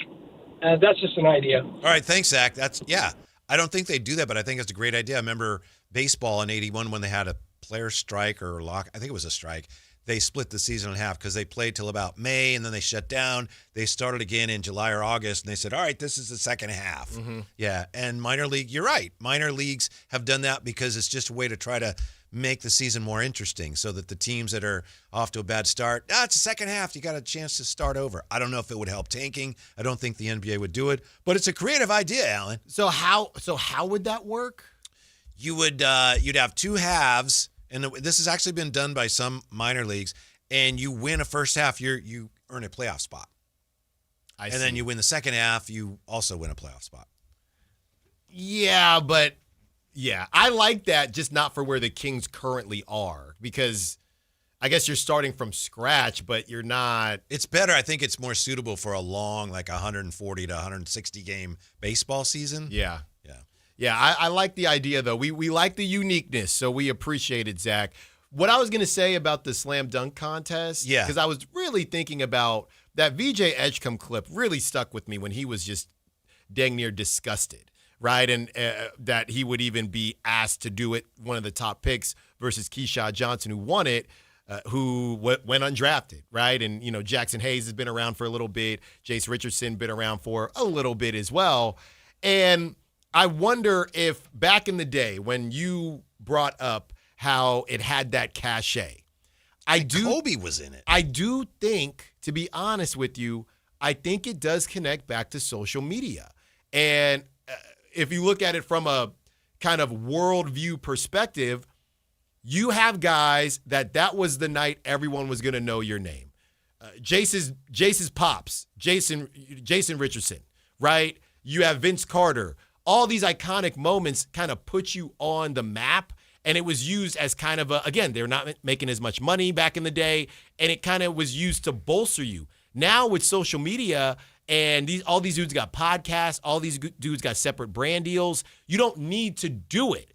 So I think that has also flipped. It's easier to promote or improve your brand.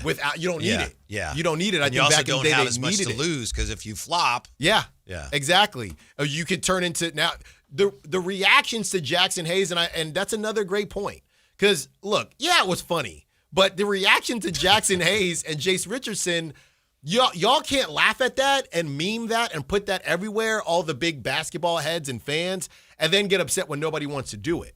Because now, to your point, there's nothing to gain. I can go do a podcast, VJ Edgecombe. I could have the dunk of the year in a game, and it's going to be everywhere all day long. I don't need the dunk contest. Yeah. But if I look crazy, right, I'm gonna be a meme. Damage. It could ruin your not ruin your career, but you could be a meme. In your reputation. Every time everyone says Jace Richardson, there's going to be a picture of him laying on the ground. Man, his dad was great in dunk my contests. goodness! And I'm thinking, can I tell you guys something though? The easiest cheese for Schmal and Miles. The under on every judging. Just took the under on every judging. Easiest cheese, Schmal and Miles. I thought Carter Bryant was going to win. He was close because he got a 94 and he was set at 95.5. Yeah. None of them hit. Mm-hmm. All under. So that'll give you an idea how the first two rounds went. Jason Jones was on with J. Ross today. Did you hear that? Some of it. Okay, yeah. He was talking, I believe, about how the atmosphere in the arena, he said it was just kind of dead. Mm-hmm. And apparently Carmelo Anthony literally pushed back on what Jason Jones said. But you could tell just watching. And they do that thing when there's nobody in the stands that I think they started during the Cup games. They put colored lights that you can't see. There's a team that started doing that in the NBA with purple lights, by the way, which is interesting. I don't know if you've noticed that. Mm-hmm. But anyway, yeah, you could tell it was. And as you say, so that's not necessarily an indictment of the whole operation. It's really an indictment of the fact that they started at 2:00 in the afternoon. It was over. Saturday night, All-Star Saturday night was done on the West Coast at about 4:30. So Saturday All-Star afternoon. Yes. It's like an old Wide World of Sports feature. And I gotta imagine, and they're gonna, Whitey, they're gonna keep talking about the ratings and the viewership from Sunday because Saturday might be the worst. I know I did this with the Super Bowl and I was wrong. But this time, at least you're admitting that now. Well, there were a couple other things. There's streaming. It's not the same. This time, I don't give a dang about streaming or anything. This is going to be terrible. They're probably already out. Who was the musical act for All-Star Saturday night? Then, on top of that, they're in L.A., and they had Ludacris. I was very confused. Ludacris is Atlanta. Yeah, even all I know the way. that. And I looked up, I'm thinking, why is Ludacris? It's L.A. It's not as if they were in, no disrespect to Milwaukee, and they had to find somebody random, right? You're in L.A., how in the world is Ludacris performing? Mm-hmm. I was very confused. 339-1140, 1-800-920-1140. Stand by. It's time for Mitch on Sactown Sports. Hey, Mitch, what's going on? What's cooking, Woody? What's up, Batman? What's up, Mitch? Hope the families are good. I think we should have one ping pong ball per team and mix it up. And why not do it like the NFL has a hard cap? Revenue sharing. That's the only way. I think that's the best way to do it, I think. All right, thanks. That's the original. Yeah, thank you. The first lottery, when I think they only had like 7 teams in it, everybody had an equal shot. But that would just encourage more tanking. Because then, if I miss the playoffs, I got as good a shot at the first pick as any other team. Even if they only won 3 games. You'd have to extend the play-in. No, come back here. And that's why, because that seemed a little uneven, that's when they started what's the word? They flattened the odds. Yeah. And then, they're just trying to figure out the perfect combination, but the tanking's always going to be there. They waited, what I was searching for. They waited the lottery. Yeah, I'll tell you this much. Nobody was talking about this. What was the year? Ricochet went 1. Nobody was a couple years ago. Nobody was talking about tanking like this when it was them because that was a bad draft. Mm-hmm. They're going to be. It's just going to fluctuate. They're going to be bad years. They're going to be okay years, and this was a bad year because of how good the draft is supposed to be. Mm-hmm. Very simple. So at least we can say the Kings are picking the right year in which to tank. Yeah, and we know they are not going to say it, but we know they're tanking. And right, they should be. But again, what's so funny about this is that it wasn't really the Kings' plan. Yeah, not early on. I think that's what CBS Sports said today. Was it Sam Quinn writing about power rankings or the rankings of all the front offices? He said, the thing about the Kings is they weren't even trying to be this bad. Early on, they weren't, but it didn't take them long, in my opinion, before they realized, yeah, we're not very good. We're going to lose a lot of games. Yeah, I might push back on that. I mean, if you're looking at that, if you're using that thought process based on vet playing time, it does seem like they tried to figure it out. Well, that's true. Lucky enough for Scott Perry, they just kept losing. Yeah, I mean, that's true, but I know early on we had that conversation. Oh, they're not this bad. And to me, it's like, no, they were every bit that bad. But I understand your point. They have been playing the veterans, and they were playing them a lot. I think Doug was trying to find a way to maybe, against all odds, turn that thing around. Just let There's it go. nothing he could do. Right. Like when you're, black ice, they always say, hey, if you start slipping on ice when you're driving, don't try to turn the other way. Just continue to turn the way that you're spinning. Yeah. Doug, just keep turning. Just keep it'll stop eventually. Mm-hmm. Don't fight it, brother. That happened to me once. And it wasn't ice, it was in Pacifica, the garbage trucks had spilled hydraulic fluid. And it was funny because you reminded me of it. Like the night before that happened, I remember I was doing something and that popped in my head. When you're in a skid, turn in the direction of the skid. And I was like, why am I thinking of that? And then the next day, sure enough, And what, you just eventually stopped? I skidded into the sidewalk and destroyed the front end of my mom's Lexus. Whoa. Just destroyed it. And I probably could have sued the city. You should have. Yeah, because you could see the sheen of the hydraulic fluid, but you'd be there right now. We got a pretty good settlement. Oh my goodness. Yeah. That's how you got that. Now I know how you got that Black Panther Pyrex. Yeah, my secret's out. Lakers say they'd be happy to have LeBron back next year. Would they really? We'll look at that next on Sactown Sports. You never know what you might hear when listening to a Sacramento Kings game. Out of Keegan, going for another triple. Man, is he feeling it. Keegan, can he do it? Yes, there's number 11, Keegan Murray. Keegan steps back. He just knocked down his 12th Why'd I go to the doctor? Working on the farm, my heart kept skipping a beat. I didn't think much of it, but my daughters made me get checked out. Turns out I have atrial fibrillation, which increases the risk of stroke about 5 times. Symptoms like irregular heartbeat, heart racing, chest pain, shortness of breath, fatigue, or lightheadedness can come and go. But if it's AFib, the risk of stroke remains. If you have symptoms, contact a doctor. I'm so glad I did.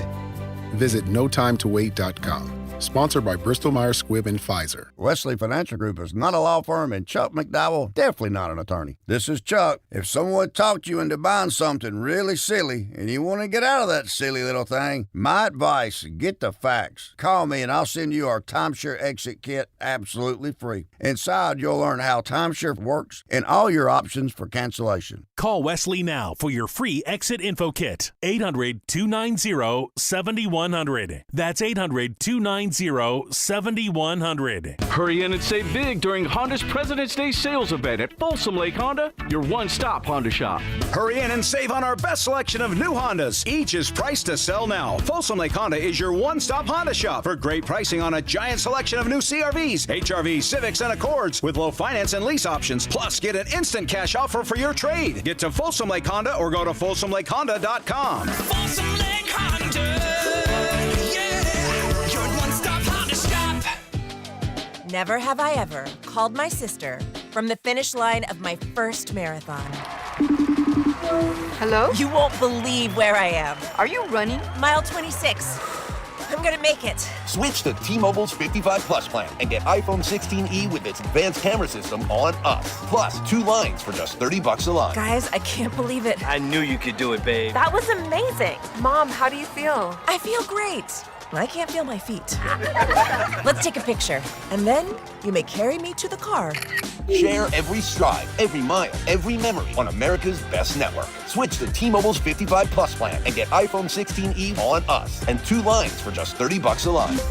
With 24 monthly bill credits and 2 eligible port-ins on Essentials 55 Plus for well-qualified customers with autopay plus taxes, fees, and $35 device connection charge. Credits end and balance due if you pay off early or cancel. Contact us. Finance agreement 128 gigabytes, $599.99 required. Best mobile network in the U.S. based on analysis by Ookla of Speed Test Intelligence data 1H 2025. Visit T-Mobile.com. When life calls for a little extra, a kitchen upgrade, paying off debt, or that dream vacation, Valley Strong Credit Union is here to help. With a Valley Strong home equity loan, you can tap into your home's value with competitive rates, flexible terms, and local guidance you can trust. Get approved in as little as 5 minutes, with funding in as few as 5 days. Your goals are within reach. Visit valleystrong.com to get your offer today. Valley Strong Credit Union. Grow your possibilities. Equal housing lender, NMLS number 456506.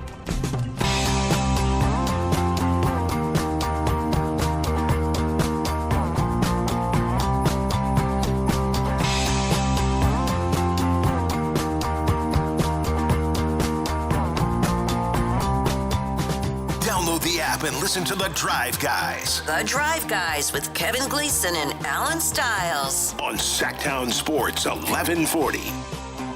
Well, still have days before the Kings are back in action. Kings fans could use a break. But at this point, I'm of the mind, let's get this second half started and get through the rest of this. Get through the rest of it. Yeah. Again, it's going to be weird feelings when the season starts back because how are you supposed to feel?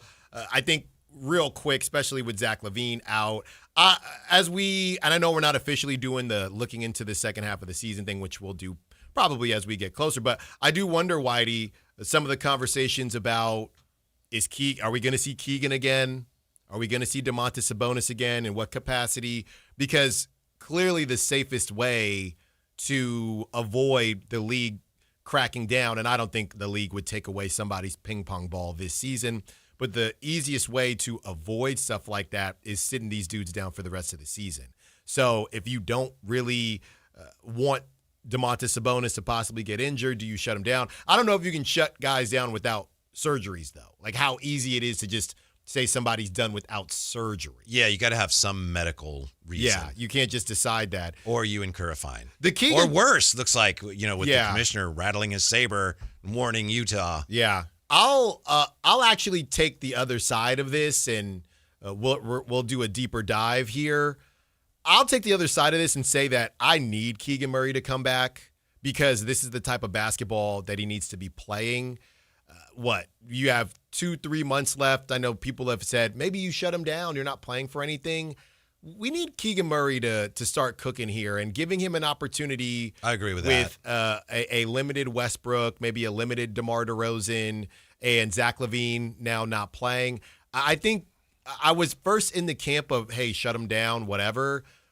It would be really important for Keegan to get 20 games of just it is actually your team now. Yeah. I think that he needs that. Especially if you're thinking that Keegan is going to be part of what you're doing going forward. We don't know that that's their plan, but if that's their thinking and you want him to play with Neek and you want him to play with Dylan Cardwell and Maxime Reynaud. DeAndre Hunter, when he gets back from his eye. Neek and Maxime Reynaud anyway. Dylan Cardwell. Yeah, well, it's their acquisitions. So. DeAndre Hunter's not going to – I don't think he's going to be here. After what? This season? Well, he hasn't done enough. I think ideally he'd do enough the rest of this year where they could move him this summer for something of value. My goodness. If they get something of value. Nothing against him. I just think that's the whole thing. That's why they got him. Got him so we can get something for him. Well, he better get back on the court. I agree. By the way, some questions here before we get to the phones on the text line. Was Mr. T a spy? B.A. Baracus? He wasn't a spy, was he? Yeah. Jay's waving that off. No. MI6 spy in NCIS was African-American. Alex Cross gets mentioned. That Tyler Perry. Policeman. Yeah, he was like a detective or something. Tyler Perry. No, that was Morgan Freeman. Dr. Alex Cross. Yeah. Although there's Tyler Perry was the second version. Oh, okay. Yeah. Thank you. I'm sorry. There's a TV show too. Yeah, that's right. Spies don't snitch on kids fishing. That's the same 209. Every time. Text of the day nominee once again. Every time. And check out Jamie Foxxon back in the game as a spy. Thank you for that. 339-1140, 1-800-920-1140. Will joins us on Sactown Sports. Hello, Will. What's up? Hey guys, how you doing this afternoon? Keeping warm? Yeah. And dry? Uh-huh. Oh, good. Yeah. Anyway, I just said, talking about the whole tanking thing, the lotto and all that, and I've had a couple ideas, one of which is don't allow protections on traded picks. If you do that, you don't have this whole situation with Utah and OKC, because nobody's tanking to give somebody a better pick that's going to be no matter what. Right. And then if you take the lotto and you take your top 5 teams, do an inverse lottery for them for 1 through 5, and then go the next set from 6 to say 12 and inverse lotto for them, and then everybody else in reverse order, you're not going to have nearly so much of it. Okay, thank you, Will. He lost me a little bit there. Well, the but inverse. I understand that. Yeah, pick protections. I think they're going to take a hard look at that. Yeah. That may be going away. Yeah, the inverse means that the Kings would have the 5th best odds, so you would actually get penalized for being bad. Yeah. But not fully penalized. So I guess I understand that, but because it would be too hard to try to shoot for the 5th worst. Nobody would do that. But I don't know that would be strong enough of a disincentive where teams are going to go, well, forget it then. We're just going to try to make the play-in. No, nobody cares about the play-in. Right. That's the main. I shouldn't say nobody, but if you're not on that cycle that I spoke about, if you're not on the piece of the cycle where you're on the way up, like the Hornets, they would love to be in the play-in. But if you're not on that part of the cycle, nobody wants to be in the play-in. Because if you're in the play-in and you're talking about the area of the cycle where the Kings were at, where you're supposed to be at your peak, that means that this thing it's time to restart the cycle. Once you start play-in talk, it's essentially time to restart the cycle. Mm-hmm. It's just a matter of what type of restart you want. Diesel Weisker says, I give Keegan 1 more year, then you out. Well, he ain't out because it's a 4 or 5 year contract. He can be traded, though, after June or whatever it is, a year from when he signed. We've said this. If Keegan doesn't have a good season, if this is why you're moving him because he didn't have a good season, I don't know who is signing up to take that contract.